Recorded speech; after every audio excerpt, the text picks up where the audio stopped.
Chapter 7 Severus Snape and the Deathly Hallows, Part 1. In Dumbledore's will, he bequeaths Harry a golden snitch, a winged orb bearing a mysterious inscription.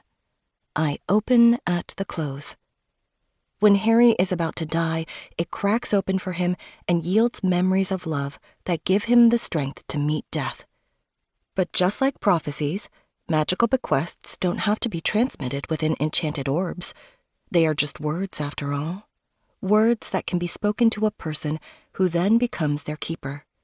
Unbeknownst to Harry, Dumbledore also bequeaths a final message entrusted to Snape, with instructions to deliver the message only when Harry is close to defeating Voldemort. Snape must stay alive long enough to deliver the message then, and no sooner. He must remain tightly occluded until he meets with Harry. Then he, too, can open at the close. There are other mysteries in Harry Potter and the Deathly Hallows, but the revelation of Snape's motives is the key to them all. After a buildup of 1,000,000 words, Rowling finally shows us Snape as he truly is, the full story of how he became the right-hand man of two opposing generals and what was in his heart the entire time. Plot: Death Eater dystopia. The book opens with something we have never seen before. Snape in action as a Death Eater, sitting at Voldemort's right hand at the full assembly headquartered at Malfoy Manor, giving intelligence that raises him above other Death Eaters. Voldemort tortures Charity Burbage, teacher of Muggle studies, by magically suspending her above the table at which he and his followers are seated. Her dying words are the same as Dumbledore's. "Severus, please." Snape locks eyes with her, but remains quite impassive as Voldemort kills her. And then he is absent for nearly 500 pages. In a book that's 759 pages long, Snape appears through page 12 and then does not make another direct appearance until page 500. We see and hear of him indirectly, alone at the top of his tower at Hogwarts while Harry, Ron, and Hermione go underground. He is there as Voldemort's puppet, running the school as a Death Eater dystopia. Nobody alive knows he is covertly devoting his entire existence to helping Harry bring down Voldemort and protecting as many students as he can along the way. What can we gather about Snape during his absence? We see Harry putting his lessons to the test. We see him indirectly through newspaper headlines, the portrait of Phineas Nigellus Black, and his Patronus. We see him in his absence from Grimmauld Place. We learn of new mysteries underpinning Harry's quest. What are the Deathly Hallows? Why is the tale of the three brothers significant? What does it mean to be a master of death? At the heart of the book is the silver doe. Rowling uses imagery from the Arthurian tradition, the white hind that signals adventure in the forest, to lead Harry to the sword in the lake that goes only to the worthy. We have been wondering what Snape's Patronus is. When it appears at the book's midpoint, it is the light Harry has needed.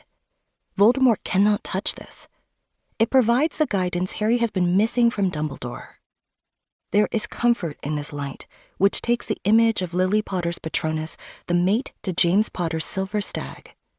Snape and Harry have been strengthened by love from the same person. The silver doe tells us, follow the mother's story. We see Snape again finally when Voldemort comes to Hogwarts and Snape lets him in at the gate. From then on, it's a race for Snape to find Harry and get him the final message. He reveals himself to McGonagall in his search for Harry, but he has destroyed her trust. McGonagall, Flitwick, and Sprout attack him, and rather than fight them, he crashes through the window and takes flight, abandoning his post as headmaster. He has a message to deliver. He leaves Hogwarts in good hands. Voldemort believes mistakenly that he will become invincible by killing Snape. He orders his snake Nagini to kill Snape with a venomous bite. Snape is trying to staunch the wound to live long enough to find Harry when Harry, Ron, and Hermione find him. He is able to transmit a series of memories to Harry before dying. The memories are the key to everything Snape has done, and they strengthen Harry with the magic from his mother that he needs to defeat Voldemort. Snape's Year in Overview. Viewed from a distance this year, Snape is a monolith, an impenetrable column of black robes and marble. Two major elements of Snape's characterization are gone forever: his sardonic humor and his ugliness. There is no point in his being sardonic. He has no desire to joke with Voldemort or his deputies, the Carrows. His former colleagues hate him. His Slytherins are no longer unpopular students who need to be heartened with waspish humor. They are the favored ones, being trained into junior tyrants. Dumbledore is dead. Snape's personal dislike of Harry. Now that Snape is separated from Harry, he is no longer ugly. His face is described as thin in this book, rather than hook-nosed and sneering. This is partly because we are not seeing him through Harry's eyes, and partly because, with Harry gone, he is no longer responding to Harry's presence with ugly classroom behavior.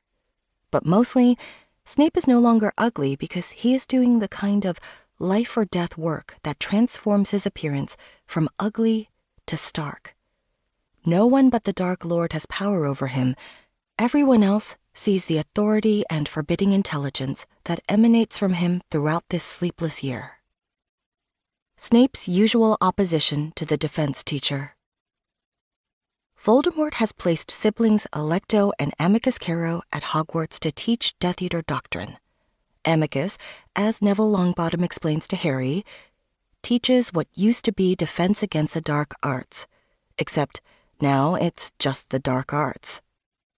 The Carrows require students to practice the Cruciatus curse on classmates.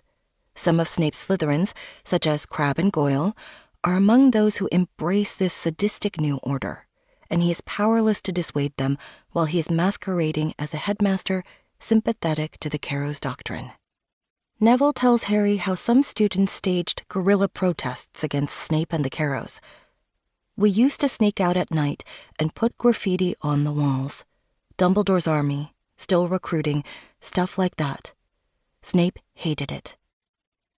The Carrows punish protesters with torture.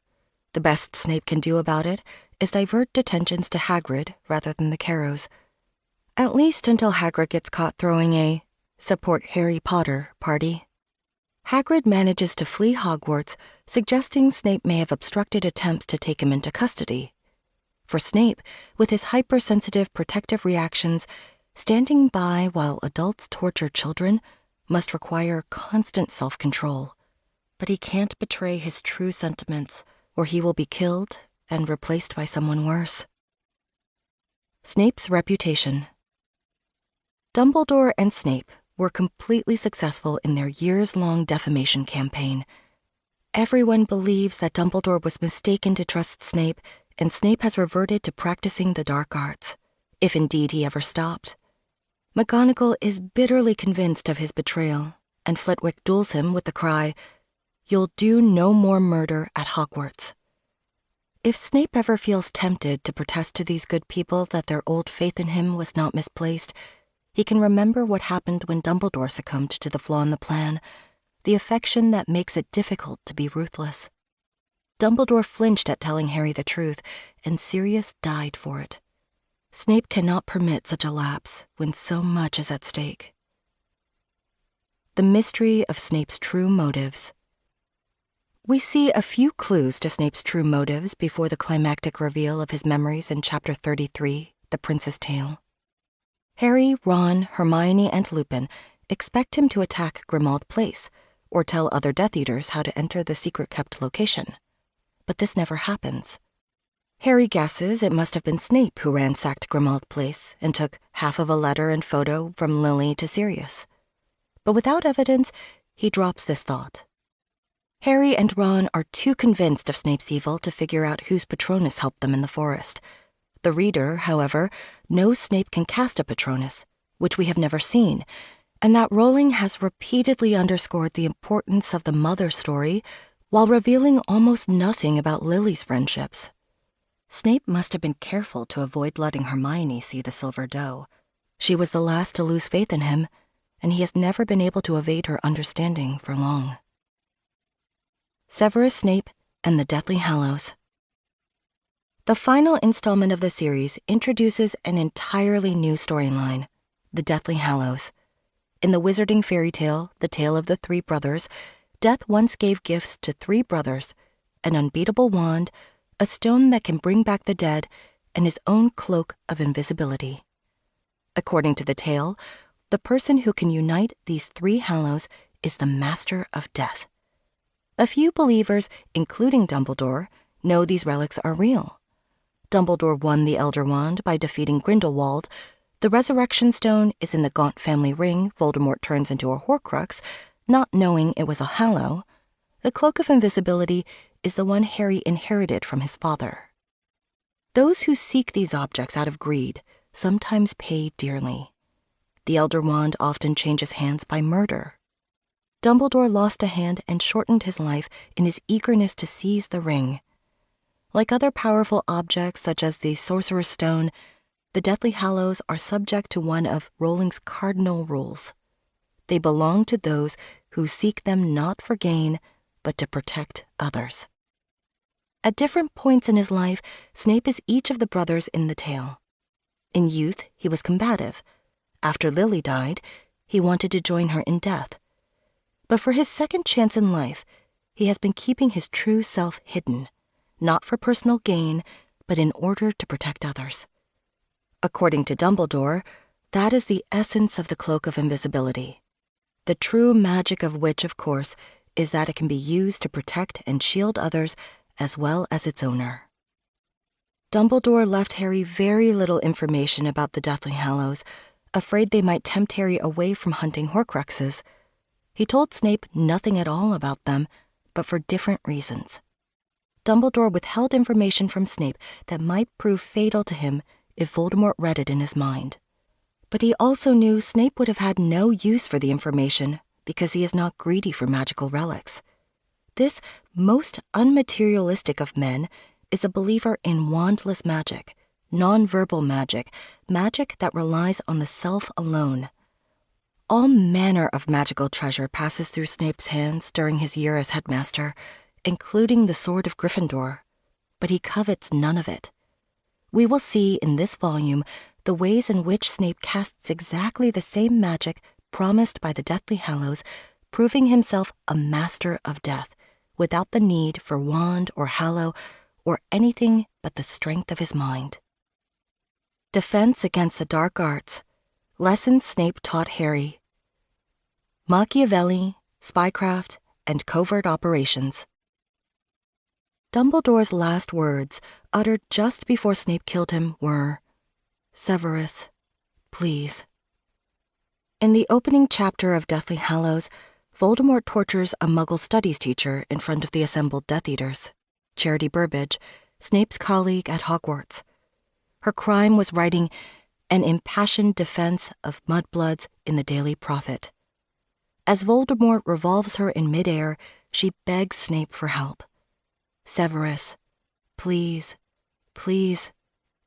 Snape meets her eyes, but offers no response as Voldemort kills her.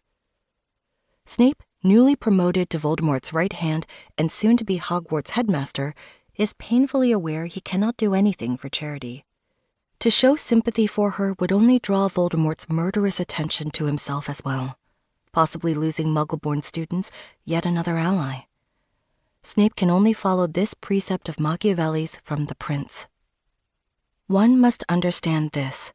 A prince, and especially a new prince, cannot observe all those things for which men are considered good, because in order to maintain the state, he must often act against his faith, against charity, against humanity, and against religion. Emphasis mine. Unlike Charity, who spoke out in defense of others and paid the price, Snape has a long-term strategy to defeat Voldemort, which sometimes requires him to witness evil without speaking out. A man who wishes to profess goodness at all times will come to ruin among so many who are not good. Therefore, it is necessary for a prince who wishes to maintain himself to learn how not to be good, and to use this knowledge or not to use it according to necessity. For there is such a distance between how one lives and how one ought to live, that anyone who abandons what is done for what ought to be done achieves his downfall rather than his preservation. How do we know Snape was suppressing sympathy for Charity in this scene? How do we know he wasn't indifferent or glad for her death? Because she called upon Snape with the same loaded words Dumbledore used. Severus, please. Something similar happens later in this book, when Snape escapes confrontation by crashing through a window and McGonagall repeats Harry's accusation from the previous year. Coward. These words mark the moment in Snape's life when he's being most tested. In this scene, Rowling shows only how Snape appears to Voldemort, but by pointing us toward Machiavelli once again with the name Charity, she tells us Snape, a new prince, is acting against his own beliefs. Similarly, Harry is helpless to protect Kreacher when Death Eaters breach the security of Grimmauld Place. What if the Death Eaters tortured the elf? Sick images swarmed into Harry's head, and he tried to push these away too, for there was nothing he could do for Kreacher. He and Hermione had already decided against trying to summon him. What if someone from the Ministry came too? Even with his saving people thing, Harry must learn that sometimes it is necessary to do nothing or appear callous when harm befalls a friend.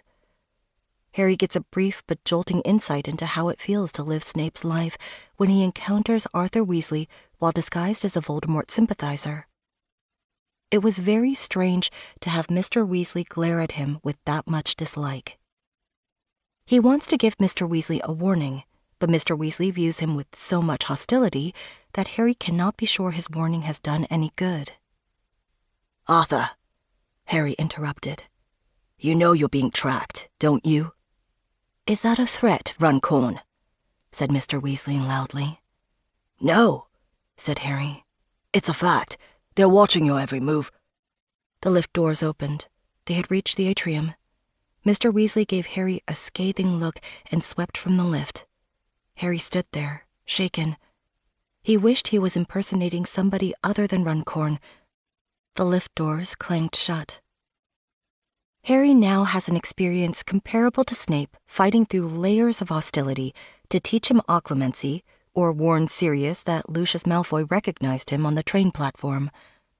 Snape earned some of that distrust with his own native charm. Some of it, though, was a necessary result of his strategic cover as a double agent, and it severely compromised Snape's ability to communicate with the people he was trying to help. Harry, Ron, and Hermione learned the importance of sticking close to the truth when lying for cover. Ron figures that when Xenophilius Lovegood was trying to detain them to hand them over to Death Eaters, everything Lovegood was saying was probably true. It's a damn sight harder making stuff up when you're under stress than you'd think. I found that out when the Snatchers caught me. It was much easier pretending to be Stan because I knew a bit about him than inventing a whole new person. Ron's explanation sheds more light on Snape's ability to convince Voldemort of his loyalty. Whenever Voldemort practiced legilimency on Snape, Snape could summon his feelings of dislike for Harry or Sirius to the fore, and they would certainly be convincing. It was both useful and convenient that Snape had no particular urge to push himself toward developing a more mature perspective on either of them.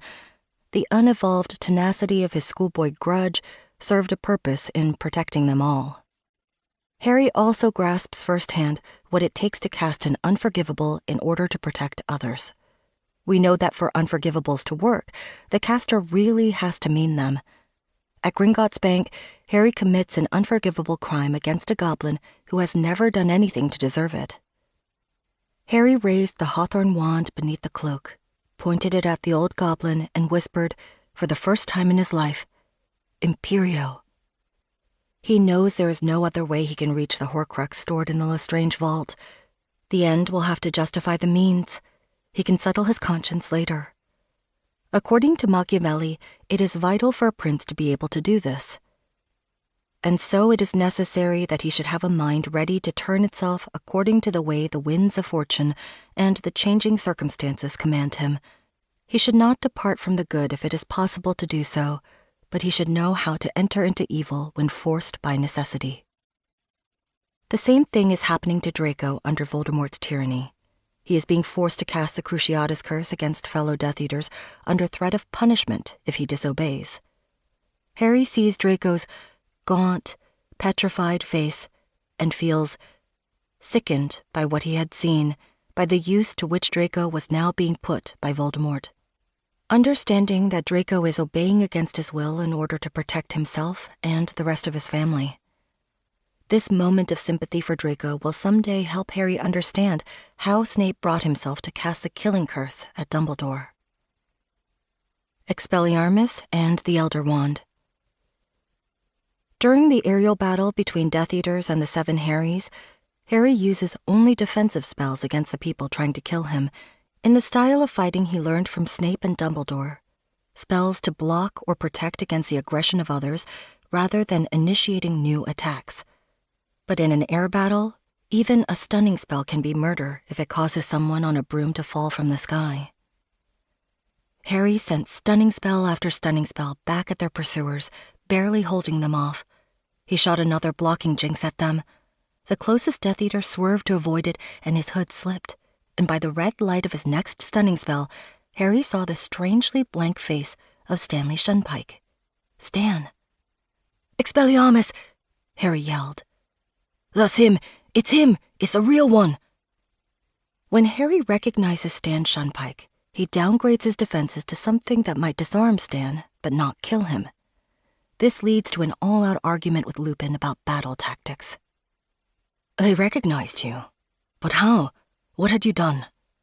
Harry tried to remember. The whole journey seemed like a blur of panic and confusion. "I saw Stan Shunpike. You know, the bloke who was the conductor on the night bus, and I tried to disarm him instead of...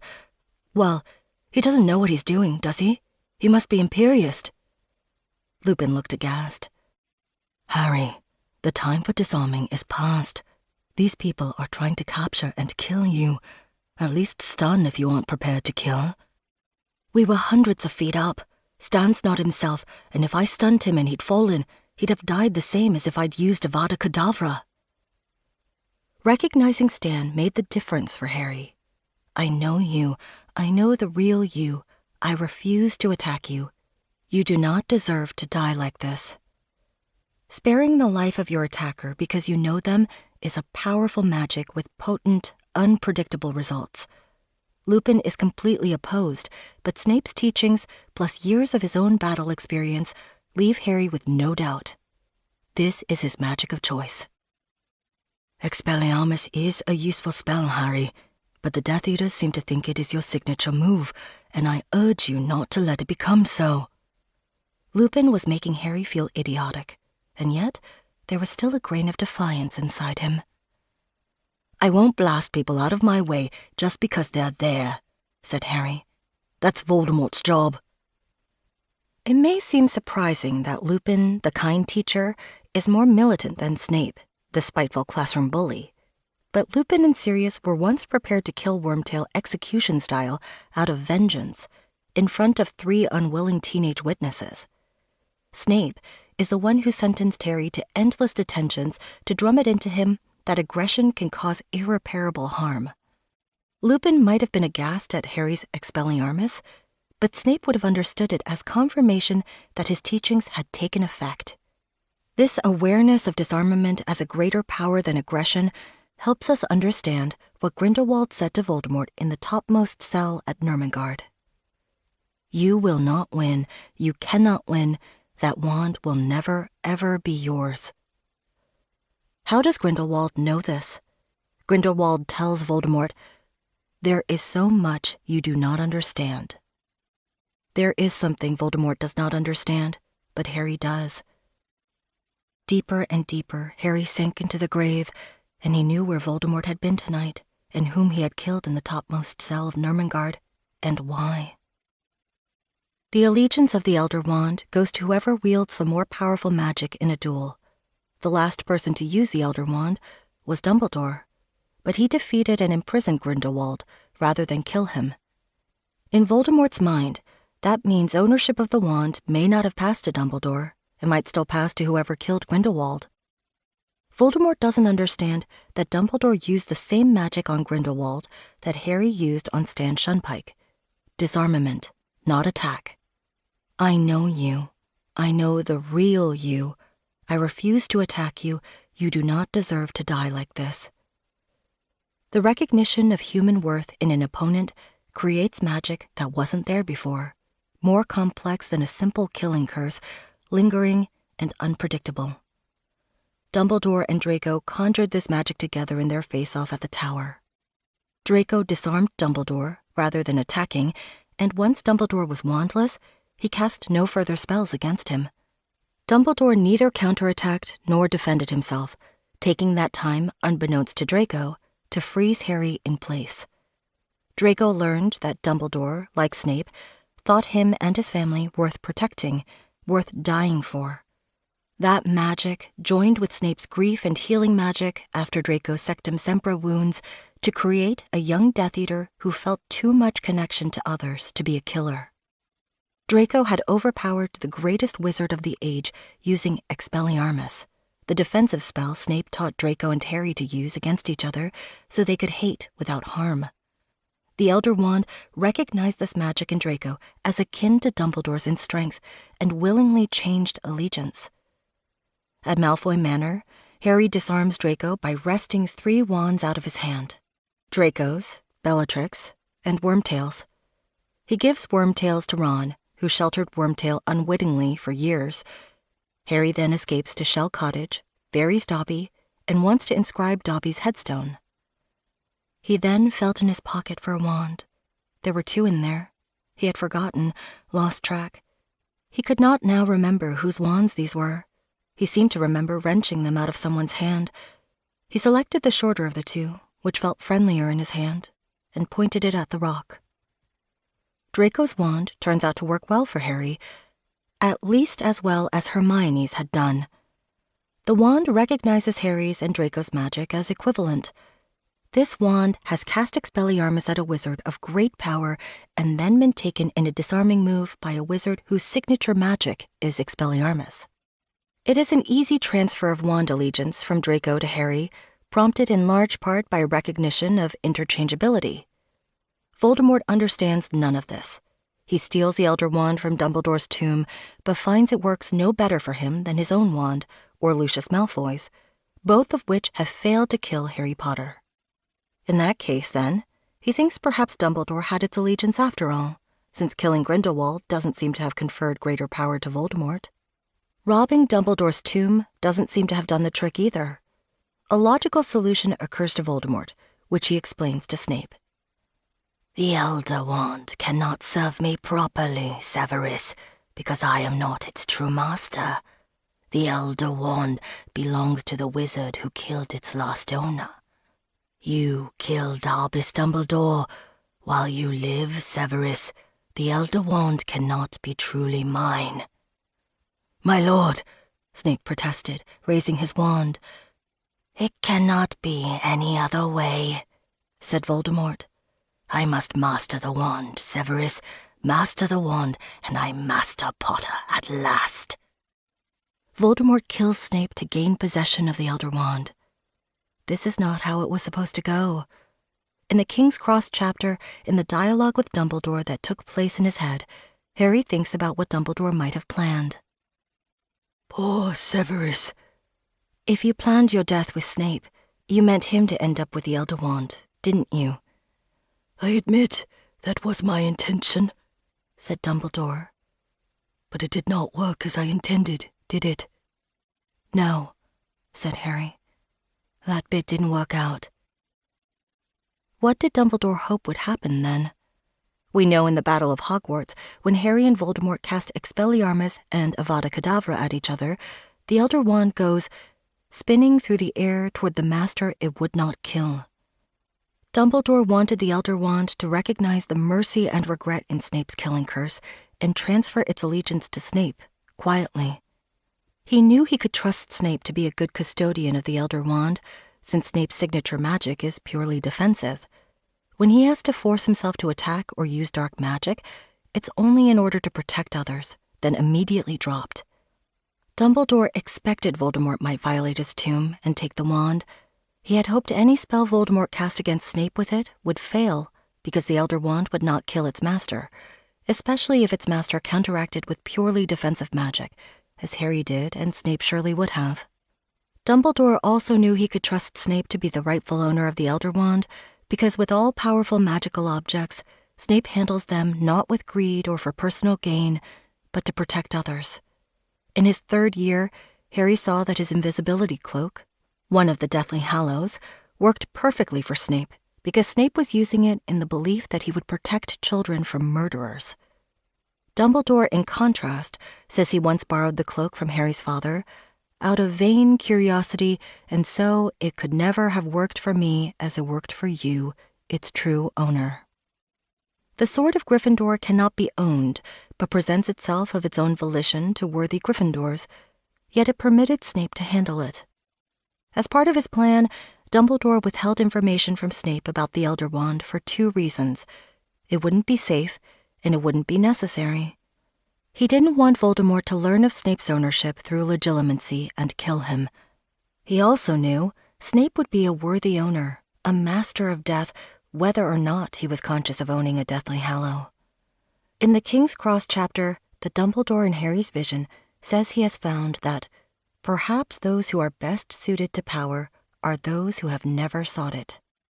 But the flaw in the plan was that Dumbledore didn't foresee Draco casting Expelliarmus, choosing the spell Snape ingrained into him rather than the violence his father or Voldemort would have encouraged. Dumbledore was unable to turn either Tom Riddle or Snape away from dark magic when they were students, but he lived long enough to witness how Snape's teaching reached Draco. With Expelliarmus, Draco's Hawthorn Wand conquered the Elder Wand. This makes it doubly safe for Harry to risk using the same Hawthorn Wand to cast Expelliarmus at Voldemort in their final battle. Harry has learned it doesn't matter much which wand he uses to fight Voldemort.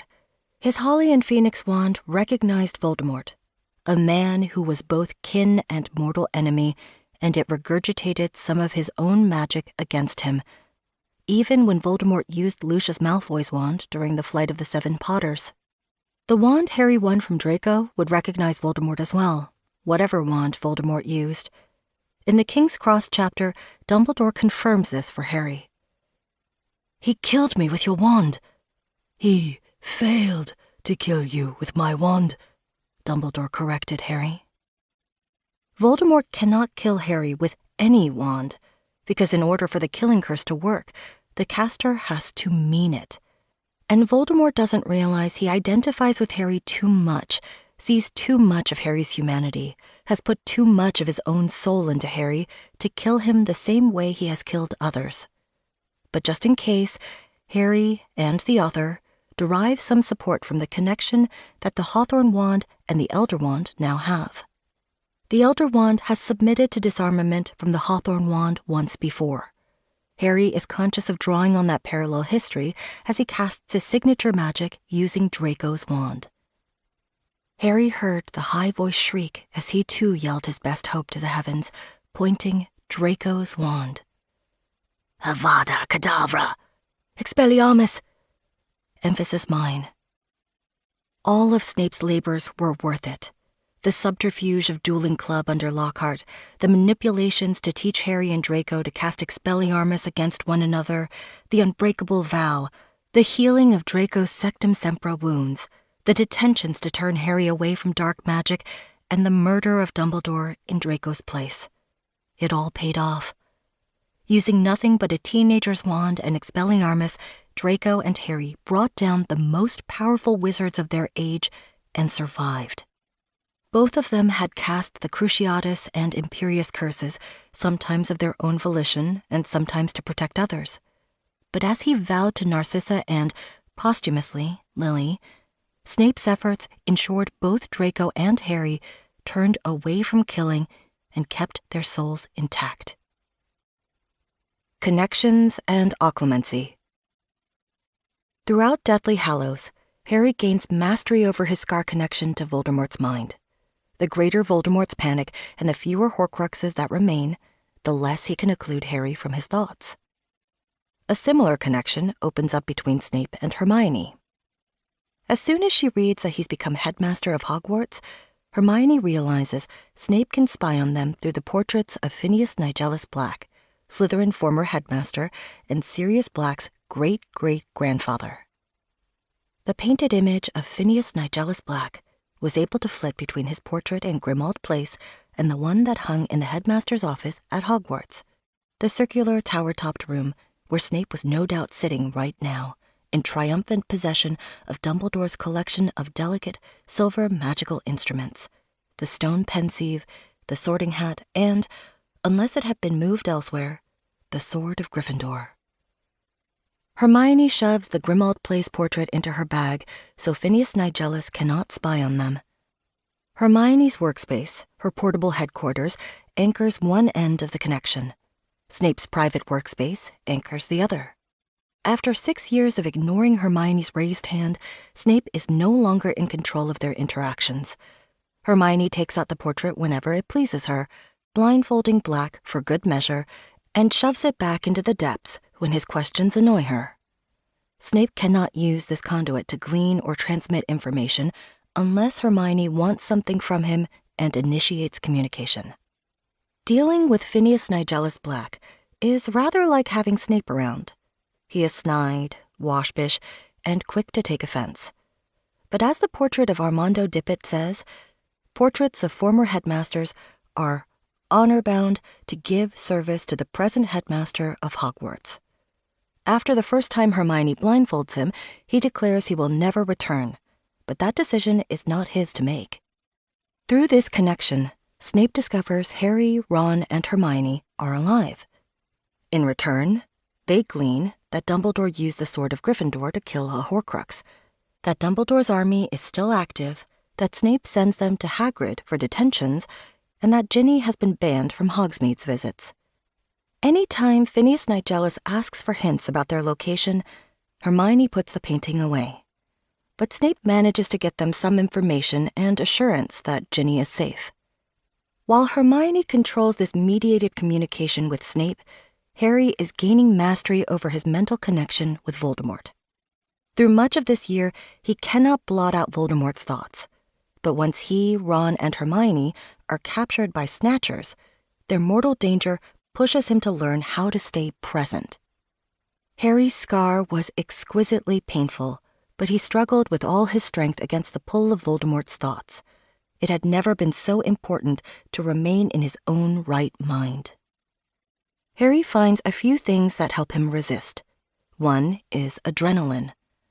It was easier as his fear mounted to block out Voldemort's thoughts, though his scar was still burning. Another is empathy for loved ones in danger.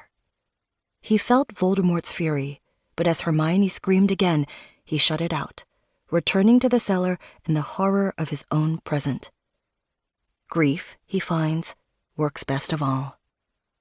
Harry has lost loved ones before, but his grief for Dobby is something specific and new. His scar burned, but he was master of the pain. He felt it, yet was apart from it. He had learned control at last, learned to shut his mind to Voldemort, the very thing Dumbledore had wanted him to learn from Snape. Just as Voldemort had not been able to possess Harry while Harry was consumed with grief for Sirius, so his thoughts could not penetrate Harry now while he mourned Dobby. Grief, it seemed, drove Voldemort out, though Dumbledore, of course, would have said that it was love. Until now, Harry has only lost human guardians who died protecting him, his parents, Sirius, Dumbledore. Dobby's small size, his restricted status and social power, his devotion to Harry as a champion, and the purity of his courage in choosing to rebel all contribute to a quality of protective sorrow and awe in Harry's grief for him. Harry feels responsible for Dobby. Many children have not yet experienced this feeling. The understanding that it brings Harry takes him another step into maturity. He would be better able now to understand Dumbledore's difficulty in telling Harry some bald truths, or Snape's words in healing Draco's Sectum Sempra wounds, or even, perhaps, the recognition of Harry's unfair burdens that has kept Snape working to protect Harry despite years of dislike. This protective grief is something entirely outside of Voldemort's experience or understanding, invisible to and safe from him. Voldemort knows protective love makes people easy to manipulate when their loved ones are threatened. But he doesn't understand how this love is so nourishing it can block out emotions that help dark magic thrive, such as self-doubt, fear, or obsession. It is during this rush of protective, loving grief digging Dobby's grave that Harry comes to understand how the Elder Wand works and why it belongs to him, whether or not he ever holds it in his hand. The steady rhythm of his arms beat time with his thoughts. Hallows, Horcruxes, Hallows, Horcruxes. Yet he no longer burned with that weird, obsessive longing. Loss and fear had snuffed it out. He felt as though he had been slapped awake again. This is one reason why Snape doesn't covet magical objects. Loss and fear have taught him to be concerned with protecting others as opposed to aggrandizing himself. If magical treasures can be won by being worthy, for example, by choosing to disarm rather than attack, then one can be worthy of them without expending energy pursuing material objects. Once Harry decides to trust his hunch not to pursue the Elder Wand, he has to endure the feeling of inaction and his knowledge that Dumbledore's tomb is being shamefully desecrated. He could not remember ever before choosing not to act. It's one of his first encounters with the kind of self-control Snape exhibited in showing no reaction to the torture of Charity Burbage. When something even greater is at stake, focusing on the urgency of that protectiveness can help seal off private emotions so they remain inviolable. Harry manages to close down his visions of Voldemort until he talks to Ollivander, Griphook, Ron, and Hermione. When it's finally safe for him to give in to the visions of Voldemort's surroundings, he sees the same light he saw at the beginning of his 6th year while coming late to school after being attacked on the Hogwarts Express. Voldemort was at the gates of Hogwarts. Harry could see him standing there and see, too, the lamp bobbing in the pre-dawn, coming closer and closer. Snape is coming to let Voldemort in. After nearly 500 pages of absence, he re-enters the story. Now that Harry has learned occlumency, now that Voldemort fears contact with Harry's mind and isn't aware Harry can see his thoughts, it is safe for Snape and Harry to connect again. Snape cannot be certain Harry has mastered occlumency, but he knows Voldemort will never again read Harry's thoughts, and he knows firsthand what it looks like in Harry's mind when Harry reads Voldemort's thoughts. He must suspect that when Voldemort looks at him, Harry might see him too. The light coming closer and closer is to welcome in Harry as well as Voldemort. Harry and Snape have closed in on Voldemort from either side. From this moment, Voldemort is doomed. Other ways to tackle Dementors. In his 6th year, Harry expected low marks on a Defense Against the Dark Arts assignment because he had disagreed with Snape on the best way to tackle Dementors. Like Snape's lessons about Bezoars, none of Snape's information about Dementors got through to Harry, sabotaged by Snape's long history of tormenting Harry in class. Harry sticks to the Patronus method he learned from Professor Lupin, which is beautifully suited to Harry's strengths, but is only one strategy, not the flexible and inventive array of approaches Snape advises for effective defense against the dark arts. Assuming Harry argued for the Patronus method, we can guess at Snape's possible objections. The Patronus method is not an option for any situation requiring stealth. Harry realizes this when he's in the Ministry of Magic underneath the invisibility cloak, trying to retrieve the Locket Horcrux from Dolores Umbridge. Umbridge has brought in Muggle-borns for interrogation and surrounded them with Dementors, which affect Harry as well. Harry cannot cast a Patronus without revealing himself. The best he can do is think of Hermione and of Ron who needed him. This method cannot protect anyone else from the Dementors, but it keeps Harry safe until he can do more. The Patronus method is an elite-level spell. Even a gifted witch like Hermione has trouble casting it. Lupin told Harry many qualified wizards have difficulty with it. Furthermore, the effects of trauma can hinder the ability to cast a Patronus, as Harry learns while wearing the locket Horcrux. Snape would not have recommended such an inaccessible spell for basic defense. In great numbers, Dementors can overpower even the strongest Patronus. When Harry imagines rescuing people from Azkaban, he realizes Dementors in those numbers would be virtually unassailable. The Patronus method gives away too much. A spy like Snape would not recommend a defense method that would reveal the caster's identity or what is closest to the caster's heart. There is no disguising a Patronus. When Harry repels Dementors in Hogsmeade, Death Eaters identify his stag immediately. By the time of the Battle of Hogwarts, Harry discovers 2 more ways to handle Dementors, and we see evidence Snape probably used these tactics to seal his own mind against them. The Resurrection Stone gives Harry one way. The almost solid forms of Lily, James, Sirius, and Lupin keep him company on his walk toward death. These are the parents and family friends whose care instilled love in him so that he could have the kind of joy in life that can produce a Patronus. Not everyone is fortunate enough to have such riches or unfortunate enough to lose many of their loved ones so early. These intense memories of beloved caretakers are the sort of emotion Patronuses are made of. Just thinking about them is protection enough. "Stay close to me," he said quietly. And he set off. The Dementor's chill did not overcome him. He passed through it with his companions, and they acted like Patronuses to him. And together, they marched through the old trees that grew closely together, their branches tangled, their roots gnarled and twisted underfoot.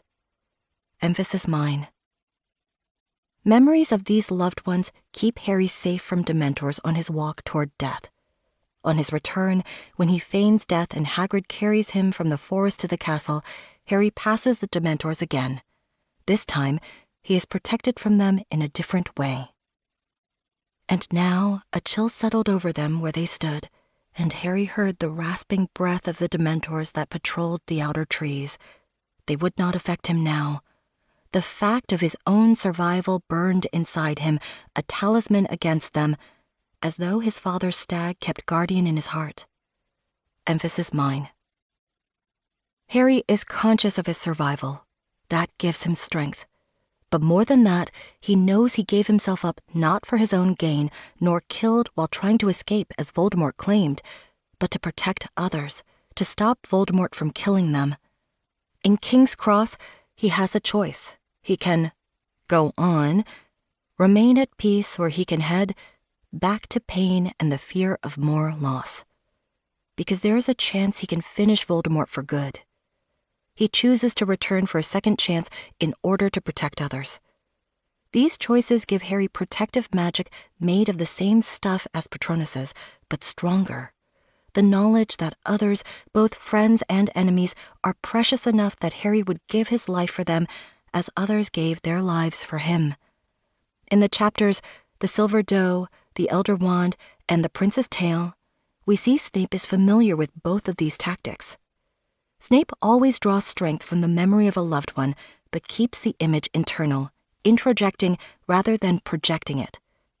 This prevents him from protecting others by scattering Dementors. But he is a spy. His life's work is to protect others on a grand scale by remaining hidden for the long term, even if that means foregoing immediate action. Part of remaining hidden is keeping his true self secret. There are very few people whom Snape can trust with the sight of his Patronus. He also knows he has chosen both life and death to protect others, not for his own gain. The final book shows us Snape was once ready to die to ease his own pain, but he accepted the offer of a second chance in order to protect someone else, as difficult as that was guaranteed to be. When he does accept death again, it is not for personal gain, but to protect others. These convictions mean Snape always knows why he is alive and what is important to him. The emotional connections necessary for a Patronus are not only available to those who remember receiving love. Those who choose to live to protect others create in themselves the same defensive strength. The Silver Doe. At Harry's darkest hour, near the midpoint of the book, Snape comes to Harry in his purest form, completely unknowable, invisible except for his Patronus. 3 days after their disastrous Christmas Eve trip to Godric's Hollow, Harry and Hermione still don't understand how to find the Sword of Gryffindor. Ron has abandoned them, Harry's wand is broken beyond repair, and they've just learned that in his youth, Dumbledore wanted to join Grindelwald in subjugating Muggles. Harry wonders how he can have faith in Dumbledore anymore. Even the forest, where Harry is keeping watch alone while Hermione sleeps, is in darkness. The night reached such a depth of velvety blackness that he might have been suspended in limbo between disapparition and apparition. That's when Snape sends his Patronus to lead Harry to the Sword of Gryffindor, which he has submerged at the bottom of a frozen pool. The Patronus first appears as a bright silver light, like a lantern bobbing closer to Harry when Snape lets him into Hogwarts at the beginning of his 6th year. The reader has known since Order of the Phoenix that Snape can cast a Patronus. Rowling has carefully waited until this moment to reveal its form, but not the identity of the caster, allowing Harry and the reader to put aside all of Snape's subterfuges and pettiness and see the truest self of whoever cast it. It was a silver-white doe, moon-bright and dazzling, picking her way over the ground, still silent and leaving no hoofprints in the fine powdering of snow. She stepped toward him, her beautiful head with its wide, long-lashed eyes held high. Harry stared at the creature, filled with wonder, not at her strangeness, but at her inexplicable familiarity. He felt that he had been waiting for her to come, but that he had forgotten until this moment that they had arranged to meet. The doe compels Harry with her radiant goodness. She leads him to the pool with the sword. Deeper and deeper into the forest she led him, and Harry walked quickly, sure that when she stopped, she would allow him to approach her properly. And then she would speak, and the voice would tell him what he needed to know. At last, she came to a halt. She turned her beautiful head toward him once more, and he broke into a run, a question burning in him. But as he opened his lips to ask, she vanished. Harry never guesses whose Patronus this is. The doe's silence keeps this luminous moment firmly in the magical, her image rich in illusions, but eluding definition, ruling out nothing. This is non-verbal magic. A doe, the adult female counterpart of the stag Patronuses of James and Harry, suggests Lily. But ever since his 3rd year, when he wanted to believe it was his father who cast the stag Patronus he saw, Harry has known Patronuses can only come from the living. This Patronus cannot be from his mother. Yet he and the reader have learned from Tonk's experience that Patronuses can reflect a person's love. No wonder the doe is familiar to Harry. As Dumbledore once told him, magic always leaves traces. No matter what strife there has been between Harry and Snape, they have loved and been loved by the same person. They both contain traces of Lily's magic. Is it unusual that Snape's Patronus is feminine? It may seem as though Patronuses usually represent the caster's self, including gender. However, the only Patronuses we see with specified genders are the doe and the 2 Potter stags.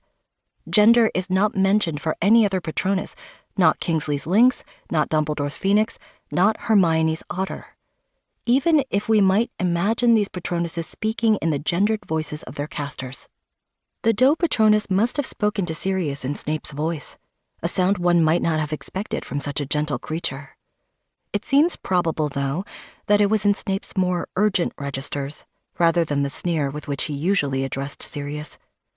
The mindset for casting a Patronus emphasizes love, and Snape's Patronus in particular points toward his better nature. Snape's Patronus takes the form of a feminine counterpart to the Patronus of his enemy and his enemy's son. Many readers have found this to be an evocative choice on Rowling's part, intriguing, but also challenging. Is Rowling suggesting Snape would actually be a compatible mate for James or Harry? That's not the story she's telling here, although authors of fanfiction have written beautiful and imaginative explorations of this idea. Does the doe Patronus, a representation of Snape's inner self, mean that Snape is a trans woman? This reading would make sense of some details in Snape's characterization, such as Hermione's observation that the Half-Blood Prince's handwriting looks more like a girl's than a boy's. In a 2017 article, Diana Tourget wrote about the way some trans fans saw their own experiences reflected in Snape's character. Although Snape is not explicitly written as trans, an interpretation of the character as trans is possible with no contradiction from the text, just as Hermione can be read as black, although her race is not specified in the text. Does Snape's Do Patronus indicate that he is stuck in the past or unhealthily obsessed with a dead woman?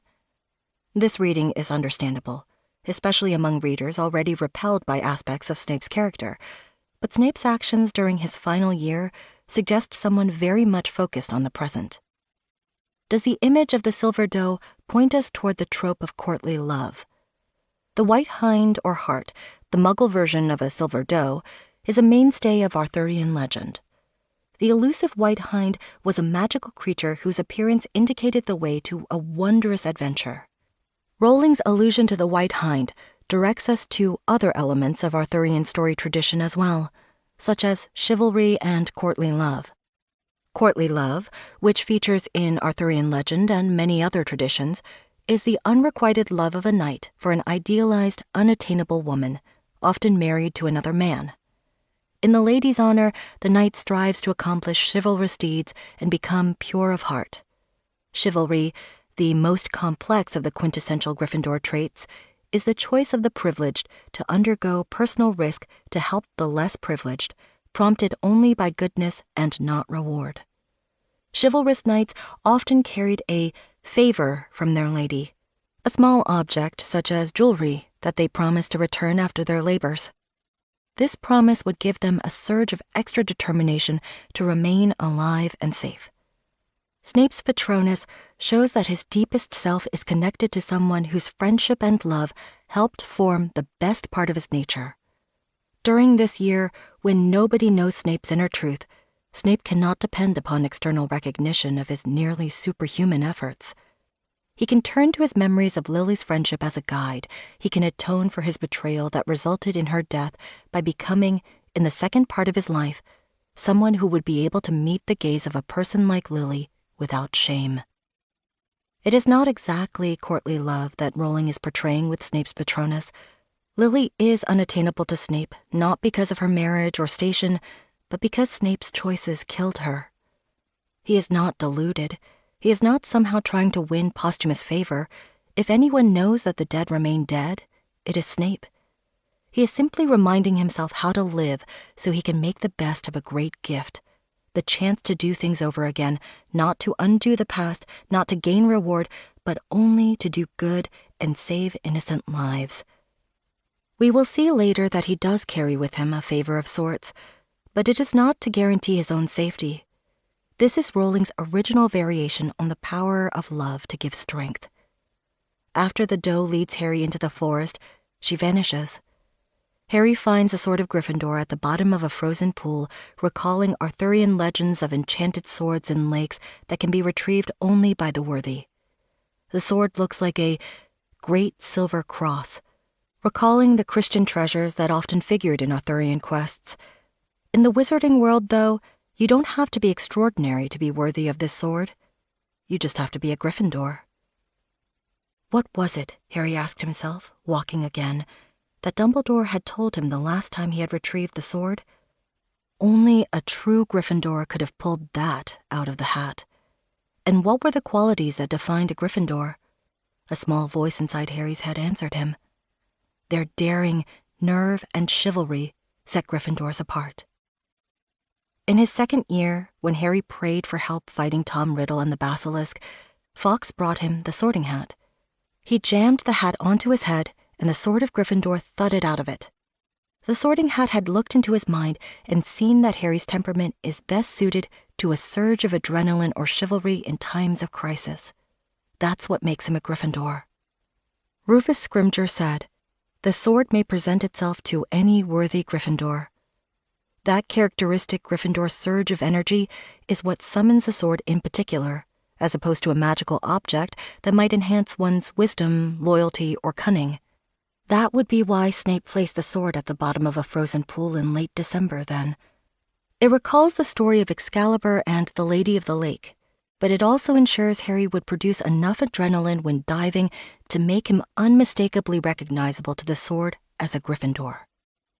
Reluctantly, Harry concedes he is going to have to jump into the frozen pool to demonstrate his Gryffindor daring and nerve.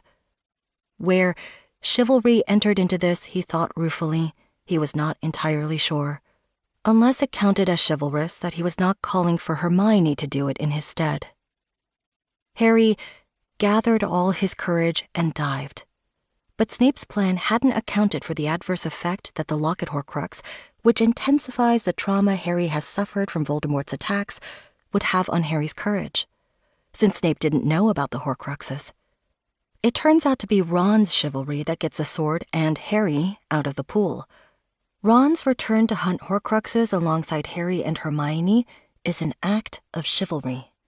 As a pureblood, he has the privilege of walking away from the fight against Voldemort in a way that Harry and Hermione do not. His choice to return is conscious chivalry on top of his original motives of friendship and justice. Jumping into the pool to help Harry, unhindered by the kind of trauma that burdens Harry, is his chivalrous first act upon returning. Snape would have known, through Phineas Nigellus Black's reports, that Ron was no longer with Harry and Hermione. He would also have seen Ron searching for Harry and Hermione in the forest earlier that day. The Silver Doe led Ron to Harry as well as leading Harry to the sword. I did think I saw something move over there, but I was running to the pool at the time because you'd gone in and you hadn't come up, so I wasn't going to make a detour to, hey. Harry was already hurrying to the place Ron had indicated. The two oaks grew close together. There was a gap of only a few inches between the trunks at eye level, an ideal place to see, but not be seen. Snape stayed long enough to see Harry's near drowning, Ron's rescue, and the retrieval of the sword. He left before witnessing what they used the sword to destroy. Neither Ron nor Harry can figure out who cast the Silver Doe. The Snape-shaped hole. There comes a time when the narrative of the Death Eater headmaster cannot contain Snape anymore. All year, Snape has play-acted the faithful Death Eater, but once he learns Harry has entered Hogwarts and Voldemort is coming, his job as headmaster comes second. What matters now is fulfilling Dumbledore's order to get a final message to Harry. He must stay alive at all costs until he succeeds. Once he's done that, he will have met all the terms of his second chance at life. Harry, under the invisibility cloak, is walking with McGonagall in Hogwarts when they hear the quiet footsteps of someone joining them. She halted, raised her wand, ready to duel, and said, "Who's there?" "It is I," said a low voice. From behind a suit of armor stepped Severus Snape. For the first time in a year, Snape steps out from behind his iron-clad defenses and declares his true identity in low tones meant only for McGonagall, who had been his delightfully acerbic colleague and teaching partner for so many years. When speaking to her, he stops occluding.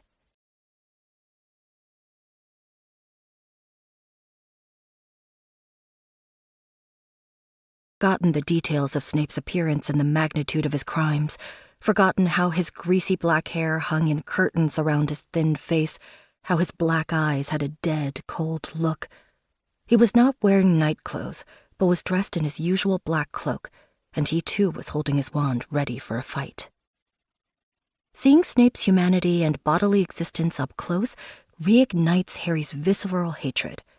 When Snape has been described in this volume without Harry's point of view, there has been no focus on greasy hair or dead-looking eyes. These are artifacts of Harry's revulsion. But Harry no longer dwells on Snape's sallow skin or hooked nose, which have made him seem more like a cartoon villain. The mentions here of greasy hair, thin face, and cold eyes emphasize that he has been living under enormous strain. Of course he is dressed for a fight, not in his grotesquely comical gray nightshirt as he was years ago. The sight of Snape hasn't been very funny lately, and he probably hasn't slept well in years. He scans the air around McGonagall with an air of hardly noticing what he was doing, as though he knows Harry is there. His state of high alertness has brought him to the same degree of wizardry as Dumbledore, able to sense magic that is undetectable to others. "I was under the impression," said Snape, "that Alecto had apprehended an intruder." "Really?" said Professor McGonagall. "And what gave you that impression?" Snape made a slight flexing movement of his left arm, where the dark mark was branded into his skin. "Oh, but naturally," said Professor McGonagall. "You Death Eaters have your own private means of communication. I forgot." The trust of Minerva McGonagall must have been one of Snape's most painful sacrifices. Rowling's choice to have him indicate his dark mark with a gesture rather than acknowledge it with words makes him seem suddenly younger and more vulnerable. The flexing of an arm reminds us of his physical existence again. It's a gesture both masculine and intimate. He is less the imposing Death Eater here than a lone man, not yet middle-aged, wanting the comfort just for a moment of his former friend thinking about how it's felt for him to know every pulse of evil over the past several years in his very flesh. But it's too late. Her trust is dead. When Snape looks directly into her eyes and asks about Harry, McGonagall hears this as a threat and attacks to kill. Professor McGonagall moved faster than Harry could have believed. Her wand slashed through the air, and for a split second, Harry thought that Snape must crumple, unconscious, but the swiftness of his shield charm was such that McGonagall was thrown off balance. Flitwick and Sprout join McGonagall in fighting Snape.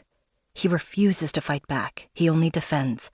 They attack him with fire, which he turns into a serpent, a swarm of daggers which sink into the suit of armor he forces in front of him, the armor itself using his defenses against him until he struggles free and destroys it. He cannot remain at Hogwarts without getting hurt or hurting his colleagues. Once again, in order to protect others, it is time for him to take flight, to smash through a classroom window and literally fly to the edges of the Hogwarts grounds, fly as Voldemort did, without broom or thestral, while McGonagall cries after him, "Coward, coward!" There is no way for McGonagall to know why Snape is fleeing. At this point, his entire being is focused on being a vessel for a message, like a human version of the crystal orbs made to hold prophecies, fragile and brittle. McGonagall assumes Voldemort taught Snape to fly. He seems to have learned a few tricks from his master. She tells the other heads of house that Snape is taking a short break, as she points out the Snape-shaped hole in the window. The Snape-shaped hole, one last bit of narrative bullying of Snape, describing his ordeals in a mocking tone that shows him in an absurd, repulsive light. Does the shattered glass in the classroom window really show a perfect silhouette of his unsympathetic character, greasy hair and all? The story Harry and McGonagall believe to be Snape's cannot contain Snape anymore. There is no exit possible for Snape that would allow him to take peaceable leave of his former colleagues and survive to deliver the message to Harry. Over 7 volumes and 1,000,000 words, Rowling has carefully balanced a portrait of an almost unknowable man whose every action could be interpreted as protective or wicked. He has played both sides expertly for so long. Does he even have an authentic self anymore? Or is the person known as Severus Snape just an absence, an outline into which others project their assumptions of who he is? Harry alerts the rest of the Order that Snape's run for it, and McGonagall informs the assembled students that Snape has, to use the common phrase, done a bunk, and thereby abdicated his duties as headmaster. Rowling confirmed in an interview that Snape had effectively abandoned his post. Just as Harry chose Horcruxes over Hallows, according to Dumbledore's direction, Snape chose Harry over Hogwarts. But Snape left the school in care of the heads of house before he left to fight Voldemort, much as Dumbledore did the year before when he asked Harry, "Do you think that I have once left the school unprotected during my absences this year?" Snape knows McGonagall, Flitwick, Sprout, and Slughorn will protect the students with their lives. Look at me. Once Voldemort realizes Harry is hunting Horcruxes, he begins keeping Nagini near him in an enchanted sphere. As more of his soul is destroyed, the small remaining portion of his soul depends more heavily on Harry. The diminishment of his soul and his rising panic make it easier for Harry to control their mental connection. Harry sees Voldemort call Snape to him in the Shrieking Shack. He, Ron, and Hermione know they must destroy Nagini, so they head to the Shrieking Shack too, using the tunnel entrance. For the third time in the series, the Shrieking Shack is a place of mortal peril for Snape.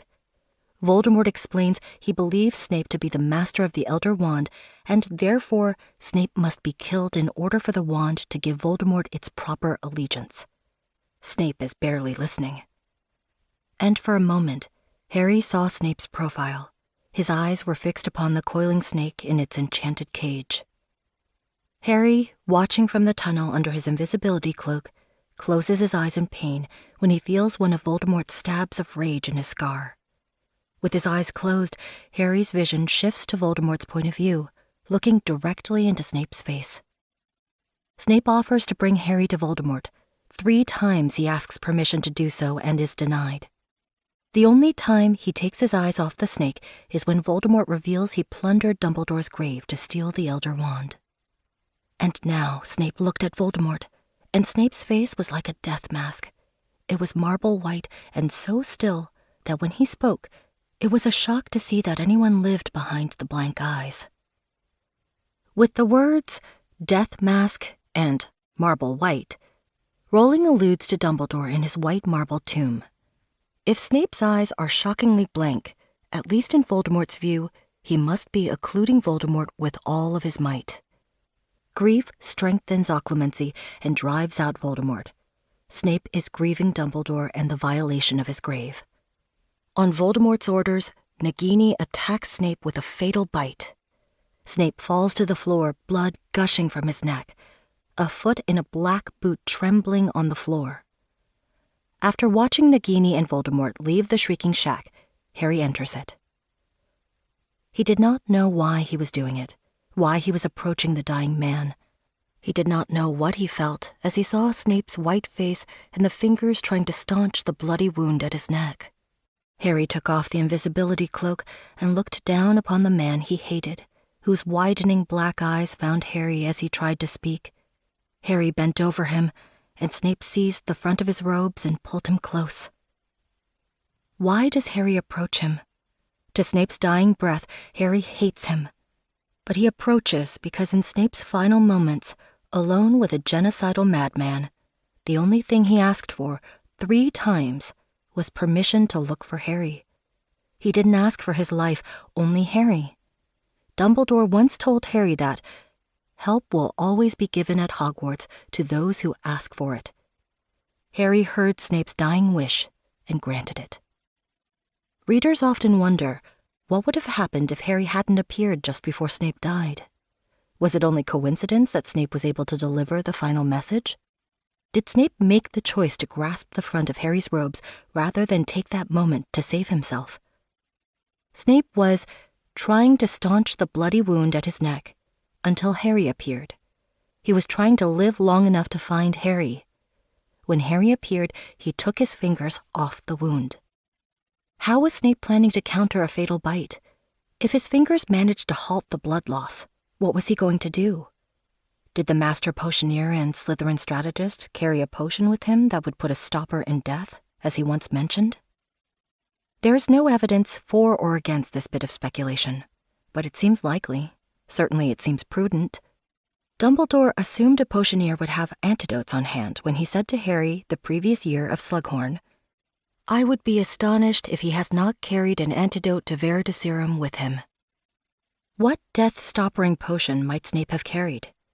The elixir of life would have done the trick. But it seems probable, in accordance with the laws of Rowling's world, that Dumbledore would not have asked the Flamels to brew stores of it for anyone but themselves to administer. It might have been whatever Snape used to revive Dumbledore after he picked up the cursed ring.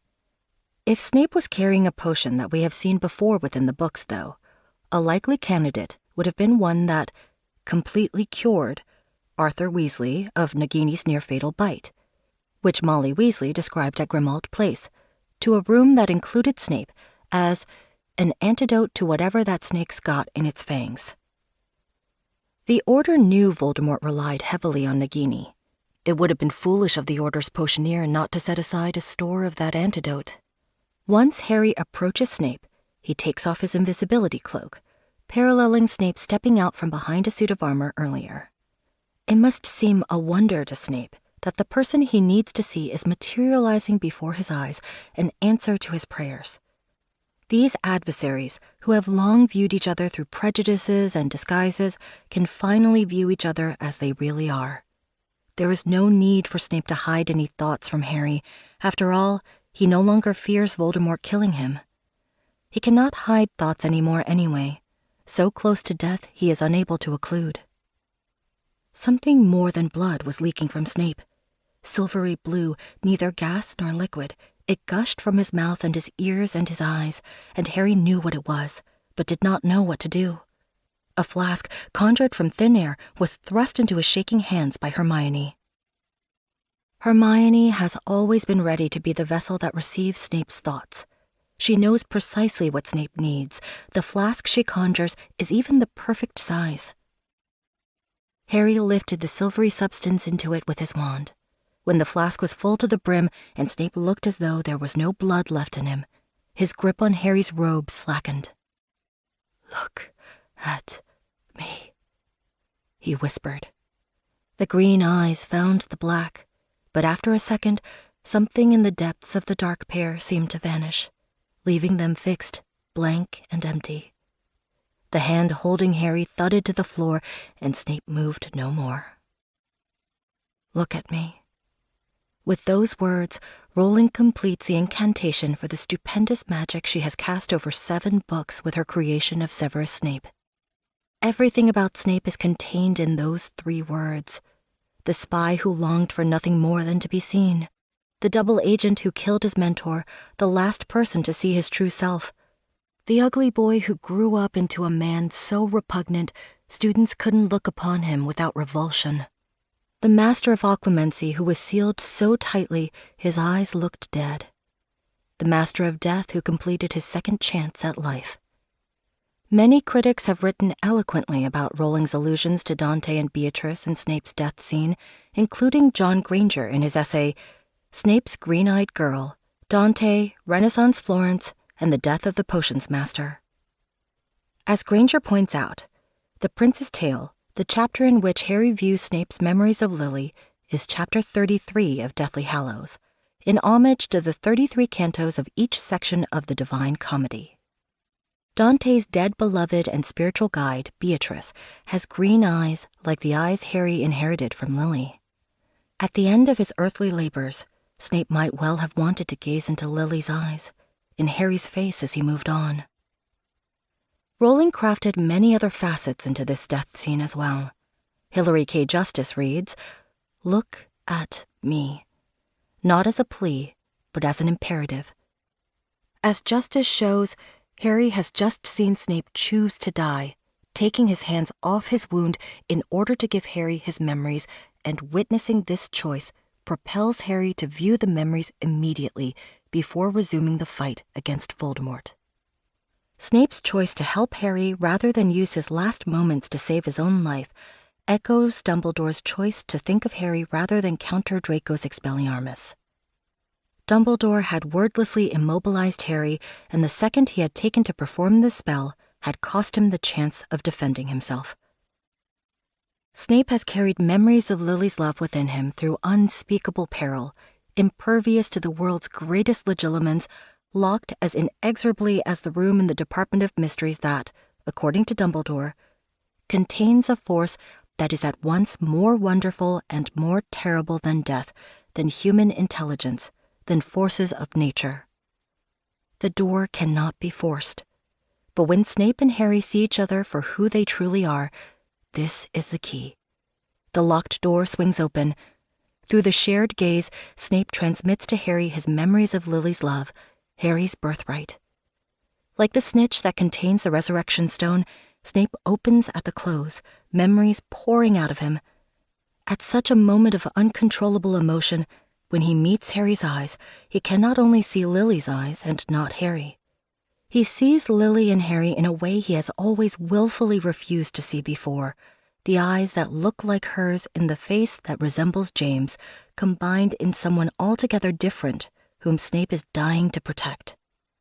Look at me means Snape feels finished with the work of his second chance at life. He deprived Harry of Lily's love years ago, then dedicated the second half of his life to returning it, and it is done. He can take off his cloak of invisibility and meet death as a friend now. He has done all he can do to atone. He can say, "Look at me," because he finally meets the standard he set for himself. If he were to see Lily Potter now, he would at last be able to meet her gaze without shame. Chapter 8. Severus Snape and the Deathly Hallows, Part 2. The Prince's Tale, Chapter 33 of Harry Potter and the Deathly Hallows, is the emotional climax of all of Harry's preparations to face Voldemort, giving him the last piece he needs before testing himself against the tyrant. The 20 memories Snape passed to Harry are more than just the final message Dumbledore charged Snape with delivering. They contain everything Snape couldn't tell Harry while he was alive, including the reasons for his secrecy. They include, among other things, an apology. They deliver some gifts only Snape could give. Most of all, these memories return to Harry his maternal inheritance, which Snape had in his keeping until the moment it was safe to pass it on. The stories in The Prince's Tale could fill a book in themselves, and indeed, for many readers fascinated by the character of Snape, this one chapter is the richest payoff of Deathly Hallows. We meet at last the true Severus Snape, and this sheds light retrospectively on events of the whole series, going back to before Harry's birth. The writing is dense with emotion, but delicate and sardonic as well, and sometimes raw. It answers the question the series has been asking with increasing urgency. What is the mother's story? So much about Snape has to do with the mother's story, whether his own, Harry's, Draco's, or the author's. This chapter shows us what other 2 memories Snape removed into the pensieve during those Occlumency lessons in Harry's 5th year. It provides hints about how Snape learned to fly. We see why Dumbledore trusted Snape. These memories fill in the Snape-sized hole in the story he created by crashing through the window, the first breach in the Battle of Hogwarts, when he was no longer able to uphold defense of the school and dedicated his full efforts only to reaching Harry. We find out where Snape came from and what motivated all his actions. Harry remains by Snape's side after his death until he hears Voldemort's declaration of a truce. Voldemort plans to wait 1 hour for Harry to give himself up, after which he intends to enter battle and slaughter everyone who has helped Harry.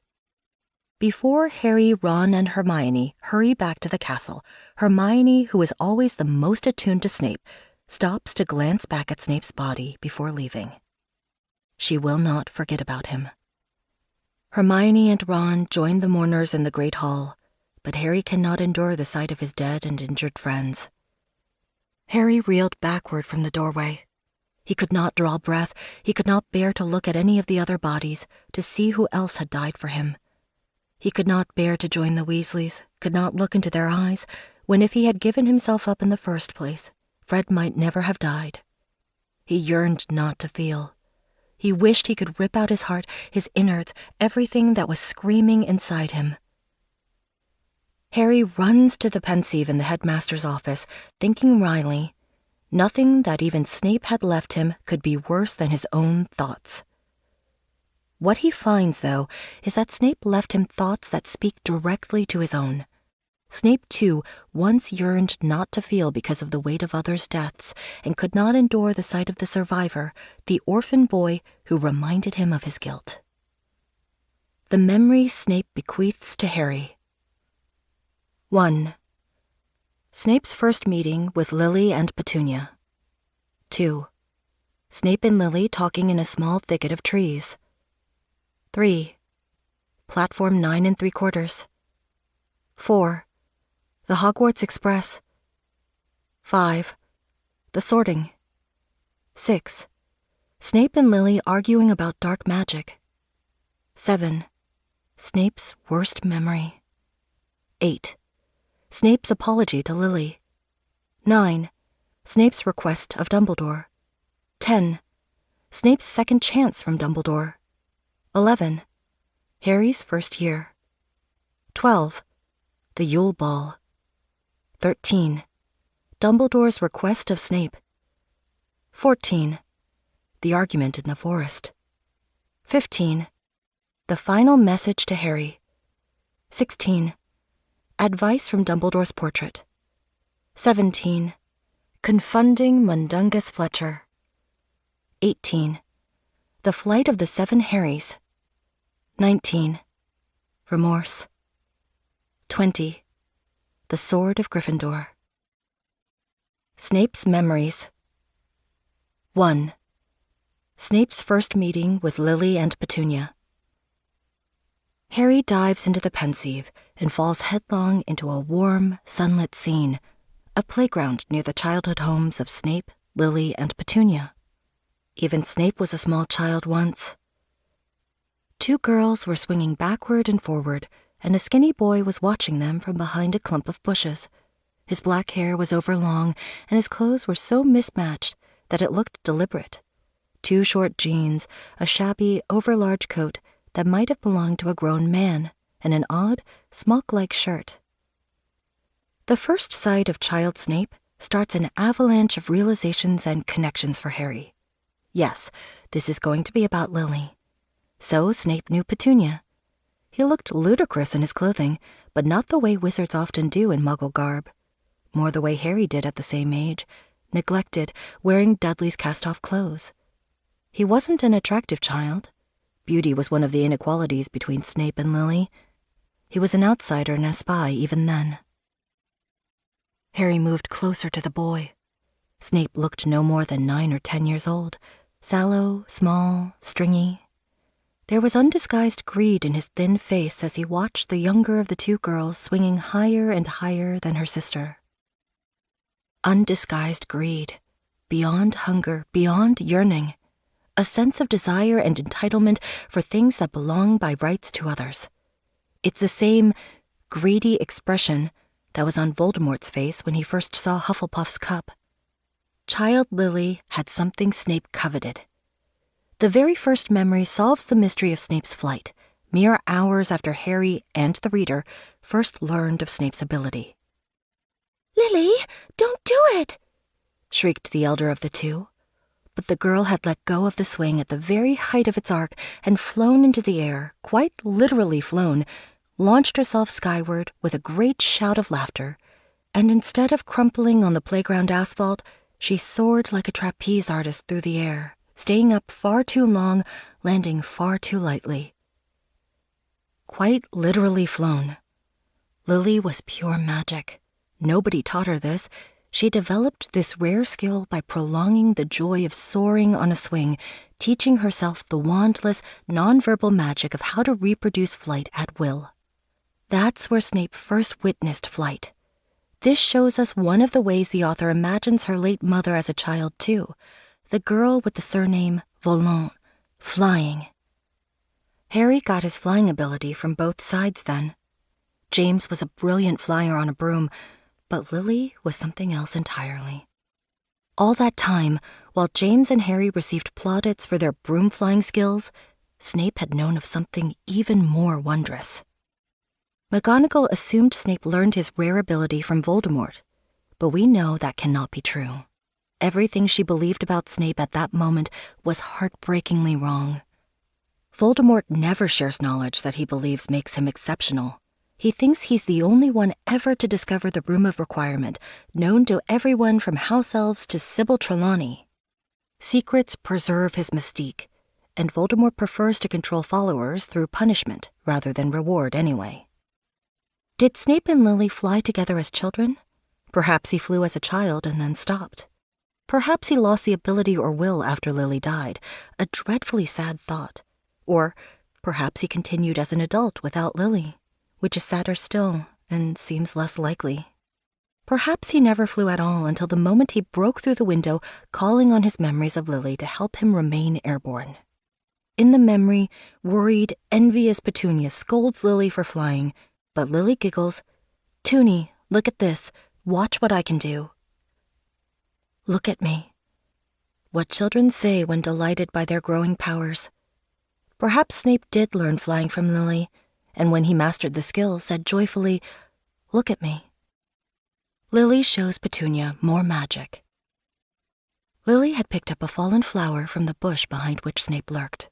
Petunia advanced, evidently torn between curiosity and disapproval. Lily waited until Petunia was near enough to have a clear view, then held out her palm. The flower sat there, opening and closing its petals like some bizarre, many-lipped oyster. Petunia asks with longing, "How do you do it?" No wonder Snape died in order to leave Harry this memory. Look how magical your mother was. Lily's magic was ecstatic.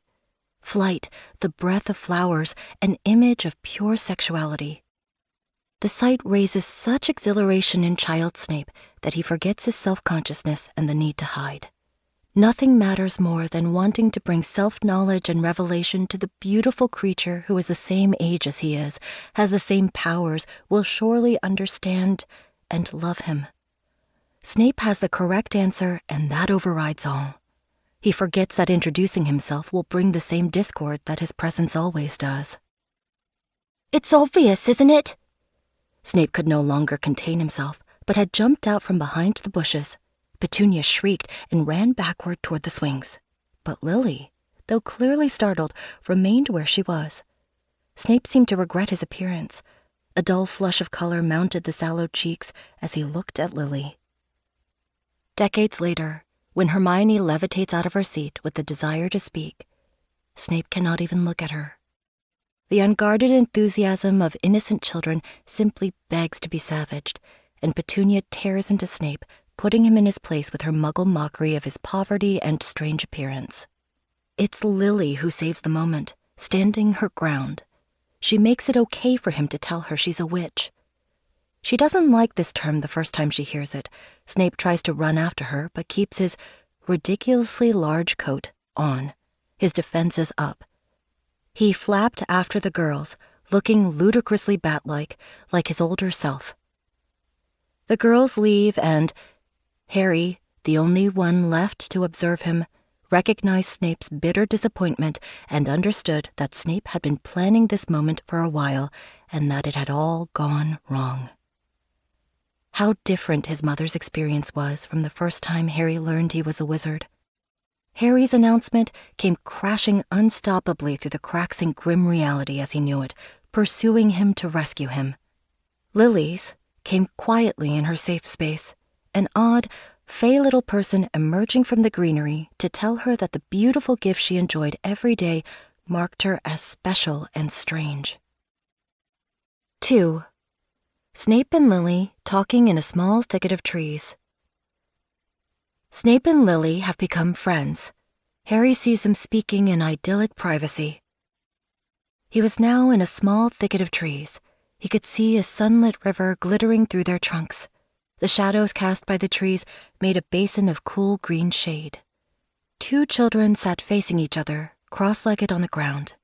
Snape had removed his coat now, his odd smock looking less peculiar in the half-light. This has the feeling of a sacred grove, a place where the two children are equal and Snape feels safe enough to remove his defenses.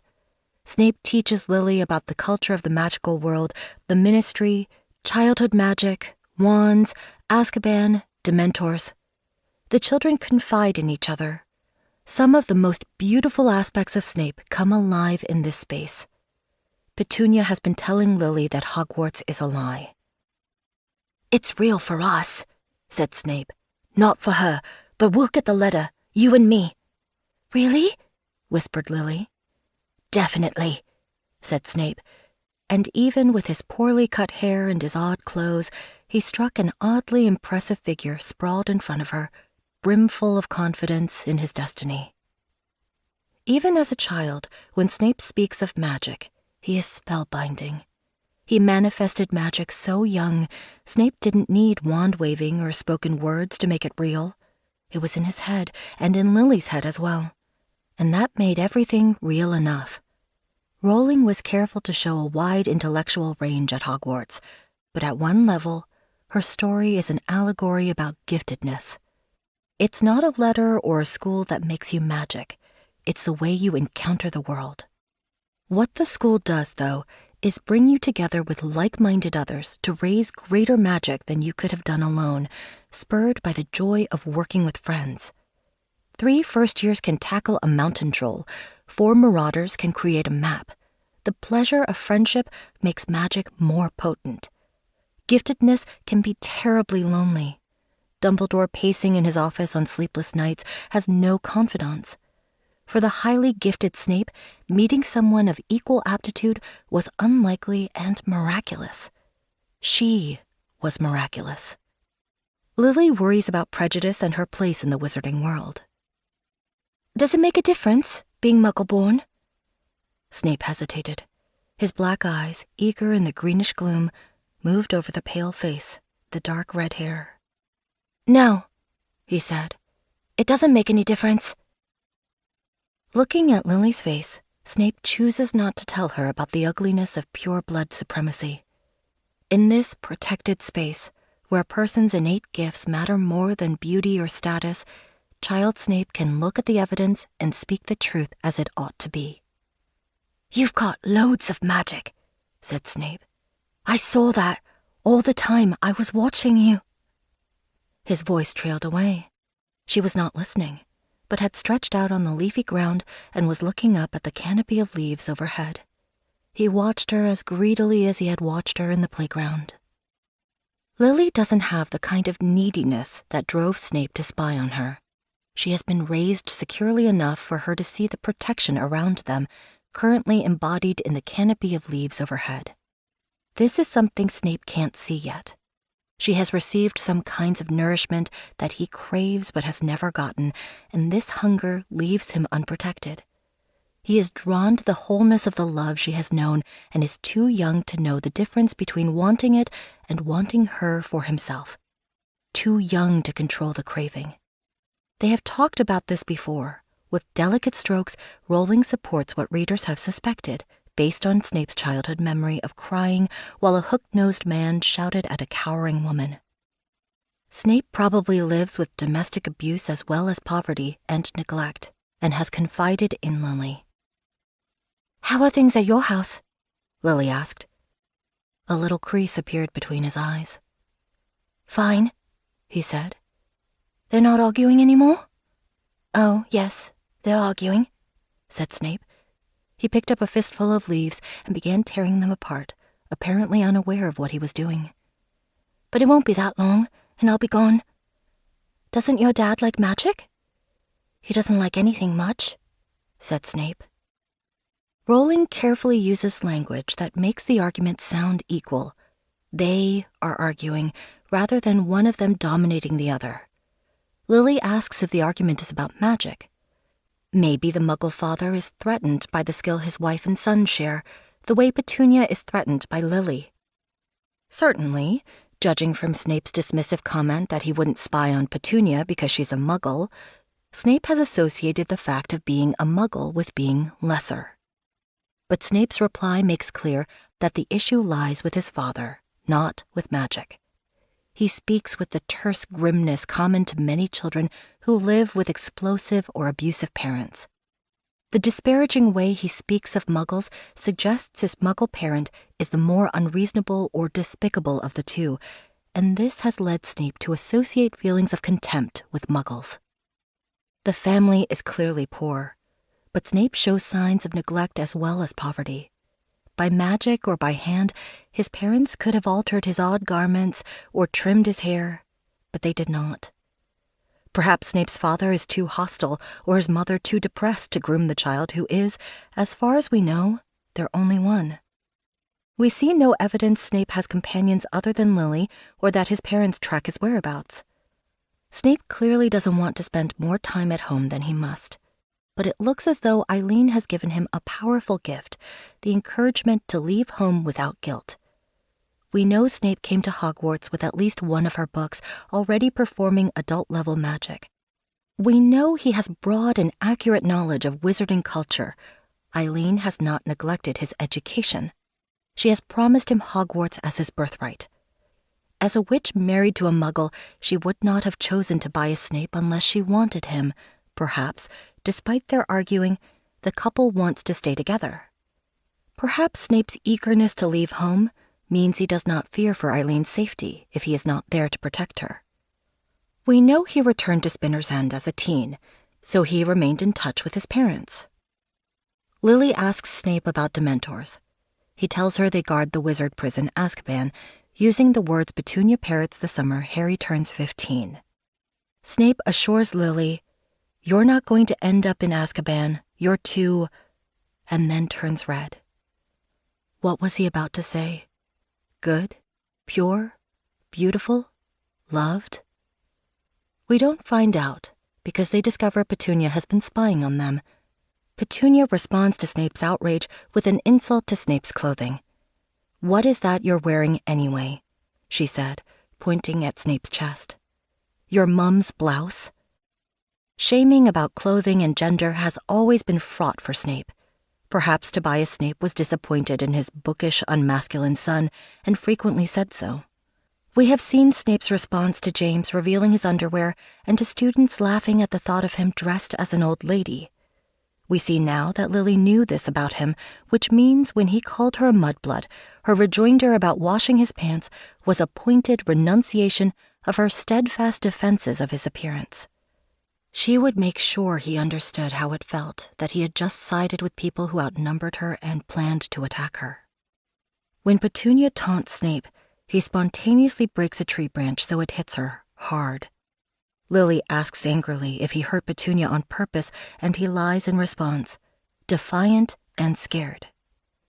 This outburst is not out of the ordinary for a magical child, but what makes it a problem is that Snape doesn't know how to forgive and apologize. His vengeful tendencies, his precocious mastery of curses, his miserable and confused response to Lily's anger all suggest that in his experience, slights are met with retaliation, not retracted with apology and forgiveness. The constant arguing in his home life makes him vulnerable to the appeal of dark magic, a never-ending cycle of vengeance intensifying over time. No wonder Petunia was afraid of Harry's uncontrolled magic. She knew how frightening such outbursts could be. 3. Platform 9 3/4. The first time Harry went to platform 9 3/4, the Dursleys dumped him in the bare space between platforms 9 and 10 and drove off, all three of them laughing. But Petunia had been there before, on the magical side of the barrier. One of Snape's gifts to Harry was the sight of Lily, age 11, surrounded for the first time by a crowd of magical schoolmates. Harry looked around. He was on platform 9 3/4, and Snape stood beside him, slightly hunched next to a thin, sallow-faced, sour-looking woman who greatly resembled him. Snape was staring at a family of 4 a short distance away. The 2 girls stood a little apart from their parents. Lily seemed to be pleading with her sister. Harry moved closer to listen. Part of the magic of the pensieve is that the viewer, by moving around, can feel more empathy. It's a literal version of a change in perspective. Harry is standing beside Snape almost as though, via time turner, he can be company for Snape on the platform. Harry overhears Lily and Petunia arguing about Petunia's secret request to attend Hogwarts. Lily offers to ask Dumbledore again. So that's who came to the Evans home to invite Lily to Hogwarts. By showing Harry this memory of Petunia's poisonous envy, Snape is passing on the explanation for her cruelty to Harry, and an apology of sorts. All the time Snape was convincing himself Harry enjoyed a celebrity childhood, he knew exactly who had raised Harry. He can't have been surprised by what he saw of adult Petunia during occlumency lessons. 4. The Hogwarts Express. On the Hogwarts Express, Lily has been crying over Petunia's anger. Snape doesn't understand Lily's distress. So what? She threw him a look of deep dislike. So she's my sister. She's only He caught himself quickly. Lily, too busy trying to wipe her eyes without being noticed, did not hear him. Snape probably dismissed the opinions of Muggles as a matter of course, starting with his unimpressive father. The way his comment almost slipped out, it seems he has tried to curtail this habit only to please Lily without understanding her objection. Certainly, Petunia has never given Snape any reason to esteem her. Lily finds attachment to family members so self-evident she doesn't think it needs explaining. But Snape has not had enough experience with it to empathize. It's outside his understanding. Unperturbed by leaving home, Snape exults that they are going to Hogwarts and tells Lily she'd better be in Slytherin, apparently certain he is headed there himself. This gets the attention of 11-year-old James Potter, another child raised with the luxury of family love. Slight, black-haired like Snape, but with that indefinable air of having been well cared for, even adored, that Snape so conspicuously lacked. Even adored.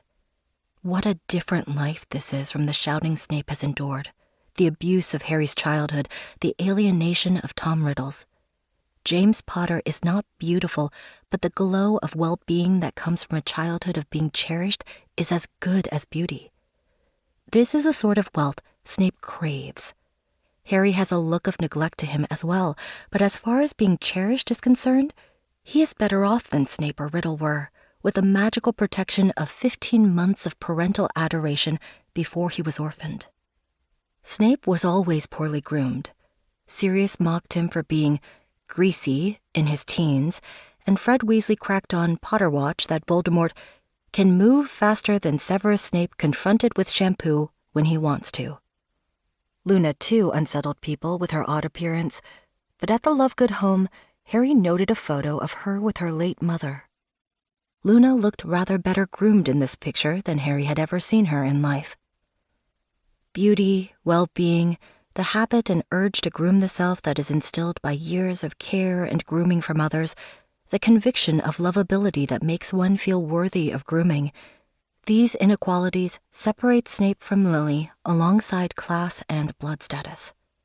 Sirius is in the train car as well, worried because his new friend James dislikes Slytherin, where his whole family has been sorted.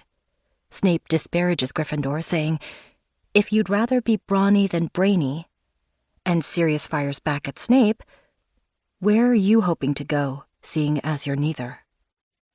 Snape is clearly not brawny, but Sirius has absolutely no reason to assume Snape is not brainy. Given Sirius and James's later reputations as the top students in their year, it may be that Sirius is assuming himself the smartest person present, which has usually been a safe bet. This first meeting puts a class difference angle on the academic rivalry between Snape and the two Gryffindors. Perhaps it wasn't just that Snape's brightness was overlooked due to anti-Slytherin bias or his creepy fixation with dark magic. Perhaps it was the common story of the poor student with second-hand books being overlooked while the wealthy purebloods got the credit, though they were all similar in talent. Lily is unimpressed with James and Sirius picking on Snape and leads Snape to a different compartment. Lily saves the moment for Snape with her healthy emotions. It becomes a memory of her solidarity with him. 5. The sorting. Harry gets to watch his mother as a small girl being sorted into Gryffindor, giving Snape a sad little smile as they experience their first separation. Again, Harry walks with Snape, this time to the stool with the sorting hat. At least in memory, Snape doesn't have to make this walk alone. Snape is sorted into Slytherin and moved off to the other side of the hall, away from Lily, to where the Slytherins were cheering him to where Lucius Malfoy, a prefect badge gleaming upon his chest, patted Snape on the back as he sat down beside him. For all his attitudes about wealth and status, it is Lucius Malfoy who first makes Snape feel welcome at Hogwarts, in contrast to the eventual Gryffindors who picked on Snape before any of them had even been sorted. 6. Snape and Lily arguing about dark magic. Fifth-year Snape and Lily are arguing about their growing rift. "Thought we were supposed to be friends," Snape was saying. "Best friends." We are, Sev. But I don't like some of the people you're hanging around with. I'm sorry, but I detest Avery and Mulciber. Mulciber! What do you see in him, Sev? He's creepy. Do you know what he tried to do to Mary McDonald the other day? Lily had reached a pillar and leaned against it, looking up into the thin, sallow face. That was nothing, said Snape. It was a laugh, that's all. It was dark magic, and if you think that's funny... So far, the argument is going predictably. The Proto-Death Eater is minimizing dark magic and making a case against the people Lily knows. The stuff Potter and his mates get up to. Snape hints at Lupin's lycanthropy, which strikes Lily as nosy, and he seethes about James fancying Lily. At first read, this looks like teen jealousy and rationalization. But then, we find out this argument is taking place after Sirius lured Snape toward Lupin in werewolf form, though Lily doesn't know about that. They don't use dark magic, though, she dropped her voice. And you're being really ungrateful. I heard what happened the other night. You went sneaking down that tunnel by the Whomping Willow, and James Potter saved you from whatever's down there. Snape's whole face contorted, and he spluttered. Saved? Saved? You think he was playing the hero? He was saving his neck and his friends, too. You're not going to... I won't let you. Dumbledore has forbidden Snape from telling anyone Lupin is a werewolf. Snape has been nearly killed by Sirius. He believes James was in on the plot. He can't tell Lily what happened, and now James is trying to date her. Snape is trying to warn her away from befriending would-be murderers without disobeying Dumbledore. It makes sense that, at this point, he might not believe dark magic to be worse than what Sirius and his friends tried to do. It's unlikely anything Avery and Mulciber have done have come as close to getting someone killed as Sirius's prank. 7. Snape's worst memory. We've seen this memory before in Order of the Phoenix, the first of the 3 Snape removed for occlumency lessons because he didn't want Voldemort to see them in Harry's mind. Rowling wrote it carefully, so it wasn't clear in that volume whether the worst aspect of this memory was Snape being bullied, Snape calling Lily mudblood, or something that happened after Harry stopped watching. But Harry kept his distance this time, because he knew what happened after James had hoisted Severus into the air and taunted him. He knew what had been done and said, and it gave him no pleasure to hear it again. He watched as Lily joined the group and went to Snape's defense. Distantly, he heard Snape shout at her in his humiliation and his fury, the unforgivable word, mudblood. Unforgivable. Rowling equates this name-calling with torture, abuse, and killing. It's worse than the sectum sempra Harry cast on Draco, which could be expiated with detention. Like the Imperius, Cruciatus, or killing curses, it causes a deeper sort of destruction, including the destruction of any trust between victim and caster. The victim does not owe the caster forgiveness. Even if they did forgive, that would not settle the primary harm. For the caster, the only way to reverse their internal damage from having cast an unforgivable is remorse. As Hermione said, you've got to really feel what you've done. 8. Snape's apology to Lily. Teen Snape keeps a vigil outside the Gryffindor common room until Lily sends him away, ending their friendship. He is terribly sorry to have broken the rule about not calling her a mudblood and begs her forgiveness. He doesn't even begin to understand what's wrong with apologizing for forgetting to exempt her from his general prejudice. She accuses him of planning to join the Death Eaters, and he can't deny it. I can't pretend anymore. You've chosen your way. I've chosen mine. No, listen, I didn't mean to call me a mudblood. But you call everyone of my birth mudblood, Severus. Why should I be any different? It's not that he called her a mudblood. It's that his increasing prejudice requires so much self-delusion on her part. If they are to remain friends, she has to withdraw from him to protect herself. She cannot accept tokenism from an aspiring member of a group that wants to kill her kind. What does Snape think will happen if he rises in Voldemort's ranks? Does he intend to keep Lily as a sort of concubine from the oppressed class, protected by his personal favor? If he cannot see how his plans and desires are mutually exclusive, there is nothing further Lily can do except save herself. 9. Snape's request of Dumbledore. This is the second of the 3 memories Snape hid from Harry and Voldemort, the night he betrayed his master and pledged his life to Dumbledore in exchange for protection for Lily, James, and Harry. Voldemort's plan to kill Lily, James, and baby Harry finally alerts Snape to the fact that he has pledged to follow a monster for life. He asks Voldemort to spare Lily and realizes he has made a terrible mistake. His request has exposed an amusing weakness to Voldemort and given Voldemort a tool for controlling him. Voldemort may spare Lily for the short term, but there is no protection in going to Voldemort with requests born out of love. It is not safe to let Voldemort see what or whom one loves. We have seen Snape try frantically to impress upon Harry during their occlumency lessons that those who cannot control their emotions around Voldemort are simply handing him weapons.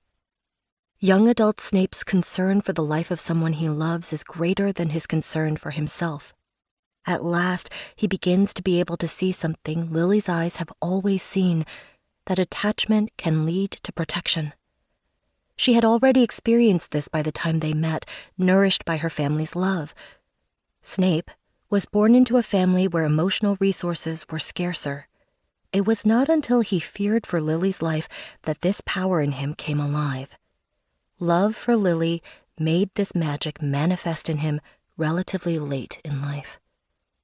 Voldemort's response to this magic is greater destruction. At last, Snape sees the simplicity of the decision. He hasn't been sure enough of love before to see it, overwhelmed as he was by his dominant experiences of strife and the desire for vengeance. But seen from the perspective of the value of Lily's life, there is no argument. It is done. Snape will never be Voldemort's man again.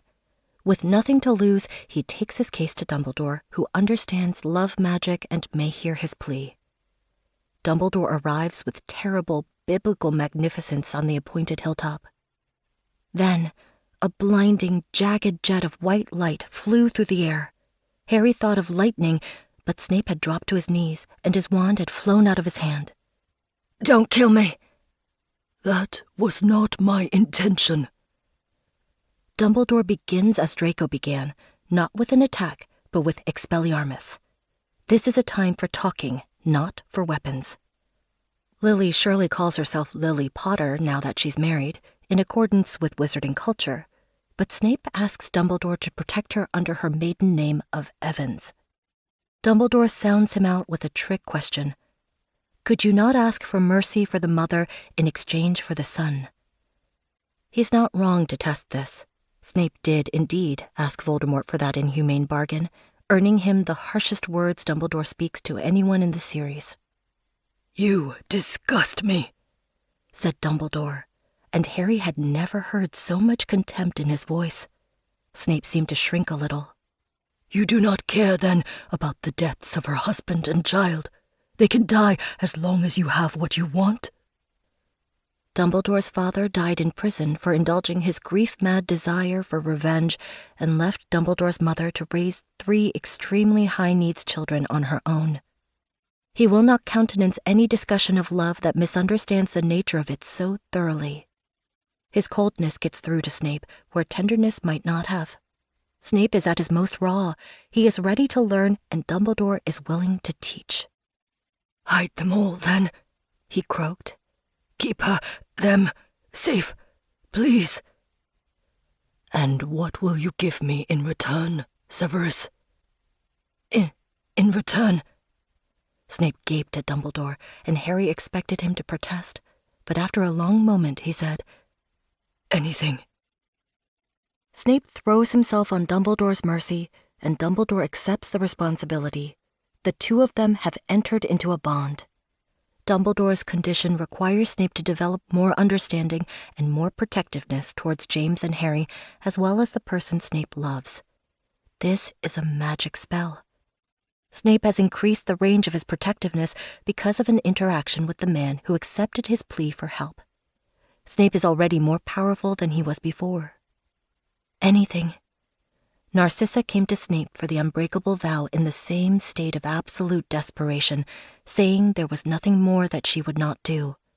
Snape is pledging himself to Dumbledore because the life of a loved one is more important to him.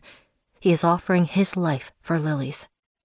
Dumbledore will use the new power he has just gained over Snape to continue to ask more love of Snape, more sacrifice, more protectiveness toward others. Not all of us are born into lives of love. Not all of us receive the love we crave. That doesn't mean we are doomed to be loveless monsters. We can gain more love within ourselves by increasing our desire to protect others. If that sounds stark and unrewarding, well, it can be. But if there's someone we want to protect, it's a bargain we'll make. 10. Snape's second chance from Dumbledore. The third memory Snape hid from Voldemort and Harry is the moment Dumbledore told Snape of Lily's death and offered him a second chance at life. Never in his life has Harry been better prepared to understand the emotion he sees in this memory. The howls of grief and guilt from Snape are like Harry's torment after seeing his friends' bodies in the Great Hall, dead, he feels, because of him. At a time like this, the griever needs something extreme, something they cannot imagine. Something was making a terrible sound, like a wounded animal. Snape was slumped forward in a chair, and Dumbledore was standing over him, looking grim. After a moment or two, Snape raised his face, and he looked like a man who had lived 100 years of misery since leaving the wild hilltop. I thought you were going to keep her safe.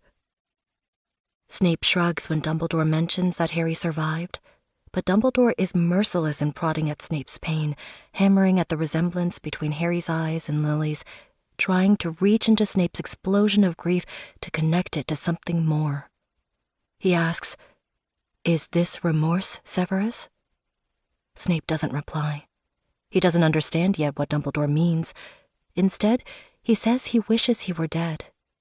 He is quite sincere. His life is over. From this point on, if Dumbledore intervenes and calls on the most vital thing remaining in Snape, his love for Lily, Snape can start again, from the beginning, and have a second chance to do right. It is too late to protect Lily, but if all goes well, Snape can help spare the innocent life of Lily's son, whom Voldemort will surely attack again. Snape cannot live for himself anymore. His heart is broken by guilt. He doesn't feel deserving. But he gave himself to Dumbledore when he pledged anything in exchange for Lily's protection, and Dumbledore sees a hope. If he calls on Snape to live for Dumbledore for the moment, to do as Dumbledore orders him, and keeps calling on the part of Snape that loves, keeps calling on Snape to do more and more for love and to protect others for love, there's a chance this love can grow strong enough to sustain Snape so he can find his own reasons to live again. I wish I were dead. And what use would that be to anyone? Said Dumbledore coldly. If you loved Lily Evans, if you truly loved her, then your way forward is clear. You know how and why she died. Make sure it was not in vain. Help me protect Lily's son. For Snape to take on Lily's work, he will have to learn empathy. He will have to understand why she felt tender and protective toward her child. This is dangerous. Thinking about what she would have wanted goes directly into Snape's guilt for contributing to her death, and that may be too painful to tolerate. But it's also undeniable that working against Voldemort from the inside to protect Lily's son is work that only one person in the world can do, and it will require all of Snape's genius. Finally, there is a good purpose for Snape's gifts, something that can unite his intelligence and his urge for vengeance with his newly awakened protectiveness. Snape accepts Dumbledore's offer. This would not have been possible if he had not thrown himself upon Dumbledore's mercy and accepted an emotional connection, a sort of life debt between them. Snape's frantic urge to protect Lily drove him to ask Voldemort to spare her, leading to Voldemort offering Lily a choice. What Lily did with that choice would have killed Voldemort with jealousy if he had been mortal. He saw Lily care for her baby's life more than her own, the kind of protection Voldemort lacked and craved even more than Snape did. So much so that he followed Harry Potter with greedy eyes for the rest of his life. He even stole Harry's blood, rich with the love between child and mother, trying to gain some of that protection for himself. It may not feel like much to Snape at the moment. Lily is dead, after all. But there was protection in his request of Voldemort to spare her. Her boy still lives. Snape's urge to protect Lily drove him to ask Dumbledore to protect her, and at Dumbledore's insistence, her husband and child as well. The debt he incurred to Dumbledore is an emotional connection, gratitude, a form of love. This gives Dumbledore the closeness to suggest to Snape that he begin a second chance at life. Without that closeness, nothing would have tethered Snape to life once Lily died. Everything Snape does in life after this moment is extra. It's a gift from death. Snape is infinitely stronger because he doesn't fear death after this. He was willing to meet death at 21. At Dumbledore's offer, he goes under an invisibility cloak of sorts, takes on a life of double agency to see what he can accomplish before he takes off the cloak and meets death again, this time as a friend. The two requests Snape made due to his love for Lily are what created enough power to protect Harry Potter until Harry was strong enough to confront Voldemort himself. At last, he said, Very well, but never, never tell Dumbledore. This must be between us. Swear it. I cannot bear, especially Potter's son. I want your word. My word, Severus, that I shall never reveal the best of you. Dumbledore sighed, looking down into Snape's ferocious, anguished face. If you insist. Snape's ferocious, anguished face. There is nothing ugly about Snape here. In these memories, Harry is seeing Snape through his mother's eyes, or through Dumbledore's. We see with Dumbledore's demeanor here that he regards Snape with more tenderness than we might have guessed, based on the harsh words of his earlier challenges to Snape. We know Dumbledore kept his word never to reveal the best of Snape. He left that choice to Snape. 11. Harry's first year. This memory is an apology to Harry. 31-year-old Snape ranting to Dumbledore about his belief that Harry is delighted to find himself famous, attention-seeking, and impertinent. This is almost hilarious in its lack of self-awareness, considering how, in reality, Snape picked on 11-year-old Harry repeatedly until Harry finally snapped. The inclusion of this memory is an admission that he had been wrong. Snape's rant is countered by Dumbledore's marvelously balanced assessment of Harry as modest, likable, and reasonably talented. Dumbledore dismisses Snape with the reminder, "Keep an eye on Quirrell, won't you?" Just in case Harry was still wondering, Snape has left him confirmation that Quirrell had never had them fooled.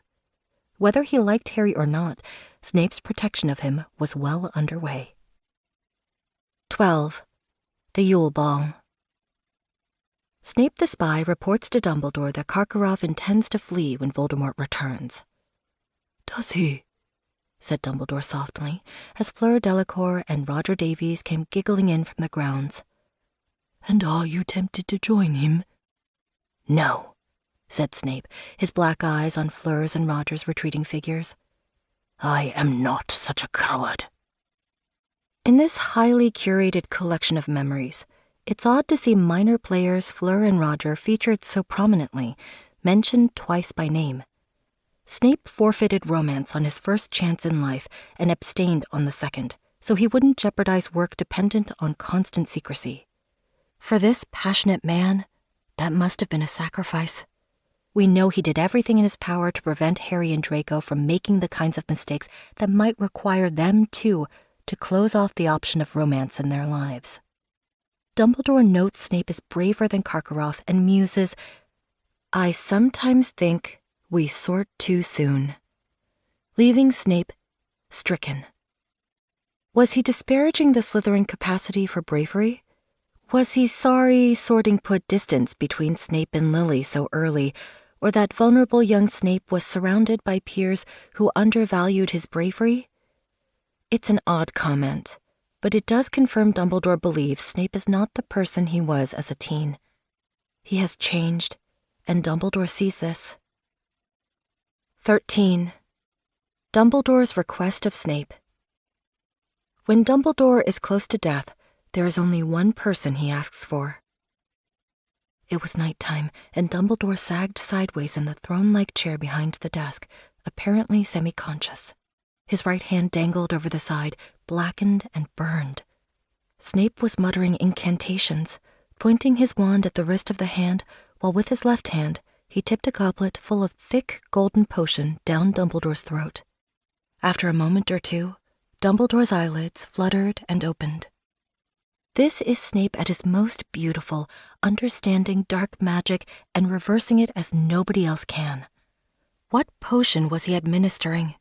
Probably not elixir of life. As mentioned earlier, nobody but the Flamels had the right to that potion.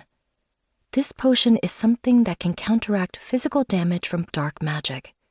Perhaps it contains phoenix tears.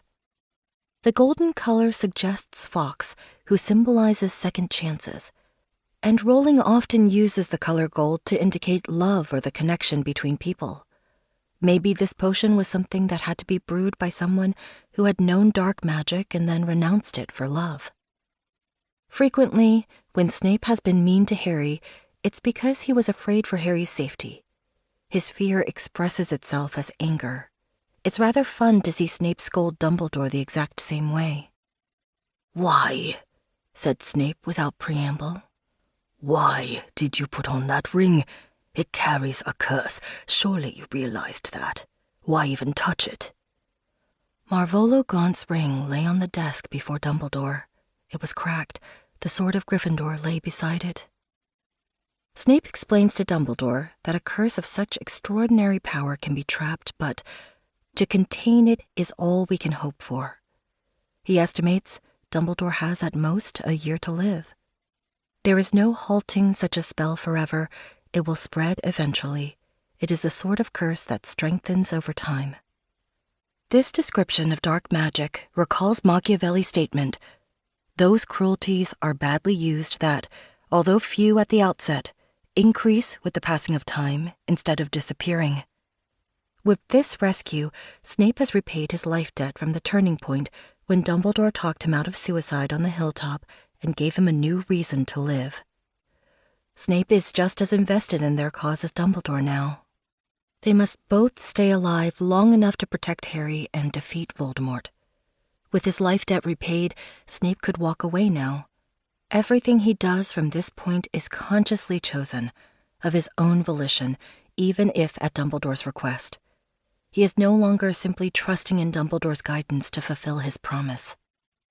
Dumbledore seems unafraid of death, only hoping to finish his work before he dies. He and Snape have that in common. He will rely on Snape to keep him alive until he's ready, the way the Flamels drank the elixir of life until they set their affairs in order. "I am fortunate, extremely fortunate, that I have you, Severus. If you had only summoned me a little earlier, I might have been able to do more, buy you more time," said Snape furiously. Dumbledore won't answer when Snape asks what tempted him to put on the ring. Snape asks if Dumbledore was trying to break the curse by breaking the ring with the sword, and Dumbledore answers vaguely, something like that. He also won't tell Snape the ring is set with the Resurrection Stone, or that there are such things as Horcruxes. He doesn't want Voldemort to learn about the Deathly Hallows through legilimency on Snape, and he certainly wouldn't want to tell Snape about Horcruxes, only to have Voldemort discover Snape knows this secret. All Dumbledore can tell Snape about the ring without endangering his life is that there was, indeed, a curse upon it, which makes this as good a time as any for Dumbledore to change the subject. Dumbledore talks lightly of Voldemort ordering the poor Malfoy boy to murder him, and the backup plan to have Snape commit the murder when Draco fails.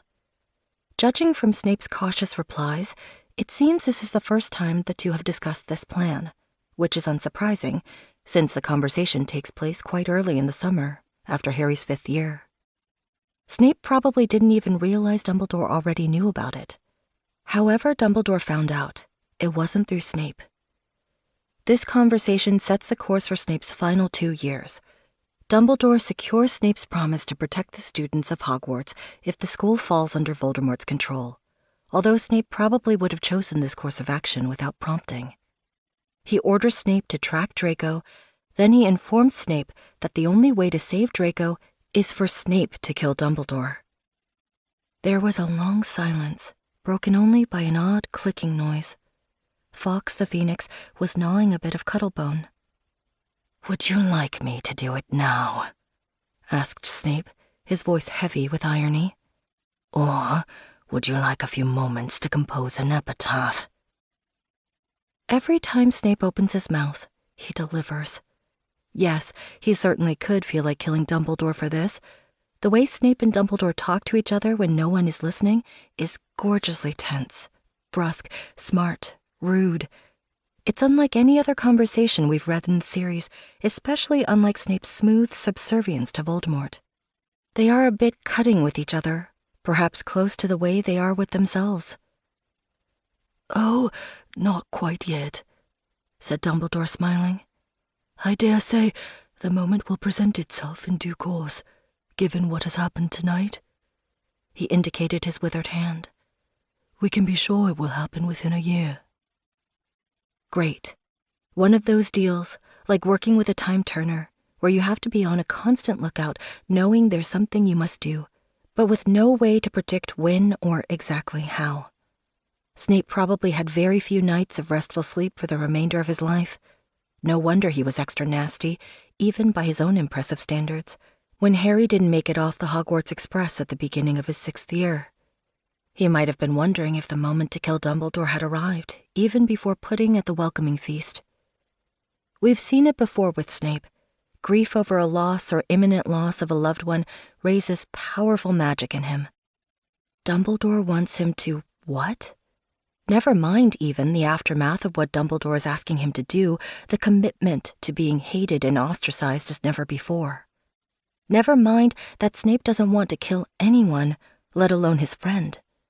It's that Snape feels emotionally connected to Dumbledore. Does Dumbledore not care? This surge of emotion makes Snape so much more powerful, so vulnerable, that he has the guts to cry out the thing he has so rarely asked of Dumbledore. What about me? "If you don't mind dying," said Snape roughly, "why not let Draco do it?" "That boy's soul is not yet so damaged," said Dumbledore. "I would not have it ripped apart on my account." "And my soul, Dumbledore. Mine." The last time we saw Snape ask in such a raw manner whether Dumbledore cared, it was the end of Harry's 3rd year, when Snape reminded Dumbledore that Sirius Black had once tried to kill him. Dumbledore's answer then, "My memory is as good as it ever was, Severus," was hardly satisfactory at a time when it seemed Snape ranked dead last in Dumbledore's favor, behind scores of Gryffindors living and dead. That took place only 2 years before this scene, but it feels like much longer. Snape and Dumbledore have been through a great deal since. The return of Voldemort, the resumption of Snape's double agency, the terrible year of Umbridge's role. Has Dumbledore not found Snape more deserving of protection and care in that time? "You alone know whether it will harm your soul to help an old man avoid pain and humiliation," said Dumbledore. "I ask this one great favor of you, Severus, because death is coming for me, as surely as the Chudley Cannons will finish bottom of this year's league. I confess I should prefer a quick, painless exit to the protracted and messy affair it will be if, for instance, Greyback is involved. I hear Voldemort has recruited him. Or dear Bellatrix, who likes to play with her food before she eats it." Dumbledore is not saying Snape's soul is disposable or less worthy than Draco's. He is throwing himself on Snape's mercy and asking if Snape thinks he might have what it takes to care for Dumbledore. Would he be able to kill for a protective reason, split his soul by killing, and then withstand the possibly fatal process of remorse that is the only way to reintegrate his soul? They can't let Draco kill Dumbledore. In the unlikely event that he succeeded, he wouldn't have been able to recover. Snape has never yet admitted remorse. That will make this more of a gamble, attempting it deliberately for the first time. Dumbledore suggests different scenarios so Snape can imagine his own reactions. Greyback turning Dumbledore into a werewolf who would attack his own students, Bellatrix humiliating him with torture. These are realistic possibilities, and they trigger Snape's protectiveness. There is protection in his attachment to Dumbledore. He knows he could die for another person or stay alive for another, but what about killing? Can he stretch to cover that as well? Dumbledore watches as Snape considers. His tone was light, but his blue eyes pierced Snape as they had frequently pierced Harry, as though the soul they discussed was visible to him. At last, Snape gave another curt nod. Dumbledore seemed satisfied. Thank you, Severus. From this moment, Snape has the protection of knowing he is, if not the most important person in Dumbledore's life, at least the most important person in his death. It's not the same as being cherished, but it shows the ultimate faith in Snape's formidable abilities. Dumbledore can prepare to move onward in peace, knowing he has secured protection not only for his death, but the welfare of his students, knowing Snape's face will be the last thing he sees in life. Nobody in the world but Snape could do this job. It is a way of being seen, of being known for his true and greatest self. We don't see in Snape's bequest to Harry any reference to the unbreakable vow he took with Narcissa soon after this scene. Narcissa's request that Snape look after Draco and kill in Draco's stead dovetails perfectly with Dumbledore's. They are identical. There was no need for Snape to inform Dumbledore about it. It added nothing except further protection for Snape in being the most important person in the world to someone, selected for his gifts. Draco's attachment to him will provide protection. 14. The Argument in the Forest. Partway through Harry's 6th year, Snape's protective magic grows so powerful from looking after Harry and Draco, so acute from worrying about life after Dumbledore, that he gains the strength to ask, painfully, for some affection and assurance from Dumbledore. Harry surely recognizes this feeling as he views the memory. It is exactly the same as the doubt that tormented Harry about Dumbledore's love just before Snape heartened him with the sword and the silver doe. The ensuing argument is fraught and bears close examination. Dumbledore is so accustomed to Snape being closed off, private about his feelings, that it takes him a long time to realize this conversation isn't about Harry. What are you doing with Potter all these evenings you are closeted together? Snape asked abruptly. Dumbledore looked weary. Why, you aren't trying to give him more detentions, Severus? The boy will soon have spent more time in detention than out. He is his father over again. In looks, perhaps, but his deepest nature is much more like his mother's. Dumbledore doesn't understand yet. He thinks this is Snape's usual tiresome harping on Harry's shortcomings. I spend time with Harry because I have things to discuss with him, information I must give him before it is too late. Information? Repeated Snape. You trust him, you do not trust me. It is not a question of trust. I have, as we both know, limited time. It is essential that I give the boy enough information for him to do what he needs to do. Dumbledore still doesn't get it. He and Snape have spent years discussing dispassionate martial tactics. There is so little time left. There's no time for anyone to take things personally.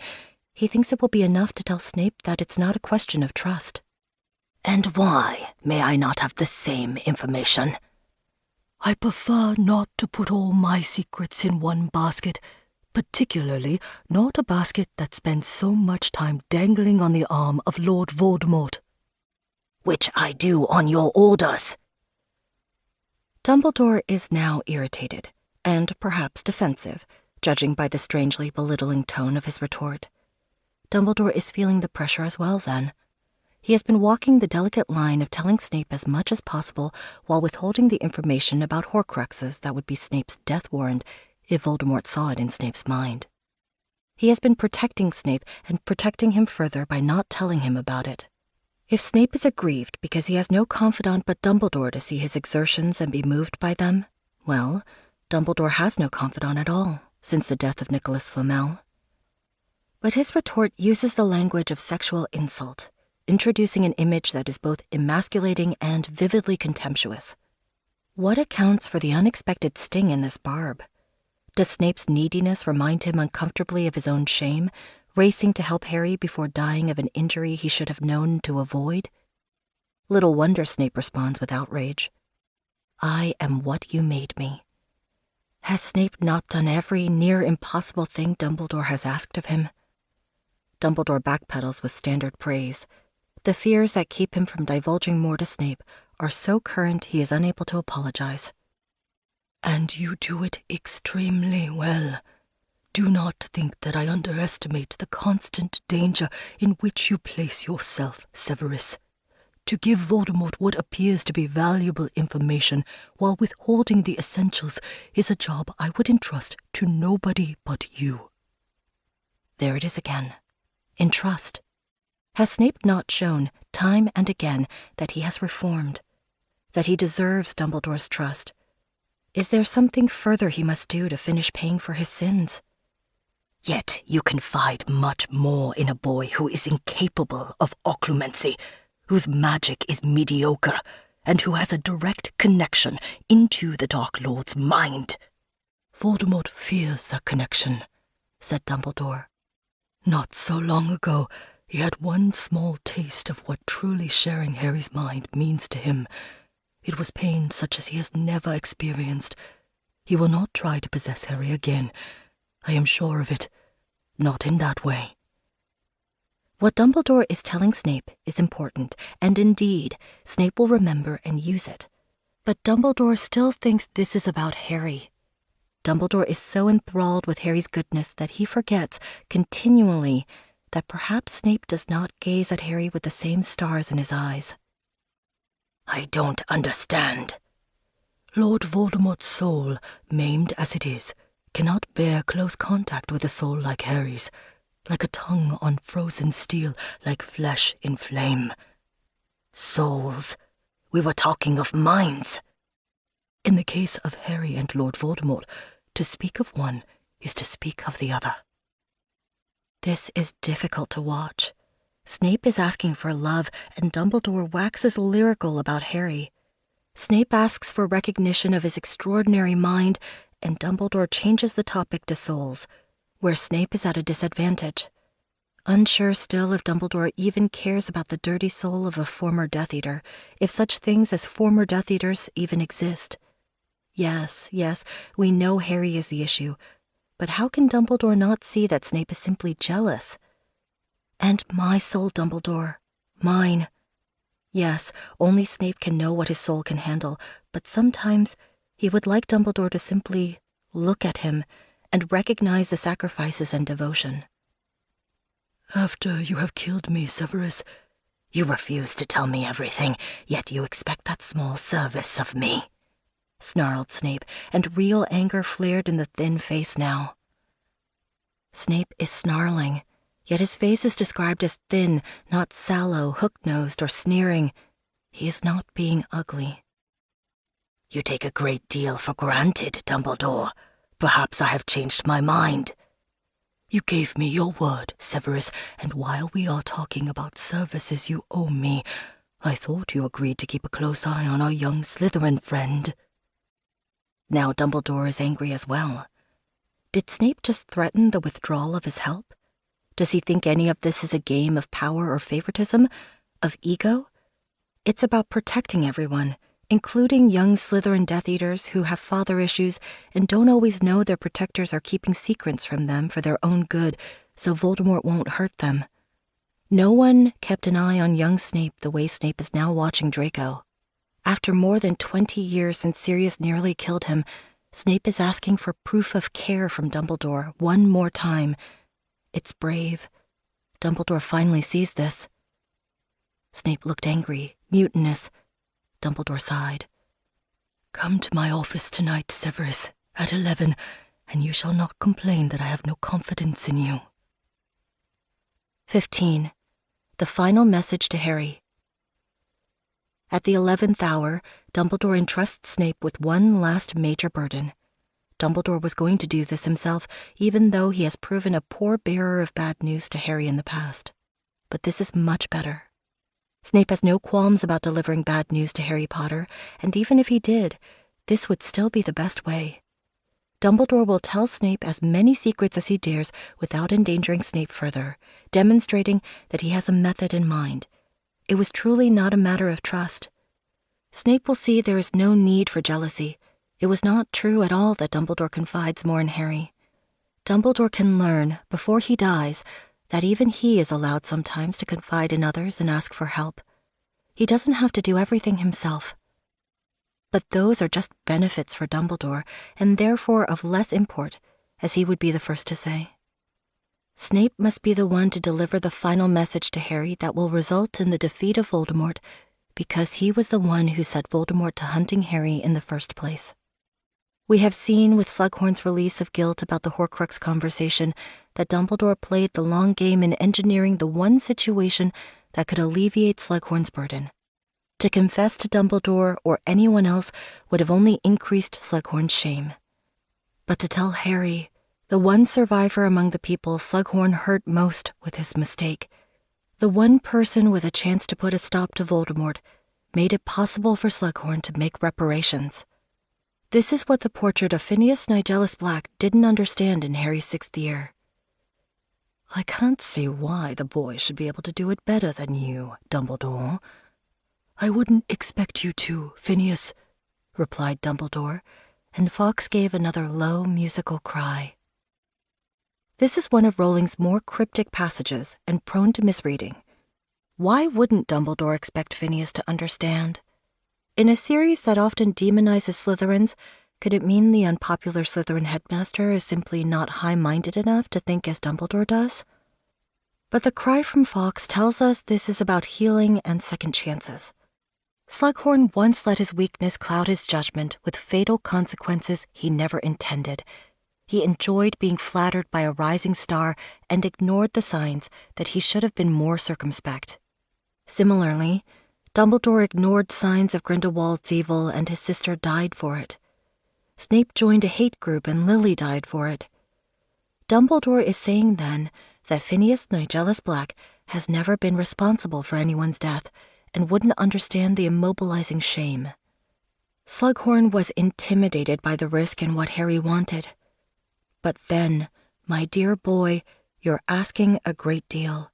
You're asking me, in fact, to aid you in your attempt to destroy. But Snape will not be intimidated by bringing the final message to Harry. He already lives with that level of risk. Providing this vital service to Harry will only help relieve Snape of some of his debts, in the same way that Harry assured Slughorn, correctly, that it would benefit Slughorn to cooperate. You'd cancel out anything you did by giving me the memory. It won't be as simple as that, of course. Snape would never think he could cancel out his mistakes. But if he can confess to Harry the events that led to Lily's death, those memories can help Harry understand more about how to defeat Voldemort, and the peace of mind this brings Snape will be greater than his shame.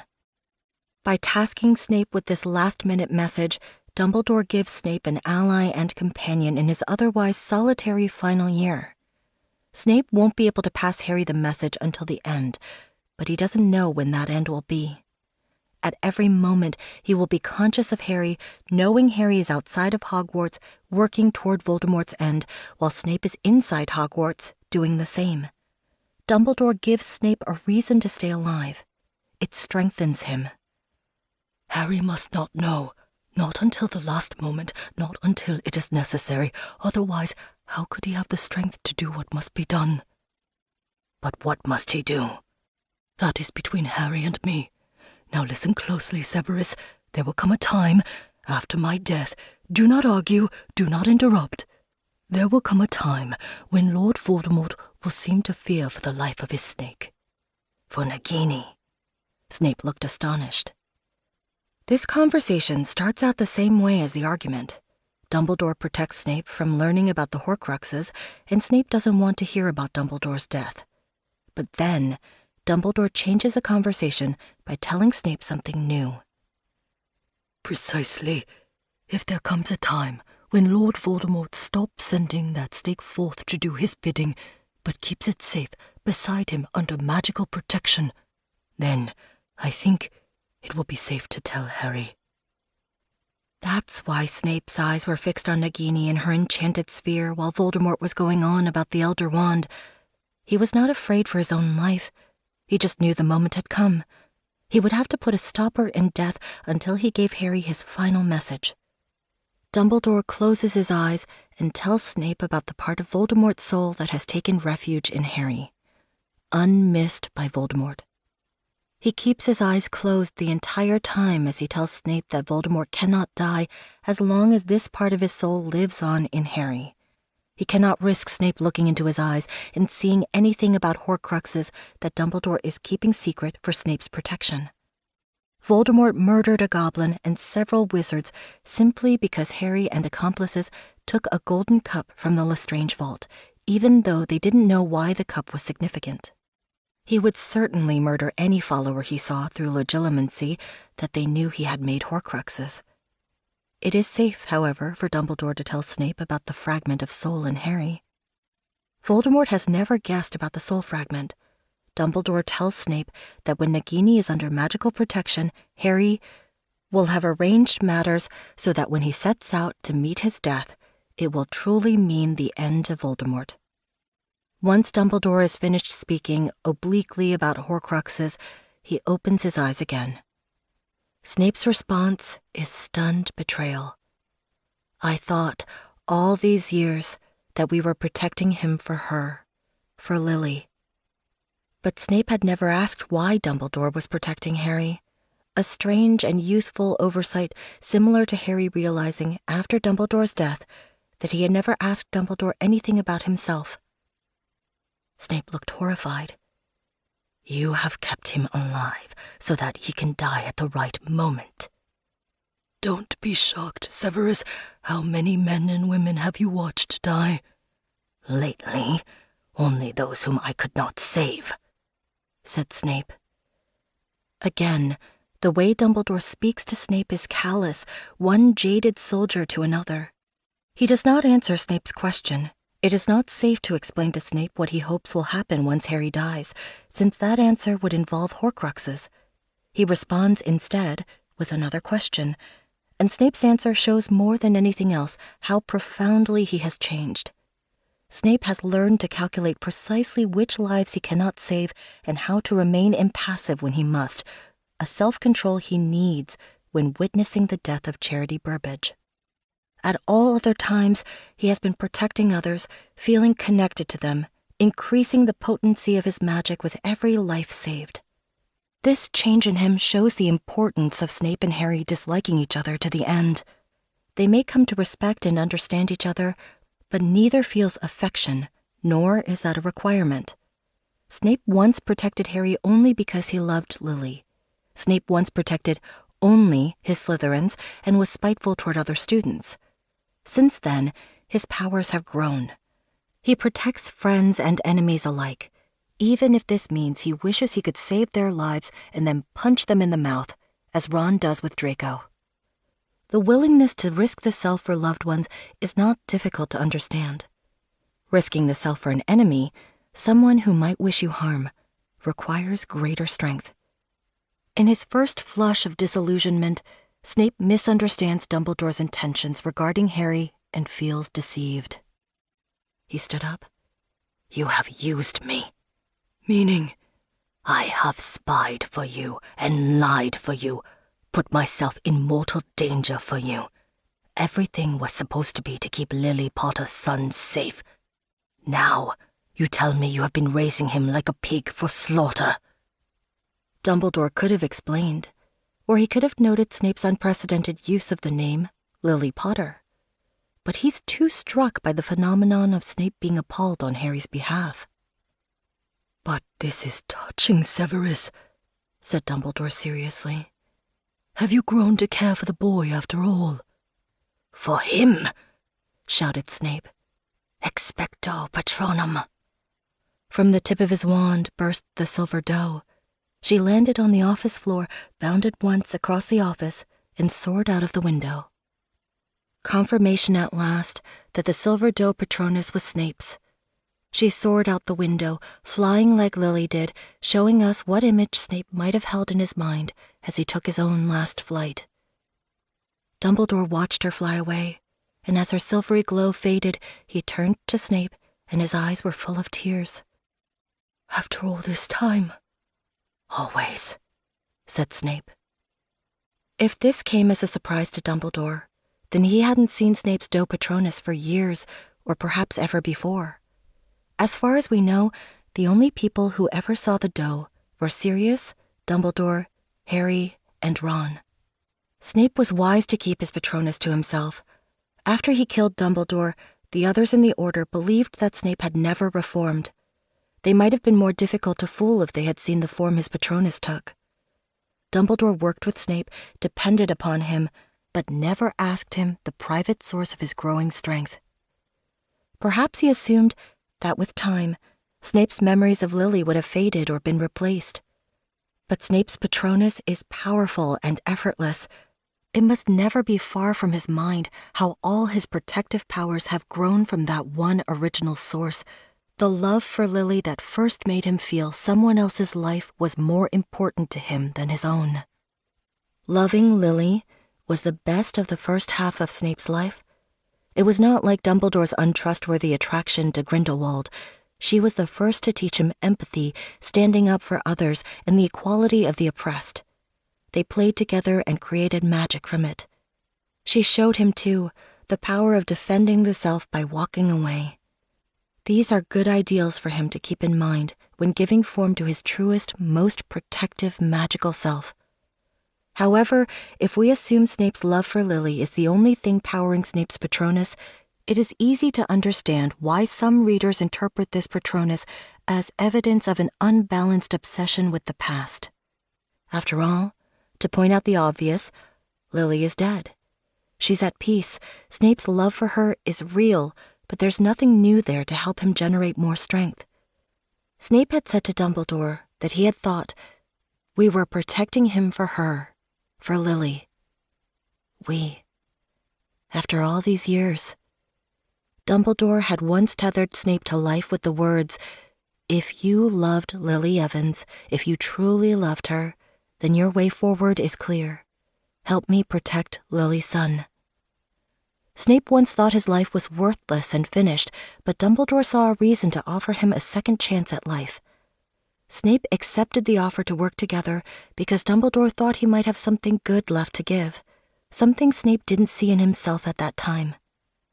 Dumbledore has been the inspiration for the second half of Snape's life, engaging him with life-or-death work that challenges even this intensely gifted man. All the dangerous things Snape has done in adulthood have been because he took Dumbledore's directive to heart and lives by it still, as he demonstrates to Dumbledore with his luminous Patronus. Of course Snape wants his extraordinary mentor to look at his soul, see its wholeness, and acknowledge that after all this time, Snape was worth a second chance. When Harry once said he told Scrimgeour he's Dumbledore's man through and through, Dumbledore's eyes watered and he could not speak, and Fawkes let out a low, soft, musical cry. Dumbledore's eyes fill with tears again at the sight of Snape's Patronus.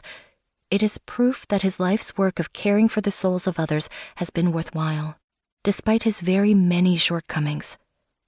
The magic of the Silver Doe stills the conflict between Snape and Dumbledore.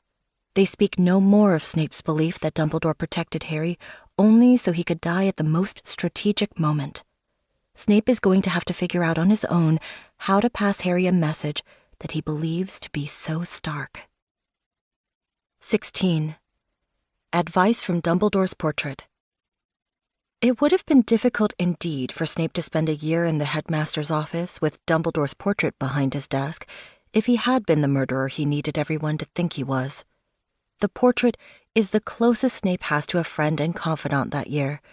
If Snape had a guilty conscience regarding Dumbledore, the portrait would have performed the haunting, accusatory function Mad-Eye Moody had in mind when he set a dust effigy jinx at the entrance to Grimmauld Place. Dumbledore's portrait advises Snape to maintain his cover by telling Voldemort the correct date of Harry's departure from Privet Drive and to maintain Harry's safety, or at least decrease the danger, by confunding Mundungus Fletcher into suggesting the use of decoys. Harry sees the portrait reminding Snape to act your part convincingly in the chase, confirming for Harry that Snape's participation was part of the plan. Acting convincingly will require Snape to hurt someone or make a good attempt at it.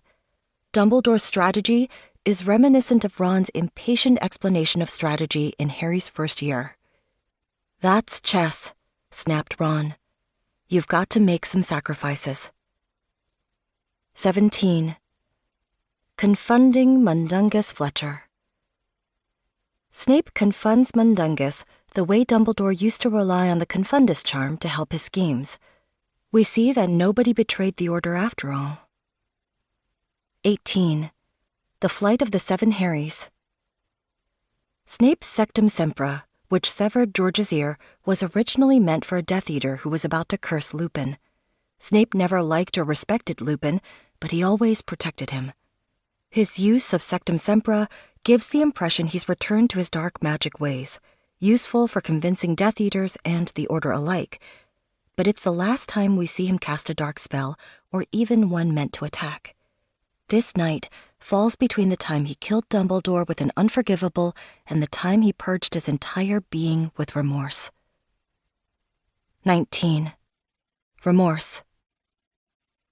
The most intricate magic Snape ever casts takes place in the Grimmauld Place bedroom of the late Sirius Black, possibly the single place in the world most likely to fill Snape with loathing. Rowling wrote this memory in careful layers.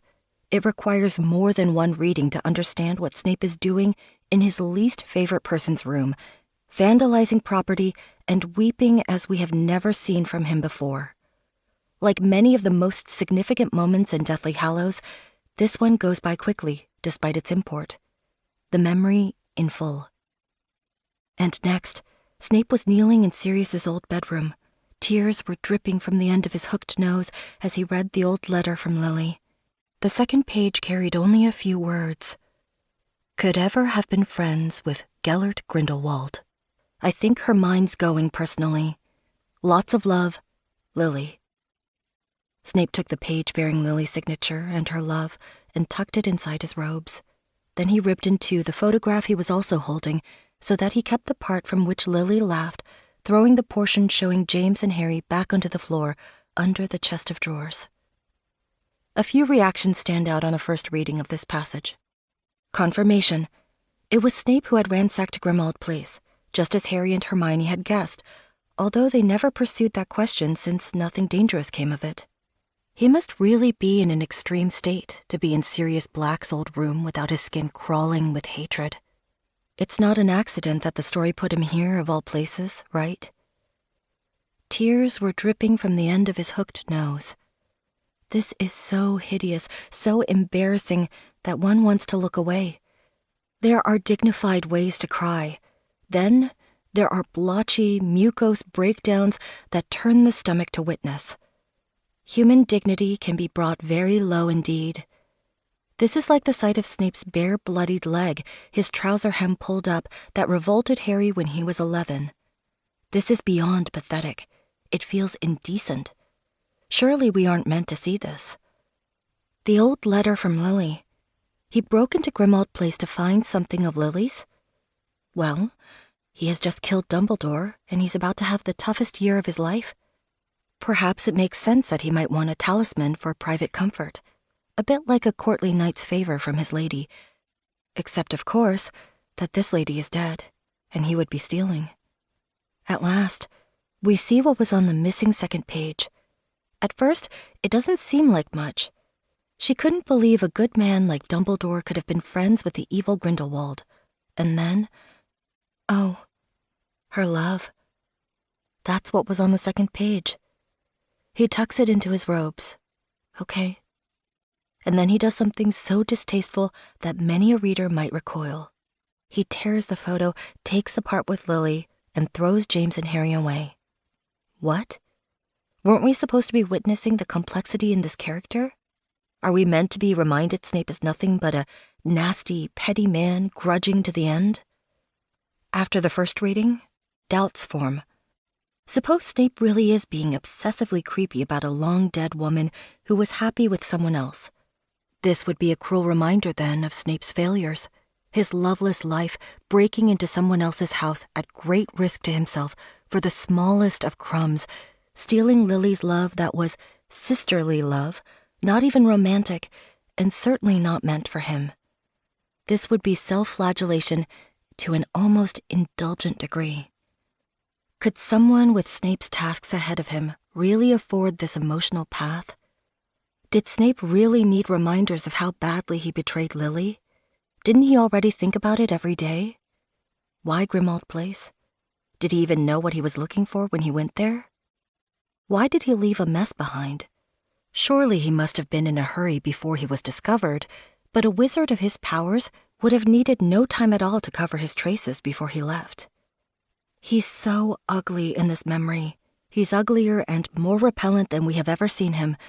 This is a memory he has died to give Harry.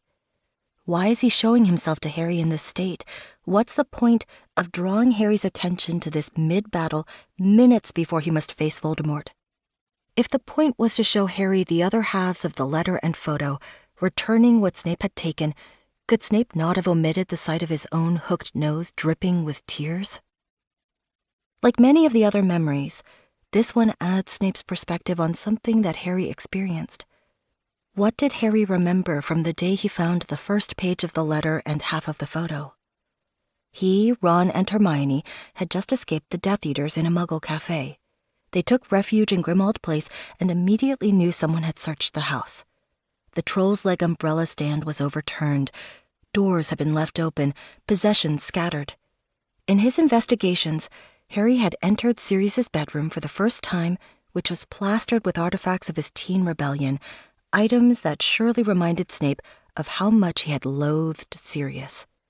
Gryffindor banners, posters of Muggle girls in bikinis, a photo of the Marauders. With confirmation that the messy intruder was Snape, this line is much funnier.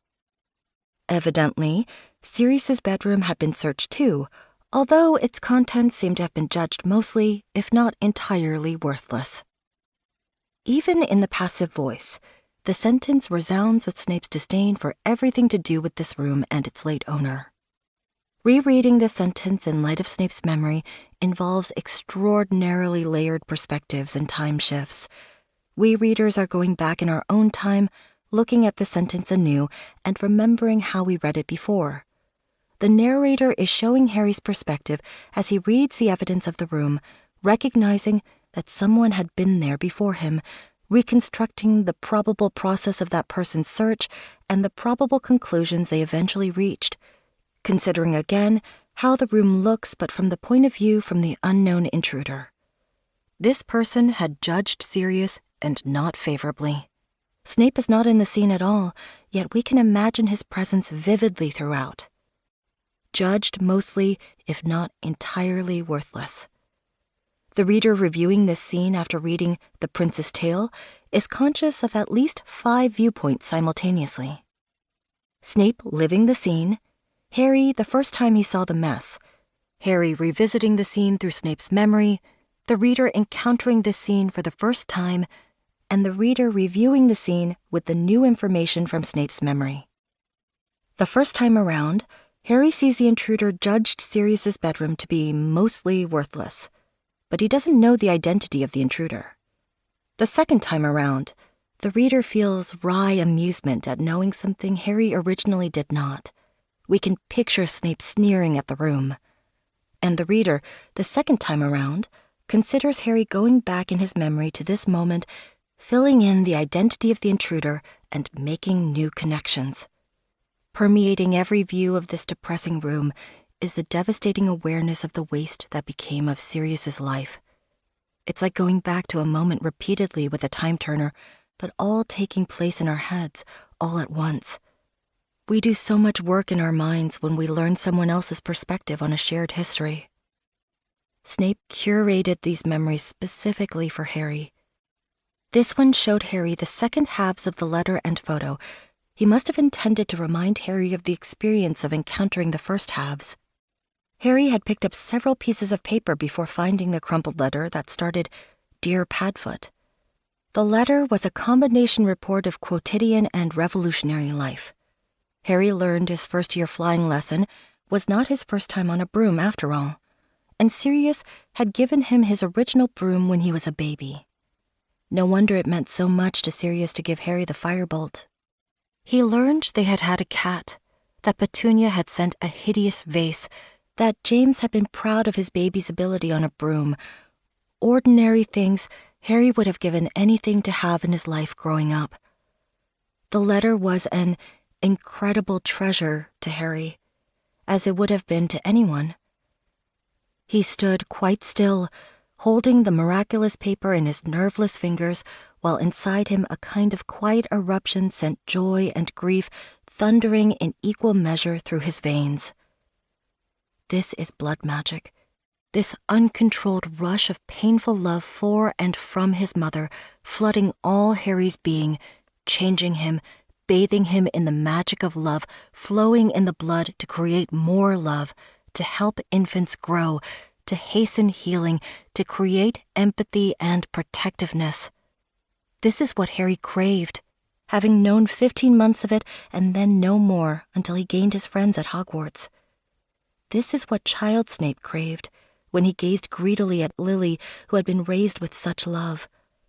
This is what Voldemort craved so badly that he didn't even know he craved it until he saw Lily's love for baby Harry, and then the force of his craving sent him howling into nothingness, unable to regenerate a human body until he hunted down that now-grown baby and stole Harry's blood with Lily's love still in it. Harry searched wildly for the second half of the letter, but found only the torn bit of photo. Snape created this experience for Harry. Snape staged the clues, a treasure hunt from the overturned troll's leg to the scattered papers to the torn photo hidden under the chest of drawers, knowing it would raise urgency in Harry, showing him in inanimate objects what he could not tell Harry yet in words. Look for your mother's story.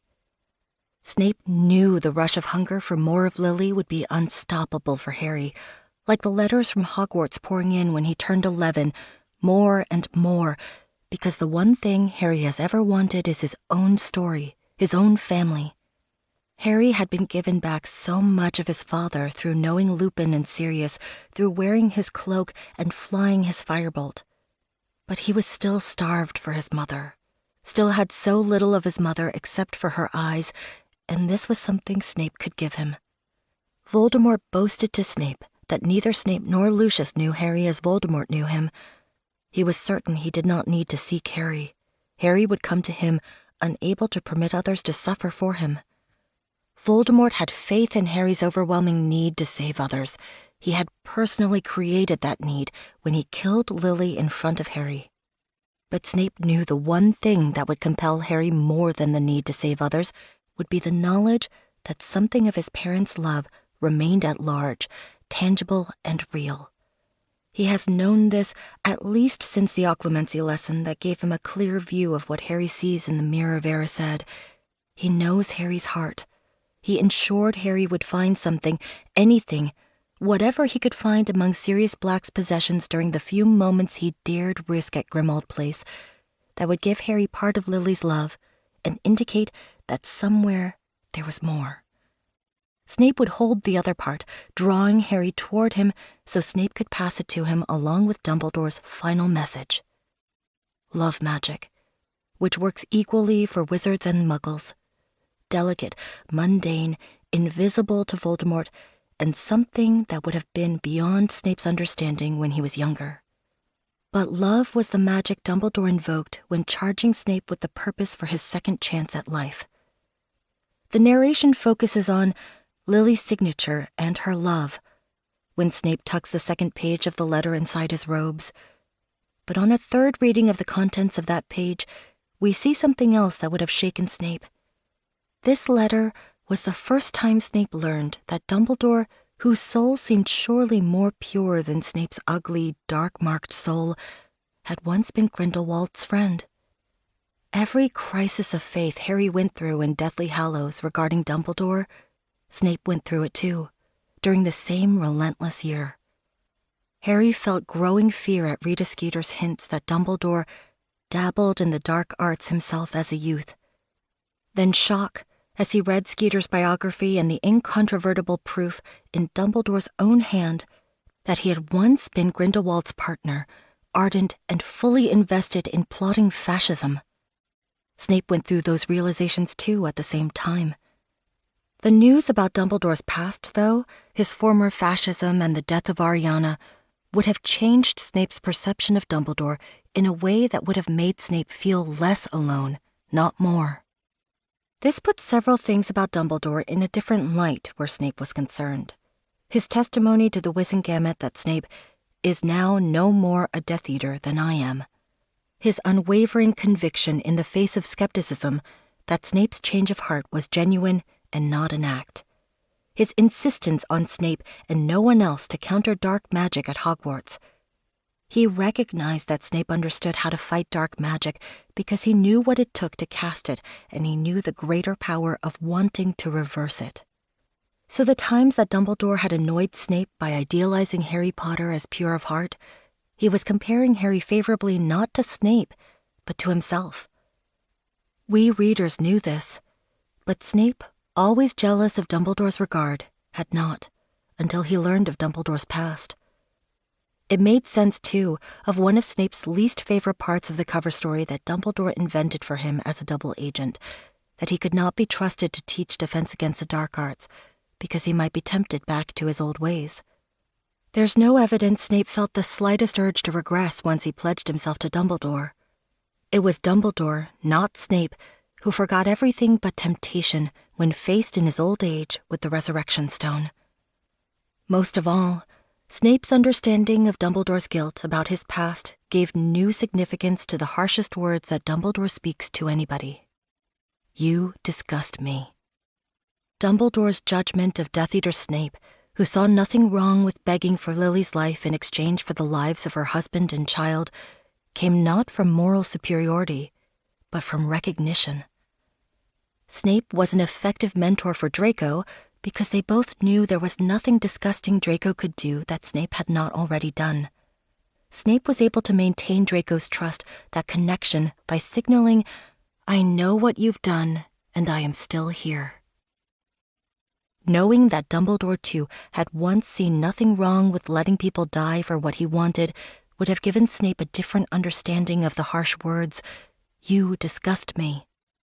Dumbledore shared not only Snape's self-loathing, but his unresolved shame, and he remained close to Snape to the end of his life. Throughout the year that Snape was headmaster, he kept the half of the letter that said Dumbledore had once been friends with Grindelwald. It was evidence that the mentor who believed Snape had it in him to revert all the way back to dark magic without harming his soul knew firsthand how much he was asking of Snape. He knew it could be done and knew, from his own life, what kind of person a former fascist could become. It served as a talisman for Snape. That was the letter. Snape performed a different sort of magic, just as mundane and just as potent, with the photograph. In the memory, Snape showed himself ripping in two the photograph of the family, keeping the part with Lily, and throwing the part with James and Harry onto the floor. In a crucial but easily missed passage of Deathly Hallows, Hermione discusses the process of making a Horcrux by ripping the soul through murder. Ron asks if there's any way to put yourself back together. Yes, said Hermione with a hollow smile, but it would be excruciatingly painful. Why? How do you do it? Asked Harry. Remorse, said Hermione. You've got to really feel what you've done. There's a footnote. Apparently, the pain of it can destroy you. The concept of remorse is central to the 7-book series, but Rowling never shows us a character actually undergoing this painful process, except for one. Snape, fallen to his knees with tears dripping down his nose, is reintegrating his soul through remorse. This is how he recovers after it rips his soul apart to kill Dumbledore, as he implicitly told Dumbledore he would do when accepting their agreement. The process is so wrenching, A person cannot choose the areas in which to feel remorse. It must be total. This is how hideous we humans can feel when we finally face ourselves, and Snape cannot feel remorse for killing his friend without also facing his almost unbearably profound remorse for something he did years ago, forcing himself for the first time to truly feel what he had done. All these years, he convinced himself of Harry's arrogance, of his resemblance to James and not Lily, of flaws that Harry did and did not have, because he couldn't endure the guilt of what he had taken from this child. Lily's baby showed up at Hogwarts 10 years later, abused and half-starved, prone to headaches, constantly aware that the mass murderer who attacked him would return to finish the job. Snape had been terrified to let himself feel the life he had really given Harry. Better to believe Harry didn't suffer. That Potter was so insulated by his arrogance he could barely feel pain at all. That criticism would simply bounce off him without effect. The ordinary things in Lily's letter, the garish bad taste of a godfather's room, the quiet birthday tease, these are the things Snape took from Harry. By tearing the photo, he recreated what he had done to Harry's family when he asked Voldemort for the mother's life, but not the father's or child's. There was no magic to this act, but it raised emotion and cast a spell nonetheless. A mundane spell for remorse. Snape showed Harry through the memory that he understood what he had done. This memory is an apology. In asking for Lily's life alone, in feeling love for her, yet thinking nothing of separating her from her husband and child, he was fatally greedy, wanting something that belonged to other people by rights. Snape had memories of Lily's love, but they wouldn't work for him as they would work for the person to whom they truly belonged. Snape thought Dumbledore's final message meant Harry would die very soon. It was imperative to Snape that he return memories of Lily's love to Harry, their rightful owner, before Harry died. They would protect Harry. They would bathe him in love and courage on his walk to meet Voldemort. Lily's love, her power of flight, her protectiveness, her ability to walk away rather than attack, all of these things were Harry's maternal inheritance.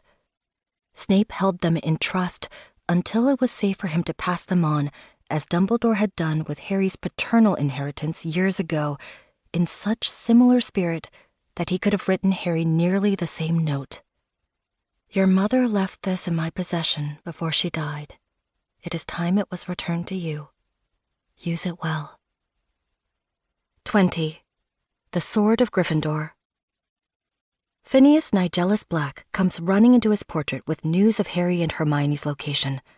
Snape has been looking for them for months to give them the Sword of Gryffindor, but even so, there's something else so important that he interrupts this long-awaited announcement. And now, Snape stood again at the headmaster's study as Phineas Nigellus came hurrying into his portrait. Headmaster, they are camping in the Forest of Dean. The mudblood, do not use that word.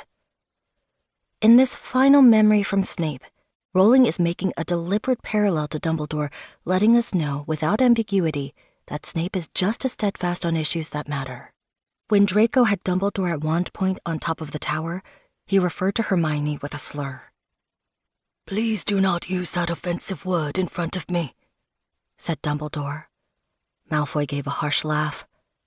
You care about me saying mudblood when I'm about to kill you. Snape and Dumbledore are equally clear that they fight for the rights of Muggleborns, just as Snape and Dumbledore both sacrifice the chance to save their own lives because they use their last moments to protect Harry instead. The portrait of Dumbledore reminds Snape that the sword must be taken under conditions of need and valor, and that he cannot let Harry see him in case Voldemort reads Harry's mind. Snape asks one last time if Dumbledore is going to tell him why Harry needs the sword, and Dumbledore replies again, "No, I don't think so." Dumbledore is still protecting Snape from Voldemort, and Snape still misunderstands and resents this. He dies without full knowledge of Dumbledore's care, but he delivers Dumbledore's final message to Harry anyway, along with 19 other memories of his own selection to strengthen Harry and ease his way. and Snape left the room. Harry rose up out of the pensieve, and moments later, he lay on the carpeted floor in exactly the same room. Snape might have just closed the door. And then, Harry returns to the battle to let Voldemort kill him, as he has just learned he must. The forest again. Harry emerges from Snape's pensive memories with the mistaken thought, finally, the truth. Based on the incomplete information Dumbledore gave Snape, Harry believes Dumbledore did not intend Harry to survive the confrontation with Voldemort. Feeling somewhat betrayed and slightly bitter, Harry goes to his death of his own volition, knowing it's his nature to want to save others. The snitch he inherited from Dumbledore cracks open to release the Resurrection Stone. Harry uses it to call dead loved ones to walk with him, providing comfort as he presents himself for attack without defending himself. He has just seen Snape do the exact same thing. Cornered by the heads of house, Snape crashed out the window, rather than defending himself, letting McGonagall call him a coward without saying a word in his own defense, remembering Lily as his childhood friend and flying the way Lily flew. Snape and Harry both chose this course of action, able to override their instincts for self-defense because of unwavering belief in their end goal. Both required strict discipline to shut down their extraordinarily strong defenses. Harry noted, this cold-blooded walk to his own destruction would require a different kind of bravery, not like the adrenaline-fueled heroics that come naturally to him. Both Harry and Snape, when they committed to letting themselves be killed, focused by calling upon memories of loved ones who were dead, rather than living people who might tether them to life. King's Cross, Master of Death. In the moments after he received Voldemort's killing curse without defending himself, Harry holds an illuminating conversation with Dumbledore. A Dumbledore who is at once real and imagined, part of himself. In the course of this conversation, Harry learns answers he didn't realize he already knew. For one thing, Harry isn't dead. For another, Dumbledore has expected and hoped as much. He hadn't betrayed Harry after all. But I should have died. I didn't defend myself. I meant to let him kill me. And that, said Dumbledore, will, I think, have made all the difference. The sight of Harry choosing to die without defending himself made an impact on Voldemort, just as the sight of Snape taking his hand off his wound convinced Harry to pay attention to the message Snape delivered. Harry and Snape both have something they valued more than their own survival. Dumbledore acknowledges Harry as a master of death, powerful enough to unite the three Hallows by using them all for their proper purpose. Even Dumbledore, in his greatness, could only master one of the Deathly Hallows, the Elder Wand, the urge to dominate. His greed for the Resurrection Stone showed that he had not accepted the finality of death for his loved ones. I was fit only to possess the meanest of them, the least extraordinary. I was fit to own the Elder Wand, and not to boast of it, and not to kill with it. I was permitted to tame and to use it, because I took it not for gain, but to save others from it. But the cloak I took out of vain curiosity, and so it could never have worked for me as it works for you, its true owner. The stone I would have used in an attempt to drag back those who are at peace, rather than to enable my self-sacrifice, as you did. Harry is unusual in that he can work with all three Hallows properly without greed. Not everyone is interested in all three. Voldemort did not recognize the Resurrection Stone and wouldn't have found it compelling in any case, nor would he have felt the need for the cloak. Dumbledore and Grindelwald rarely thought about the cloak and wanted to use the stone to bring back the dead, albeit in very different ways. Snape is a different case. He is also a master of death, unafraid and accepting of death, but barely interested in any of the Hallows at all. He is the anti-Voldemort. Whereas Voldemort is obsessed with material objects, stealing cups and rings and lockets to house shreds of his soul, Snape depends on very little outside his own mind. His greatest specialties, potions and occlumency, are even performed without wands or incantations. Unlike Voldemort, Snape's discoveries led him further away from relying on dangerously uncontrollable artifacts. The Dumbledore of King's Cross points out that Voldemort gambled everything on the Elder Wand rather than self-reflection. At first, he was afraid that you had conquered him by superior skill. Once he had kidnapped Ollivander, however, he discovered the existence of the twin cores. He thought that explained everything. Yet the borrowed wand did no better against yours. So Voldemort, instead of asking himself what quality it was in you that had made your wand so strong, what gift you possessed that he did not, naturally set out to find the one wand that, they said, would beat any other. Snape's thinking has always gone in the opposite direction. His style of self-sufficient magic is accessible to almost everyone. A child can win a duel with Expelliarmus. Anyone who wants to protect a loved one can learn to fend off Dementors. Magical artifacts pass through Snape's hands, work properly for him, and move on. Like Potter's invisibility cloak or the Elder Wand that Dumbledore knew would recognize Snape as its master without Snape even knowing it. In King's Cross, Dumbledore leaves Harry with this joyous tribute to the mundane human power of changing ourselves simply by thinking. "Tell me one last thing," said Harry. "Is this real, or has this been happening inside my head?" Dumbledore beamed at him, and his voice sounded loud and strong in Harry's ears, even though the bright mist was descending again, obscuring his figure. Of course it is happening inside your head, Harry, but why on earth should that mean that it is not real? Snape's signature magic is magic that happens inside the mind. He was a master of death without needing any of the Deathly Hallows at all. He did not need the Elder Wand. He authored the ownership of the Elder Wand by training 2 of its young adult owners to come into possession simply by being worthy, without ever seeking it. He did not need the Resurrection Stone. He could recall the love in his interactions with Lily Evans as powerfully as the Resurrection Stone recalled Lily, James, Lupin, and Sirius for Harry. His Patronus was just an outward manifestation of this steadfast source of strength, usually visible to himself alone, the way Harry's loved ones were invisible to everyone else. This protection was powerful enough for Snape to block out Dementors or the world's self-proclaimed greatest Legilimens. This ability to connect to that feeling of love kept him airborne when he leaped. He did not need a cloak to become invisible. Going undercover as the right-hand man of the tyrant he brought down was the same magic on a grander scale. Like the brother in the story who asked for Death's cloak, Snape walked away from death, for a while, on the night he pledged to protect Harry rather than end his life.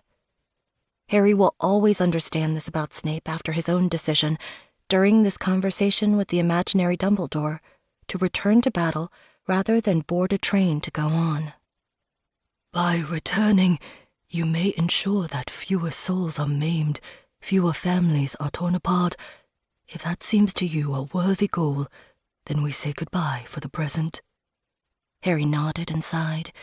Leaving this place would not be nearly as hard as walking into the forest had been, but it was warm and light and peaceful here, and he knew that he was heading back to pain and the fear of more loss.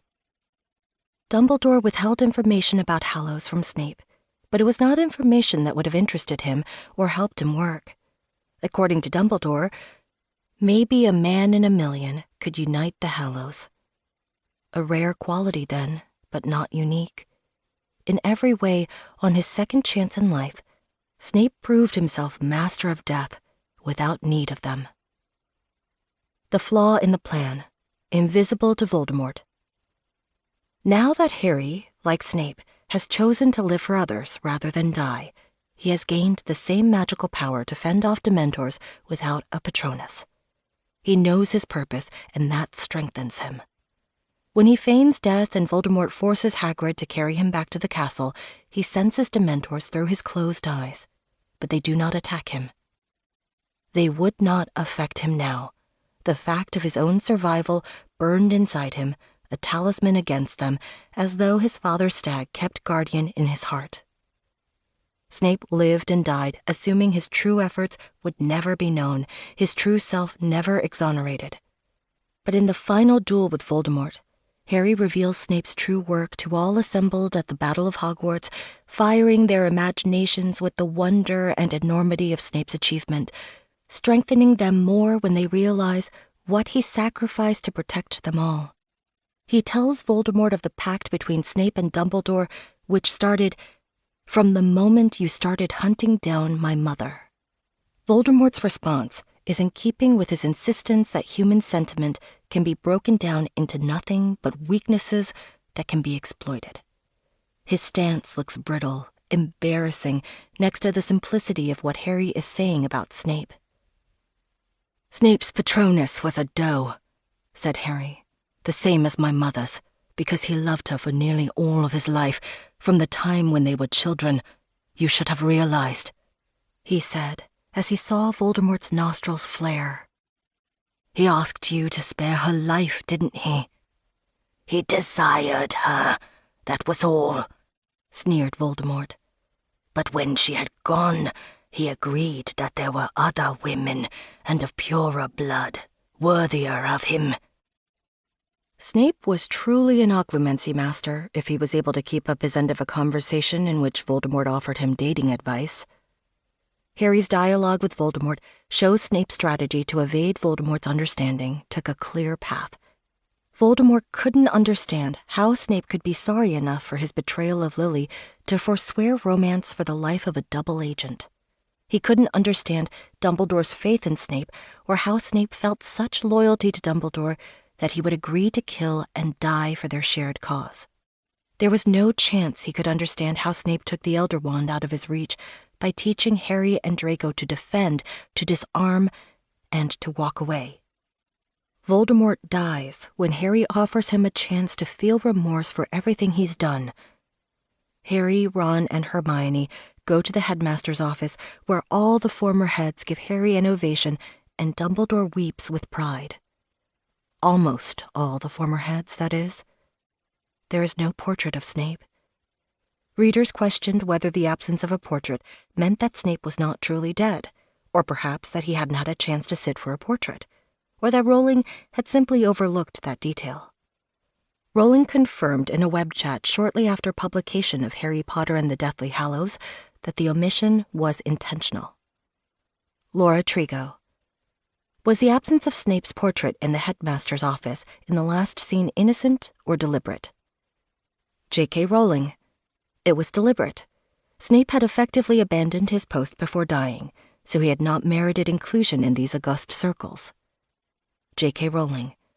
However, I like to think that Harry would be instrumental in ensuring that Snape's portrait would appear there in due course. The headmaster's office casts its own magic. In Harry's 5th year, it sealed itself against Dolores Umbridge, refusing to recognize her as headmistress. The office remained faithful to Dumbledore even though he was gone. After Dumbledore's death, the office recognized both McGonagall and Snape.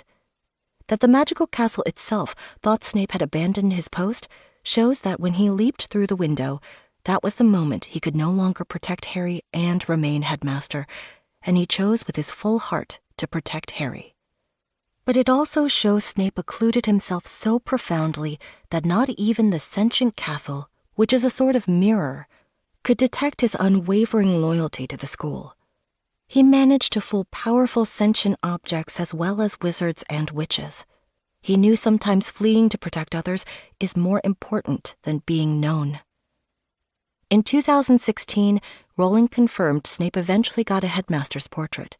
In the e-book, Short Stories from Hogwarts of Heroism, Hardship, and Dangerous Hobbies, she wrote, "Following a private conversation with Harry, Minerva McGonagall later took the controversial decision to add a portrait of Severus Snape to the gallery of old headmasters and headmistresses in her tower office." Snape's inclusion within that cacophonous portrait gallery puts his achievements as headmaster and double agent into sobering perspective. His service to the school was different in nature from the way most of his colleagues served. He's an arresting presence, even posthumously. This very young protégé, hand-selected by the great Albus Dumbledore to see Hogwarts through one grim, pivotal year. Snape died believing Dumbledore meant to sacrifice Harry. Perhaps, once his portrait is installed, his portrait can talk to Dumbledore's and understand better that Dumbledore meant to help Harry free himself of Voldemort. Perhaps Dumbledore's portrait can finally explain that he withheld information about Horcruxes not for lack of trust, but because he cared about Snape enough to protect his life. Perhaps Professor McGonagall will get to speak to Snape's portrait about the heartbreak of his apparent betrayal and her even greater heartbreak when she realized everything he endured while she attacked him. Whatever Snape's portrait tells her, the other portraits can back up his story. They were witnesses to his final year. Epilogue.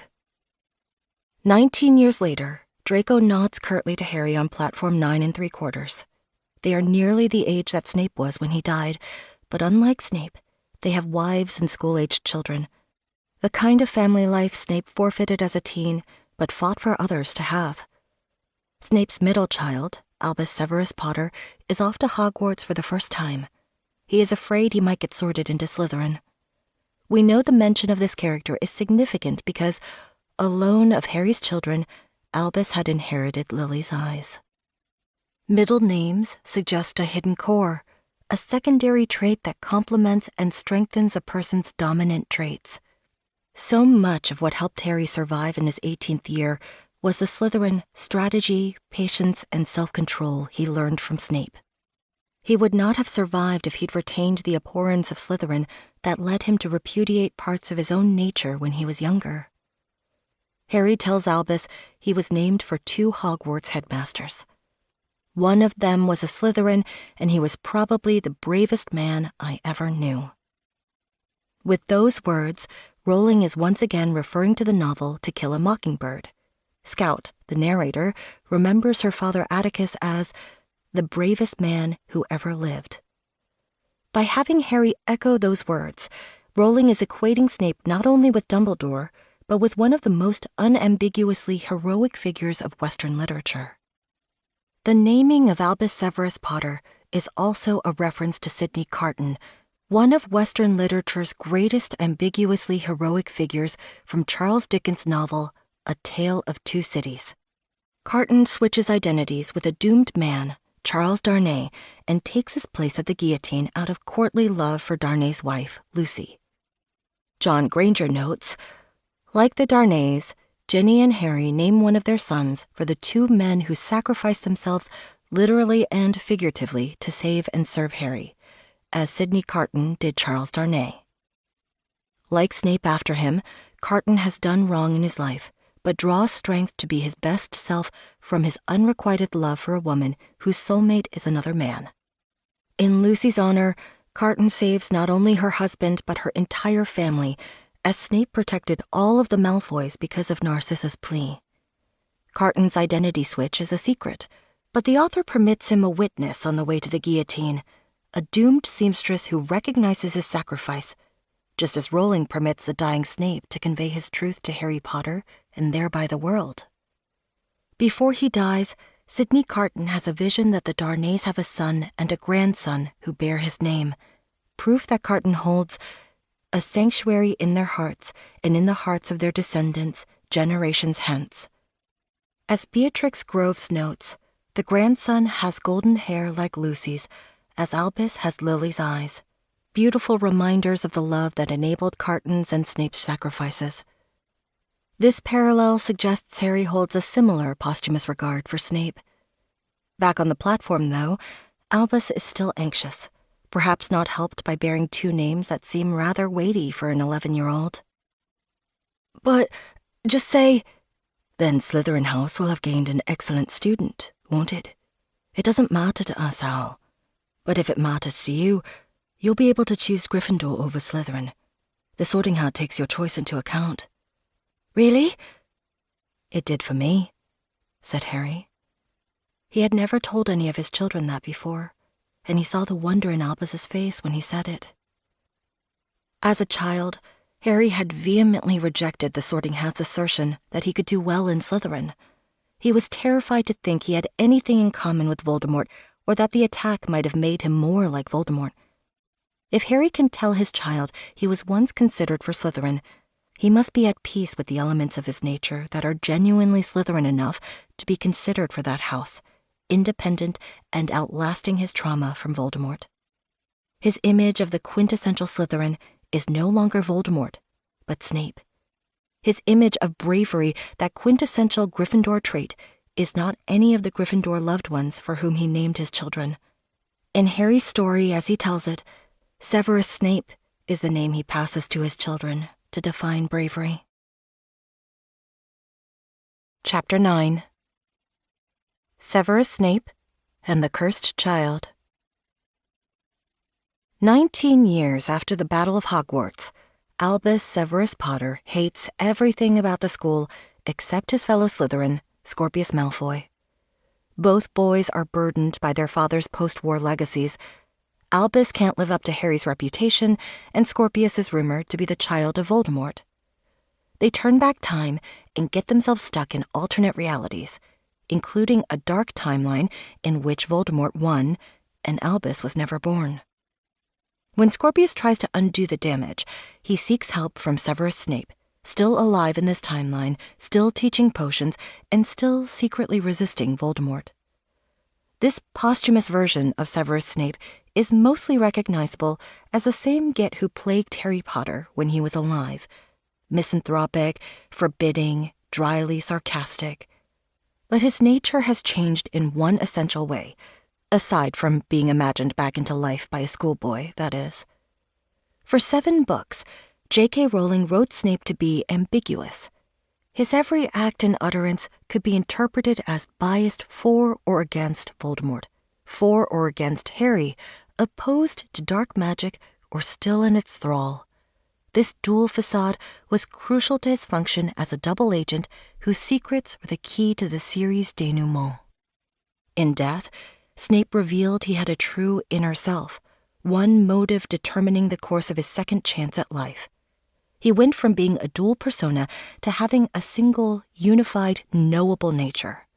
His charades and misdirections were over. When the next generation takes the stage, we see what Snape's legacy means for children who never met him. Unlike the 7 books about Harry's childhood, Harry Potter and the Cursed Child exists as a script and a stage play, not as a novel or movie. It opened in 2016 in London as a 2-part play in 4 acts with a total runtime of 5 hours and 15 minutes, setting records for box office totals and theater awards. The play sparked lively reactions. Audiences generally applauded the casting of a black woman as Minister of Magic Hermione Granger Weasley. Hermione had been played by a white actress in the films, although the character's race was not specified in the books. Many fans saw the relationship between Albus and Scorpius as a romance and wished it had been written that way. Some charged that the storyline resembled badly plotted fanfiction, especially with the introduction of Delphi, a character who may or may not be Voldemort's daughter. Act 1 takes us from the Deathly Hallows epilogue to Albus and Scorpius's 4th year. They run away from Hogwarts, steal a time-turner, and attempt to prevent Cedric Diggory's death during the Triwizard Tournament. In Act 2, the boys interfere with the first task, the Dragon Egg Challenge. This creates an alternate reality in which Albus is a Gryffindor, not a Slytherin. His relationship with Harry gets worse. In Act 3, the boys interfere with the second task, the Underwater Challenge. They bring about a world in which Voldemort won, Harry died, Albus was never born, and Scorpius leads the torture of Muggleborns at Hogwarts. In Act 4, Delphi abducts the boys to the night Harry's parents were murdered, as Harry and Cedric were abducted when they touched the Triwizard Cup. The boys' families help them return to the present. Harry Potter readers differ widely on whether Harry Potter and the Cursed Child can be considered canon on the same level of authority as the 7-book series. Some object that it doesn't count as true canon because the actual writing was done by playwright Jack Thorne, even though the script identifies the play as based on an original story by J.K. Rowling, John Tiffany, and Jack Thorne. Some reject the story itself and define Harry Potter canon as the 7 novels and nothing else. Some consider it to be secondary or auxiliary canon, admissible but less authoritative than the 7 core novels, along with Rowling authored or approved material such as Quidditch Through the Ages, Fantastic Beasts and Where to Find Them, The Tales of Beedle the Bard, the Pottermore Writings, and Potter-related Rowling interviews or tweets. Theater producers Sonia Friedman and Colin Callender first approached J.K. Rowling in 2013 with their idea of a new story inspired by the themes and ideas around the Harry Potter stories. Once Rowling agreed, they brought director John Tiffany and playwright Jack Thorne on board. Rowling, Thorne, and Tiffany collaborated on the play beginning in April 2014, with Rowling exercising veto power over anything that struck her as inconsistent with her fictional world. The tagline on the back of the 2016 hardcover script reads, "The 8th story, 19 years later." The logo for the theater production identifies the play as J.K. Rowling's Harry Potter and the Cursed Child, leaving no doubt that at least officially, this installment is part of the overall story. What makes Cursed Child the 8th Harry Potter story? For the purposes of this Snape character study, Harry Potter and the Cursed Child is the 8th story. The themes of the play show a strong continuity with the themes of the first 7 books. The fairy tale ending words of Deathly Hallows, "All was well," turns out to be a temporary pause rather than a closure, a moment's grateful respite after a milestone safely achieved. Like anything else between children and parents, this calm is subject to immediate change. The play may resonate particularly with readers who objected that teen Harry Potter was remarkably well adjusted, perhaps unrealistically so, for someone who had suffered such traumas. The 7-book Harry Potter series asks 3 basic questions. 1. Who would try to murder a baby? 2. Why did that attempt fail? 3. What does it take to see that baby through to adulthood? Harry's dream was to have a family. Dumbledore and Snape sacrificed themselves so both Harry and Draco could survive the war and go on to lives that included partners and children. Like all parents, Harry struggles when parenting requires him to draw upon the shadowy side of his nature. Unlike many parents, Harry can't draw strength from his own history of being parented. With Harry Potter and the Cursed Child, the 3 questions become 4. 4. What happens when that adult becomes a father? Once Harry becomes a parent, his life story's focus moves from themes about mothers to the nature of fatherhood. Perhaps if Harry had chosen never to have children, as Snape and Dumbledore and McGonagall did, all would have continued to be well, and his scar would never have pained him again. But he chose parenthood, and that's how we get the 8th Harry Potter story, the effects of post-war trauma on the following generation. What do Harry, Draco, and their families perceive Snape's legacy to be? Snape appears only in the 3rd act of Cursed Child, the dark time turn in which Voldemort won. But the entire 4-act play is worth examining, especially because Jack Thorne's contributions add a new, overtly Jungian approach to the ways we can read the Harry Potter story. Harry Potter and the Cursed Child, Act by Act. Act 1. Father-son issues. When they meet on the Hogwarts Express, Scorpius tells Albus, "Father-son issues, I have them." Both boys do. Albus, son of the Gryffindor war hero, is so disappointing his classmates call him the Slytherin Squib. Scorpius, son of a Death Eater, is rumored to be Voldemort's son, allegedly conceived when the Malfoys sent his mother Astoria to the past with a time-turner. It's a good thing they have each other, because no one else likes them. After another bad day at school, Scorpius asks despondently, "What do we need to change?" And Albus replies, "Everything." That tells all of us who have been through Harry's saga that if these boys get their hands on a time-turner, they're going to ignore the cardinal rules. Change nothing, and you must not be seen. We're going to watch a disaster unfold. Whatever his faults and genocidal crimes, Lucius Malfoy did teach Draco that when your kid is upset, you do something about it.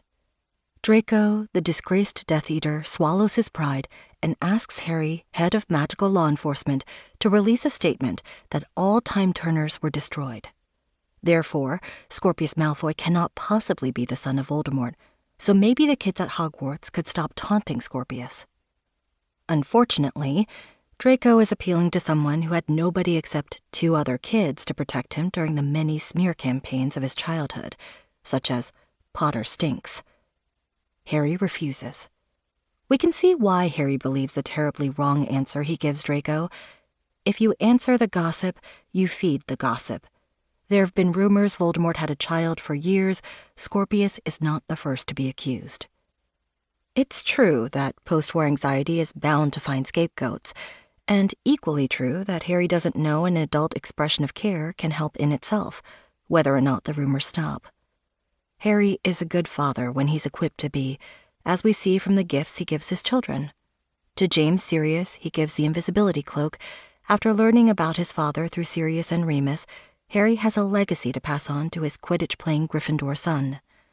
To Lily Luna, he gives fairy wings. After learning about his mother through Snape's memories, Harry has a legacy to pass on to a daughter who loves to fly. But when Albus is unhappy at Hogwarts, secretly ashamed that he can't live up to Harry's own legacy, Harry has no experience in offering love and simple comfort to a child. He tries, but all he can pass on to Albus is the baby blanket from the night he was left on Petunia's doorstep, which he holds every Hallows Eve to remember his parents. Albus cringes away from this unbearable gift and tries to explain that sometimes he wishes Harry weren't his father. The audience watches with feelings of doom, sympathy, and horror as Harry sees red, thinking his own child is ungrateful to have a father at all. Heartbreakingly, and perhaps inevitably, Harry blurts out, "Well, there are times I wish you weren't my son." He immediately regrets this, but he can't take back the damage. This scene was the first one Thorne wrote. Rowling loved it immediately, and producer Sonia Friedman recognized it as the core of the play. Understandably, Harry's response struck some viewers and readers as extreme, but the rest of the play shows us the measure of Harry's terror as he realizes what everyday skills he lacks as a parent and struggles to acknowledge why. That night, Harry has a nightmare about the Dursleys and hears Voldemort's voice. He wakes up with his scar hurting for the first time since Voldemort died. The next day, on the Hogwarts Express to the beginning of their 4th year, Albus tells Scorpius they are running away from school to fix the past. Saving Cedric Diggory. Albus has overheard a confrontation between Harry and Amos Diggory, the now elderly bereaved father of Cedric Diggory. Amos has heard that the Ministry confiscated an illegal time-turner and thinks Harry owes it to him to use that time-turner to get Cedric back. Harry's survivor guilt is so overwhelming he is unable to remind Amos that nothing can bring back the dead. Instead, Albus overhears Harry veer away from that truth and tell Amos an outright lie. There is no time-turner, and anything Amos has heard about it is a fiction. On the word fiction, a new character materializes. In the first of many ever-changing, sometimes contradictory stories about herself, she introduces herself to Albus as Delphine, or Delphi, Diggory, Amos's niece and caretaker. She commiserates with Albus about living with people stuck in the past and invites him to visit them at Amos's nursing home. Albus tells Scorpius they're going to steal the time-turner, save Cedric Diggory, and set one of Harry's mistakes right. He lied to an old man who just wanted his son back, who just loved his son, and he did it because he didn't care, because he doesn't care. From that point, Albus and Scorpius leap off the Hogwarts Express out of the narrative expected of them and enter a fantastical sojourn. A plot like mediocre fanfiction. One common critique of Cursed Child is that the plot resembles mediocre fanfiction. This is accurate and entirely intentional. Once Albus and Scorpius take the leap off the train, they recall and remix details about their father's histories to imagine different scenarios and, through imagination, understand their families. The scenarios involve familiar elements from Harry's and Draco's student years, such as Polyjuice Potion, breaking into the Ministry, the Triwizard Tournament, and fascist doublespeak, all tweaked to reflect whatever concerns are upmost for Albus or Scorpius. As we shall see, strategically placed hints in the play indicate these time travel adventures feel like inexpert fanfiction, because they are being imagined by 14-year-olds. This is still the wizarding world, and time turners are still literary plot devices that enable characters to reconsider the past, supported by others, in order to gain a different perspective. Just as Harry's third year was controlled by events from his parents' generation that nobody bothered to explain to Harry, Albus and Scorpius are grappling with the effects of their own parents' unresolved conflicts. The difference is that third-year Harry time-traveled on Dumbledore's orders, guided expertly by Hermione and her authorized time-turner in order to save Buckbeak and Sirius. No one is advising Albus and Scorpius. Their plan to save Cedric is as short-sighted as Dobby's plan to save Harry in Chamber of Secrets by nearly killing him in a Quidditch game. They quickly find, as second-year Harry and Ron did after flying a car to Hogwarts, that they should have foreseen a few gaping holes in their brilliant plots. The Jungian archetype of the shadow. Albus and Scorpius visit the nursing home, tell a skeptical Amos they will try to get Cedric back, and accept Delphi's help on their quest. Scorpius, Albus, and Delphi take Polyjuice Potion and sneak into the Ministry of Magic looking like Harry, Ron, and Hermione. It turns out Minister Granger Weasley has hidden the time turner in a cursed bookcase. The thieves have to solve 3 riddles in order to find it. The first answer is Dementors, the second, Voldemort. The third riddle goes, I am the creature you have not seen. I am you, I am me, the echo unforeseen. Sometimes in front, sometimes behind, a constant companion, for we are entwined. Just before the bookcase eats Albus and Delphi alive, Scorpius names the third riddle, Shadow. At this word, the bookcase releases Albus and Delphi together. The 3 of them take the time turner. The layers of portentous wordplay draw our attention to this scene. Delphi's name evokes oracles and the futility of mortals trying to maneuver out of the destinies foretold in prophecies. The word Dementor tells them the rift between Harry and Albus has something to do with Harry's worst memories. The word riddle, of course, reinforces the connection to Voldemort. Yes, this will mean reopening the scar that Voldemort gave Harry. And shadow points toward the concept of the shadow archetype, the part of the self containing everything that is too frightening or dark to admit consciously, as described by psychoanalyst Carl Jung in Psychology and Religion in 1938. Everyone carries a shadow, and the less it is embodied in the individual's conscious life, the blacker and denser it is. If an inferiority is conscious, one always has a chance to correct it. Furthermore, it is constantly in contact with other interests, so that it is continually subjected to modifications. But if it is repressed and isolated from consciousness, it never gets corrected and is liable to burst forth suddenly in a moment of unawareness. At all events, it forms an unconscious snag, blocking the most well-meant attempts. Harry's shadow self has always been Voldemort. He's always been afraid of turning into Voldemort, being possessed by him, becoming like him. He's afraid of his own survivor guilt, which caused him to lie to Amos Diggory. Now that he's afraid of his own anger toward Albus, his shadow is bursting forth as Voldemort's voice in his dreams and the return of the pain in his scar. Albus's anger has been growing in response to Harry's failures, culminating in his outrage when he overhears Harry lie to a grieving father. What ails Harry that he cannot face a father's grief and says that he sometimes wishes Albus weren't his son? Albus's shadow self, as the play will make clear, has burst forth as Delphi. Act 2. Mr. Dragon.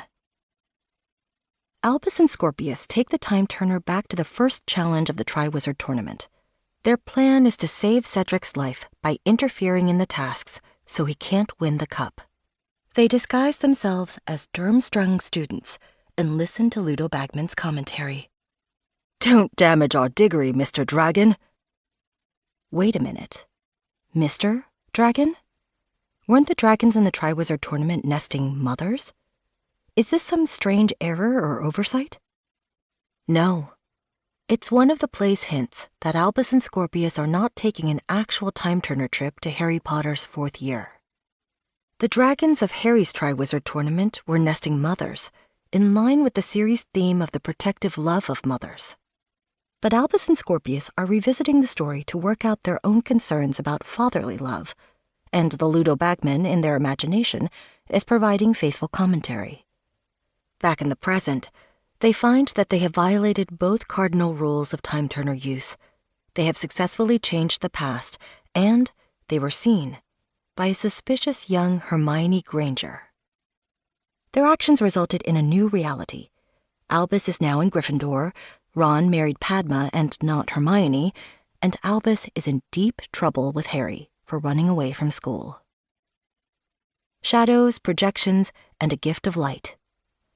Harry is acting nearly out of character, as people do when they are ruled by their shadow selves, their worst fears. He is beset by visions. In a nightmare, Petunia scolds him for wetting the bed while dreaming of his parents' murder.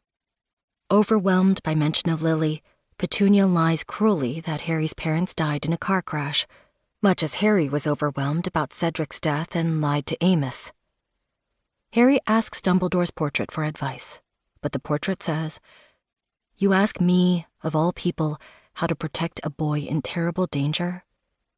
Harry receives a warning from the centaur Bane. "There is a black cloud around your son, a dangerous black cloud." Harry has never had much use for centaur warnings before, especially from Bane. But in this state of mind, he is projecting. As Jung explained it, projections change the world into the replica of one's own unknown face. Harry tells Albus that Bane has profound divination skills, and the black cloud must certainly mean dark magic in the person of Scorpius Malfoy. Harry has opened an investigation into whether Scorpius is Voldemort's son. He forbids Albus to speak to Scorpius. He orders Headmistress McGonagall to enforce this rule under threat of retaliation from the Ministry. Snape has not made an appearance yet, but we see a sort of avatar of his. Albus's defense against the dark arts teacher in this timeline, Hermione Granger, is every bit as bitter and cutting as Snape used to be, possibly because she has also never known requited love. But like Snape, mean as she is, she has enough love within her to be an expert on Patronuses. She instructs Albus's class. A Patronus is a magical charm, a projection of your most positive feelings, and takes the shape of the animal with whom you share the deepest affinity. It is a gift of light. If you can conjure a Patronus, you can protect yourself against the world. It is Harry's arch-enemy, Draco, who reminds Harry about this light. Draco says Scorpius is in tears and asks Harry to let the boys be friends again. When Harry insinuates that Scorpius may be Voldemort's child, Draco attacks. After Ginny breaks up the duel, Draco confesses that he, too, has had trouble communicating with his son, especially in the year since Astoria died. Like Harry, he sometimes fails to see his son clearly. He has lamented, "Scorpius is a follower, not a leader, despite everything I've tried to instill in him." As though being a leader is an option for Scorpius after Draco and Lucius were infamous Death Eaters. But Draco knows Scorpius is lonely, and loneliness can send children to a truly dark place, unless they have the light of a parent or a friend. When they were children, Draco had parents, but he envied Harry for having friends. He tells Harry, maybe the black cloud Bane saw was Albus's loneliness, his pain, his hatred. He needs you and Scorpius. Harry realizes he owes the boys an apology. Scorpius comes to his own conclusion that Albus needs him, and they shouldn't remain apart. They reunite after an argument in which Scorpius points out that Albus may suffer from high expectations, but Scorpius is ostracized. Because they think my dad is Voldemort. Voldemort. Albus feels darker on the inside than he's expected to be, but for Scorpius, it is the inverse. He is viewed wrongly as dark from the outside, darker than his true inner self. With this discussion, the play comes closer to Snape territory. Reconciled, the boys take gillyweed and enter the lake from Moaning Myrtle's bathroom so they can go back in time and interfere with the second task. In their 14-year-old minds, if they humiliate Cedric into quitting the Triwizard Tournament, it will save his life. Naturally, this goes drastically wrong. Scorpius emerges into a dark, fascistic timeline where he has lost what he will miss most: Albus. Scorpius finds himself being scolded by Headmistress Dolores Umbridge for upsetting the Dementors and entirely ruining Voldemort Day. Scorpius. Voldemort Day? We cut to black. Act 3. The Posthumous Snape. Cedric Diggory was the last person who would have become a Death Eater. He was probably the most incorruptible student Harry ever knew. Those of us who met him during Harry's school years know this. To Scorpius, though, Cedric is only a name, just as the reader views the characters of the first 7 books through a Harry filter, influenced by the protagonist's point of view. The audience of Cursed Child sees how Albus and Scorpius perceive stories about their parents' generation from 25 years ago. When Scorpius imagines a world in which Malfoys were once leaders, the way Draco expects him to be, he can only populate it with what little he's heard. As far as Scorpius knows, there's no reason Cedric Diggory couldn't have become a Death Eater. But those who met or read of the living Cedric know it would not have been possible. This is another of the play's hints that these alternate timelines are being imagined by Albus and Scorpius. This is how we get a Snape portrayal that is different from any we have seen before. Whenever student Harry encountered Snape, he felt a justifiable rush of loathing. But Draco Malfoy's son says upon meeting him, "Severus Snape, this is an honor." To Scorpius, Snape is the man who saved Draco's life and sang his wounds together, who dragged Draco by the scruff of the neck out of Voldemort's clutches, who pledged his life and even killed his own mentor out of care for Draco's soul. He is also the man who loved Albus's grandmother, went undercover in her memory, and died to protect Albus's father. Snape looks very different from the perspective of the 2 boys who owe their families' lives to his sacrifices. The Snape that Scorpius encounters is Snape as Draco would have remembered him, misanthropic, but with a return of the dry humor that no longer characterized the real Snape during his year as headmaster. His grumpiness verges on endearing here, reassuring Scorpius that he's got the right guy, empty of a real threat. This posthumous reconstruction of the man doesn't include his everyday malice, such as the times he tormented Neville or dropped Harry's potion sample and gloated over giving him a 0. His ending significantly rewrote the defining traits of his character as his survivors and their descendants would remember him, which is different from how the readers of Harry's school years think of him. It becomes easier to see why Snape so resented that the posthumous image of James Potter as a martyr eclipsed Snape's experience of the real person. What a person means to others after death is not always true to the person they were in life. For most of the first 7 books, it would have been absurd to think anybody's primary image of Snape would have been a light in the darkness. But for this play about boys and their fathers, Snape is a father figure who is there when he's needed, a trait that is true of Snape in every timeline.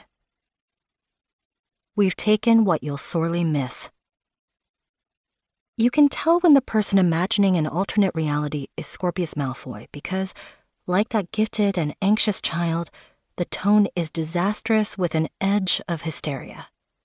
In this Voldemort wins hellscape, Harry is dead, and Draco is the head of magical law enforcement. Popular girls want Scorpius, the Scorpion King, to take them to the Blood Ball. There are distant screams from the dungeons. It turns out Muggle-born torture is a pastime at Hogwarts.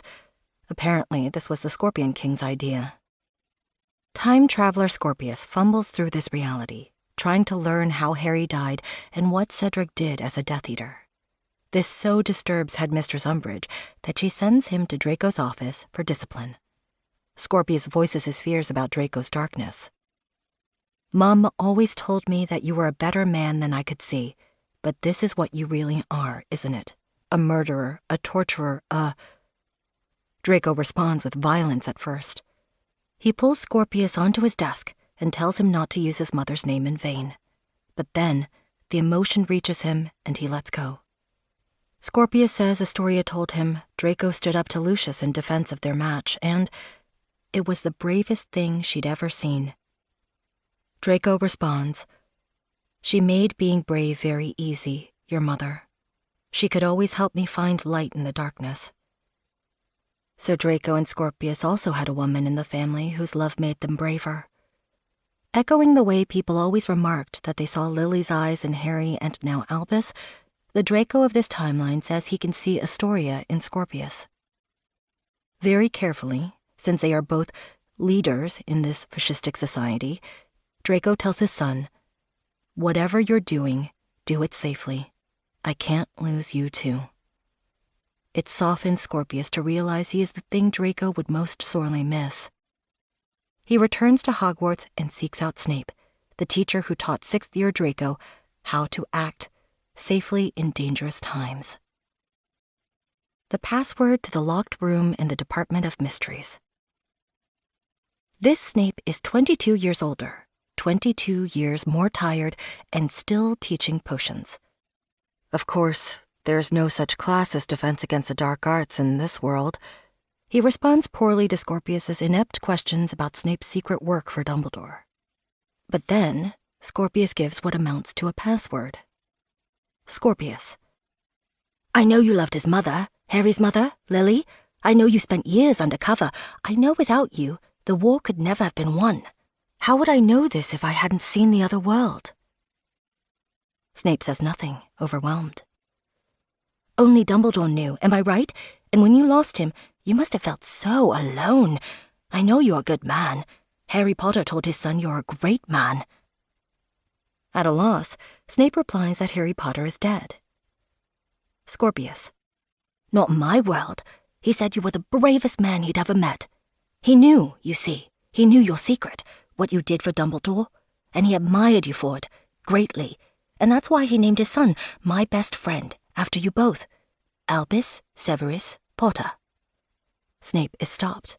He is deeply moved. Snape is convinced. He takes Scorpius to the underground hideout of Hermione and Ron, the last remnants of Dumbledore's army.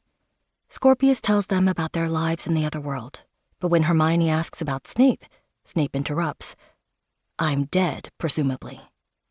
Well, yes. Snape: "How?" Scorpius: "Bravely." Snape: "Who?" Scorpius: "Voldemort." Snape: "How very irritating." This detail from Scorpius's world, at least, is so plausible that it requires no further explaining. The adults figure out that they can undo the interference to the tasks and restore Scorpius to a world without Voldemort. It will be at a cost, though. Hermione and Ron volunteer to sacrifice themselves to the Dementors to give Scorpius cover, and Snape will no longer exist. Scorpius gets a close look at the kind of life-or-death tension that his father's generation endured. No wonder they're all afraid of Voldemort's return. A Snape who can say what he means. The Dementors encroach on Scorpius. They make him hear his late mother, imagining her calling for help he can't give her, the way Dementors made 3rd-year Harry remember Voldemort's attack on Lily. Snape tells Scorpius how to block out Dementors. This is the kind of straightforward instruction he couldn't give Harry for fear that Voldemort would find out. Occlumency works through protective love. He advises Scorpius to think about those he loves, to think about Albus. Snape: "One person. All it takes is one person. I couldn't save Harry for Lily, so now I give my allegiance to the cause she believed in. And it's possible that along the way, I started believing in it myself. We have it at last. Snape had to die and reappear in an alternate universe to deliver it, but we have a statement about Snape's inner truth from the man himself. After all this time, Snape died fighting Voldemort for his own beliefs, not just because of Lily. Snape casts his Patronus. The doe looks at Snape, and he nods at it to guide Scorpius to the lake, away from the Dementors and back to his own world. Scorpius: "Thank you for being my light in the darkness." Snape looks at him, every inch a hero. He softly smiles. Snape: Tell Albus Severus, I'm proud he carries my name." Snape surrenders to the Dementors. Scorpius hurls himself into the lake. When he reemerges, their time-turner damage has been reversed. Voldemort is dead. Harry and Albus are alive, and Albus is in Slytherin again. Harry, Ginny, Draco, and Hermione are there, and Professor McGonagall is fuming at all of them. Detention for everybody. McGonagall gives detention for life to Albus and Scorpius. She would give it to the adults, too, if she could. Keeping a time-turner in a bookcase and almost bringing back Voldemort. She is beside herself. You have no idea how dark the Wizarding Wars got. You were reckless with the world. Some people, some very dear friends of mine and yours, sacrificed a huge amount to create and sustain. They are chastened. Harry and Albus make cautious but real progress. Harry apologizes for thinking Scorpius was a black cloud and admits he was scared when Albus ran away. They argue, but it's just an argument, not the drastic clashes they had earlier. Some of their conflict is beginning to work out. Albus and Scorpius decide to destroy the time-turner. It's all very sensible, but of course, that's not how psyches work. Once these issues start toward the surface, it's not so easy to repress them again. A stench of guilt. Harry has a third nightmare about Petunia. They are visiting his parents' grave. She lies that nobody liked James and Lily, but Harry points out the abundant flowers on their graves. She is moved, but tries to hide it. Harry hears the voice of Voldemort from his resurrection in the little Hangleton graveyard so long ago, reproaching his Death Eaters for years of abandonment. I smell guilt. There is a stench of guilt upon the air. Voldemort emerges from the Potter's gravestones and asks, "Do you still see with my eyes, Harry Potter?" Then Albus bursts from within Voldemort's cloak and reaches desperately for Harry. It is finally starting. The crisis with Albus has put Harry in touch with part of his shadow, the part that is angry at Petunia in the same way that Voldemort was angry with most of his Death Eaters, who never searched for him during the years when he was powerless. The part that knows Petunia mistreated Harry, thinking he had cursed them because she was projecting her own guilt onto him. Harry suffered at the Dursley home during the exact time that Voldemort suffered, bodiless, without his Death Eaters. When Voldemort was alive, Harry used to see what Voldemort saw through their scar connection. In those times, he was Voldemort. He has been free of this terrifying state for more than 20 years, but now it's back when he's both dreaming and waking. It'll take all of Harry's bravery to bring his shadow self into the light if he wants to connect with Albus. As Jung said in Aeon, the shadow is a moral problem that challenges the whole ego personality, for no one can become conscious of the shadow without considerable moral effort. To become conscious of it involves recognizing the dark aspects of the personality as present and real. The changing shadow. Just as Albus and Scorpius are about to be responsible and destroy the time-turner, Delphi reappears. Albus tells Scorpius that it seemed important to send her an owl about what they were doing. This concerns her too. Clearly, part of Albus knows there's unfinished business. As Jung wrote in Psychology and Religion, if the shadow is repressed, it forms an unconscious snag, blocking the most well-meant attempts. Time travel, reckless or not, is Albus's best chance at becoming conscious of whatever's hurting him.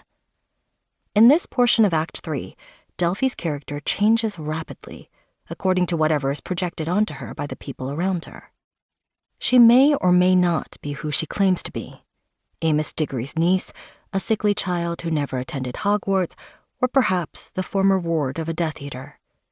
She may or may not be who other people say she is. Scorpius tells her she's a dark witch called the Augury, an identity she seems to like. Draco wonders if Voldemort had a daughter. Delphi's story changes at a pace reminiscent of a boggart faced with a crowd. In another hint from the play, her characterization cannot be consistent. Her nature shifts along with the boy's perception of the relationship between Albus and Harry. Delphi doesn't want the Time Turner destroyed. She casts the Cruciatus Curse on the boys. When she's interrupted by a Hogwarts student, Craig Boker Jr., she murders Craig point blank, then abducts the boys to the third Triwizard task. In the midst of this madness, the boys have a moment of terribly painful beauty. Delphi is temporarily disarmed by Cedric Diggory, the actual Cedric Diggory, who thinks she's one of the obstacles in the maze. Faced with Cedric's human realness, Albus and Scorpius realize they could warn him he's about to die, but they must not. Albus tells Cedric his father loves him very much and lets him go. Delphi abducts the boys to a different time, destroys the Time Turner, and abandons them.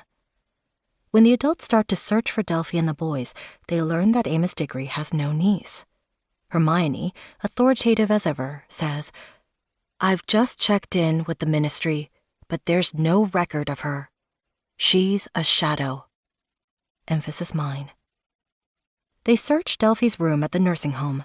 She has painted the walls with writhing snakes and the prophetic words, "I will rebirth the dark.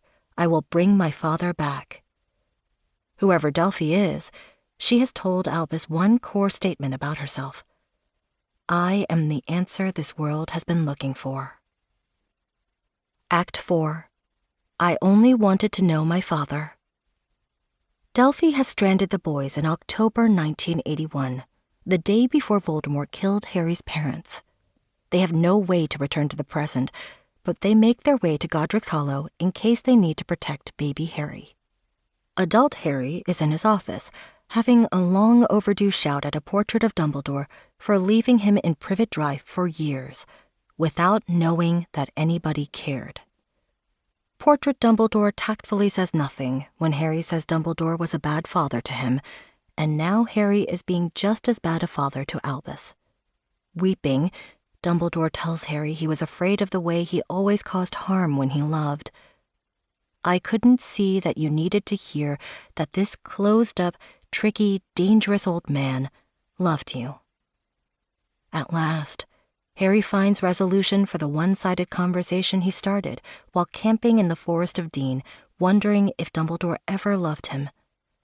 Draco brings Harry one of Lucius Malfoy's illegal treasures, an extra-powerful time turner that can travel back years into the past. He has hidden it until now, even though I would sell my soul for another minute with Astoria, in case people discovered it and believed the rumors about Scorpius being Voldemort's child. He wouldn't use it to live in the past, but he'll use it now to look for the kids. In 1981 Godric's Hollow, the boys glimpse James and Lily taking baby Harry for a walk. Albus wishes he could tell Harry how lovingly Lily tucked a blanket around him, a blanket Albus recognizes. Albus manages to get the blanket and write where and when the boys are. In the present, when Harry holds the blanket as he does every Hallows Eve, he finds the message. Harry, Ginny, Hermione, Ron, and Draco take the Malfoy time turner and join the boys in Godric's Hollow. But Delphi isn't there yet. It's Ginny, watching over the exhausted Albus, who realizes Delphi isn't interested in Godric's Hollow because of baby Harry. Delphi wants to unite with her father. If the families want to intercept Delphi and stop her from causing more harm, one of them will have to transform into Voldemort and lure her to them. Harry accepts it will have to be him, dreadful as that will be for him. He remembers how it feels to be Voldemort, recalls how to speak Parseltongue, and transforms himself. Delphi, Albus's shadow, arrives and pours her heart out to her father. I would not claim to be worthy of you, Lord, but I have devoted my life to being a child you could be proud of.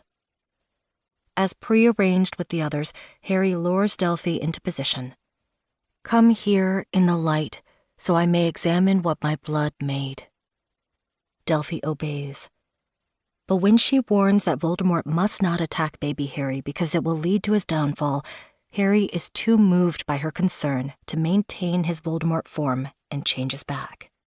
She recognizes Harry. In the showdown that follows, we see the murderous rage that Albus's shadow self feels toward the alleged savior who doesn't have what it takes to reach his own child.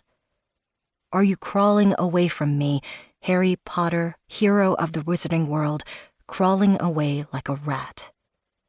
Delphi is much stronger and more destructive than Harry is, but Harry is soon joined in battle by Albus, then Hermione, Ron, Ginny, and Draco. They bind and subdue her. Delphi says pitifully, "I only wanted to know my father," and asks to see Voldemort again.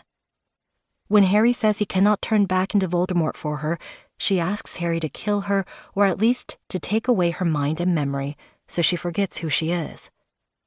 Albus is surprised when Harry refuses to destroy Delphi and commits instead to bringing this shadow creature back with them, contained but whole.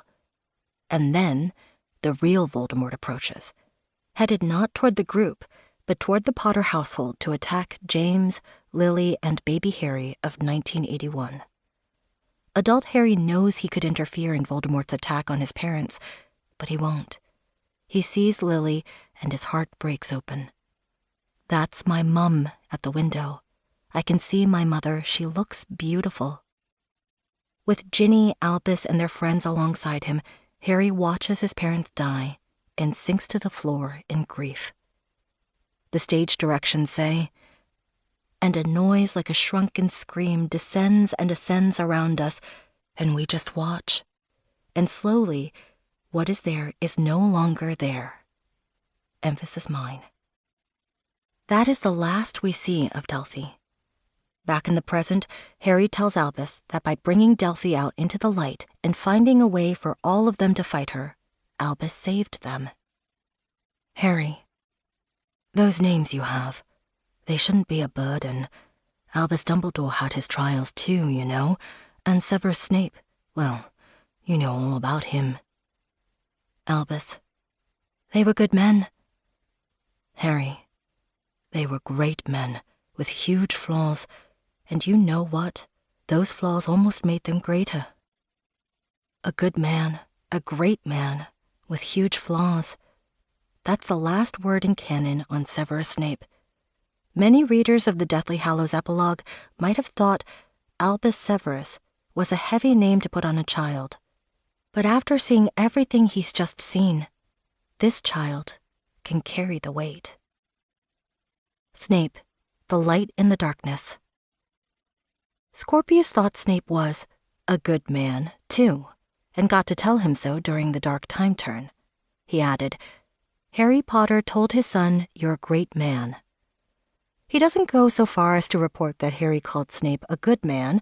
Unlike Scorpius and Albus, Harry had the pleasure of being targeted for Snape's pettiness in person, and that life experience was a bit too memorable to be outweighed by any grand-scale sacrifice. But Snape means something different to children who owe their families' lives to him. At the end of Deathly Hallows, Harry told Albus that Snape was probably the bravest man he'd ever met, and the wording is repeated at the beginning of Cursed Child. But when Scorpius reports to Snape, "He said you were the bravest man he'd ever met," he omits the qualifier, probably, that note of hesitation, equivocation that hovered over Harry's final word on Snape. Of course, Scorpius is trying to win Snape over at that moment, but the child rumored to be Voldemort's son also knows what bravery it takes to be faithful to your own inner truth when the world sees you as worse than you are. That informs his take on the Potter family's account of Snape. And then there's the Malfoy family's debt to Snape for pulling off the impossible, saving Draco and both his parents from Voldemort. The sight lines are different from this perspective, There's no probably about it. When Scorpius examines his fears about Draco's past, he conjures the thought of the teacher who used his own dark mark to reach Draco and help him when no one else could. If Snape was a good man, Draco can be too.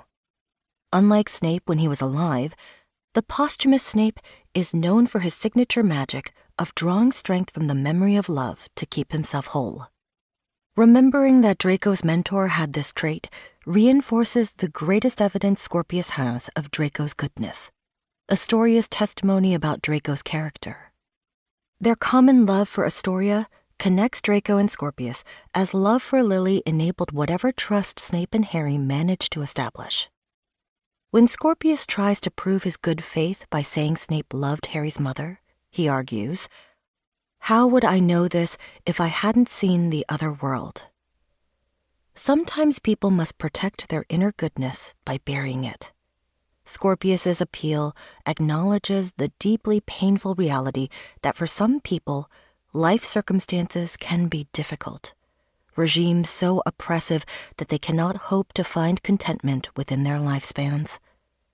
They will die without ever learning whether their efforts had any effect or if anyone will even know of them. How do people remain brave then? The mention of a hypothetical world in which Snape's love could be known, a fantasy world, is a tribute to one of the imaginative ways people create and keep faith in extreme hopelessness. What if we could bring the dead back to life long enough to tell them how much they mattered? This fantasy occurs again and again in the Harry Potter story. Dumbledore even died because his longing to apologize to his parents overrode all thought when he seized the Resurrection Stone. Snape's appearance in Harry Potter and the Cursed Child is a fantasy come true. Scorpius can imagine how it would feel if Snape were brought back to life long enough to learn what came to pass because of his sacrifices. Harry defeated Voldemort and cleared Snape's name. McGonagall placed his portrait with the others, and his feat of double agency was known and applauded. Most movingly of all, Draco lived to have a family of his own. This fantasy is a powerful source of magic, not for the dead who are at peace, but for the living who can draw upon it for their own strength. Scorpius learned from Snape's story. He knew Snape loved Lily, and that enabled him to trust that Draco must have good in him because he loved Astoria. The Snape of his imagination tells him, "I couldn't save Harry for Lily, so now I give my allegiance to the cause she believed in, and it's possible that along the way, I started believing in it myself." Does this clear Snape's name for readers who feel Snape's actions were less than heroic, motivated only by a possible obsession with a long-dead love interest? Not necessarily, for a potentially endless variety of reasons. Maybe readers feel this Snape and this timeline aren't real, or Cursed Child isn't canon, or nothing can clear Snape's name after his wrongdoing, and so on. But the power of this interaction is at least as much about what it gives Scorpius as what it says about Snape. When Snape casts a Patronus, Scorpius comments that the doe was Lily's Patronus too. Snape replies, "Strange, isn't it, what comes from within?" In the previous time turn, the Snape-like version of Professor Granger described the Patronus as a projection of all your most positive feelings that takes the shape of the animal with whom you share the deepest affinity. In the Prince's Tale chapter of Deathly Hallows, when Snape swore Dumbledore to secrecy about his pledge to protect Harry, Dumbledore sighed. "My word, Severus, that I shall never reveal the best of you?" It follows then that the best of everything within Snape has the most affinity with this feminine creature. The overtly Jungian framework of Cursed Child brings to mind a possible reading of the difference between Snape's Patronus and every other. The silver doe is the only Patronus specified to be of a different gender from the person casting it. It's not like, say, Dumbledore's Phoenix or Mr. Weasley's Weasel, which are essentially doubles of the wizard. It's more like a mirror version that is reversed. It's usual for people's shadow selves to be less acceptable than the persona they present to the world. perhaps because double agency required Snape to keep the best part of his nature hidden on the inside. Instead, his unconscious takes a form that differs from his outer persona more than most. In Jung's original writings, he described the anima as an archetype, a female-gendered, numinous figure that exists on an even deeper level of men's unconscious than the shadow. Jung writes in Aeon, whenever she appears, in dreams, visions, and fantasies, she takes on personified form, thus demonstrating that the factor she embodies possesses all the outstanding characteristics of a feminine being. She is not an invention of the conscious, but a spontaneous product of the unconscious. Scorpius, baselessly thought to be Voldemort's child, is able to see that the form of Snape's truest self is different from how others see him. When Scorpius leaves the dark time turn, his last words to Snape are, "Thank you for being my light in the darkness." These words recall the moment Snape Silverdoe provided guidance and comfort for Harry on the darkest of nights in Deathly Hallows.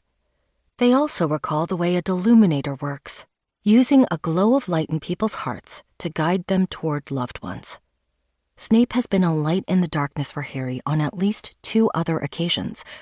At the beginning of Half-Blood Prince, when a blood-covered Harry comes late from the Hogwarts Express after Draco beats him up, the person carrying a lantern, bobbing at the distant foot of the castle to pick him up, turns out to be Snape. It's a long walk back to the castle.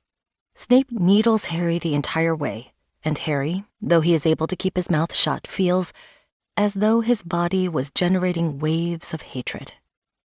And on the day Voldemort returns to Hogwarts to rob Dumbledore's tomb, Harry sees Snape through Voldemort's eyes, carrying a lamp, bobbing in the pre-dawn, coming closer and closer to let Voldemort in. Strange what comes from within. After Scorpius thanks Snape for being his light in the darkness, the stage directions say, Snape looks at him, every inch a hero. He softly smiles. Every inch a hero. That's a new description of Snape, emphatic as if refuting any possibility of equivocation. Rowling's comments about him in interviews have tended to dwell on the ambiguity. The month that Deathly Hallows was published, she referred to him as a very flawed hero, an anti-hero, perhaps. But the posthumous Snape is no longer ambiguous, at least where his motives are concerned. This turnaround can be so difficult to grasp that sometimes readers simply don't.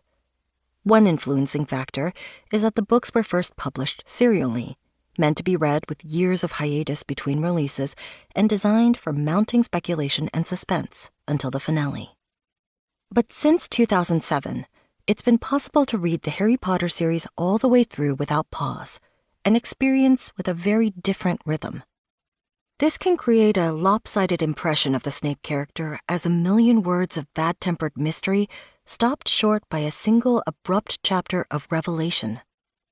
It's useful to have canon affirmation that, yes, it's possible for a character to be heroic even if they have been guilty of abuse and evil.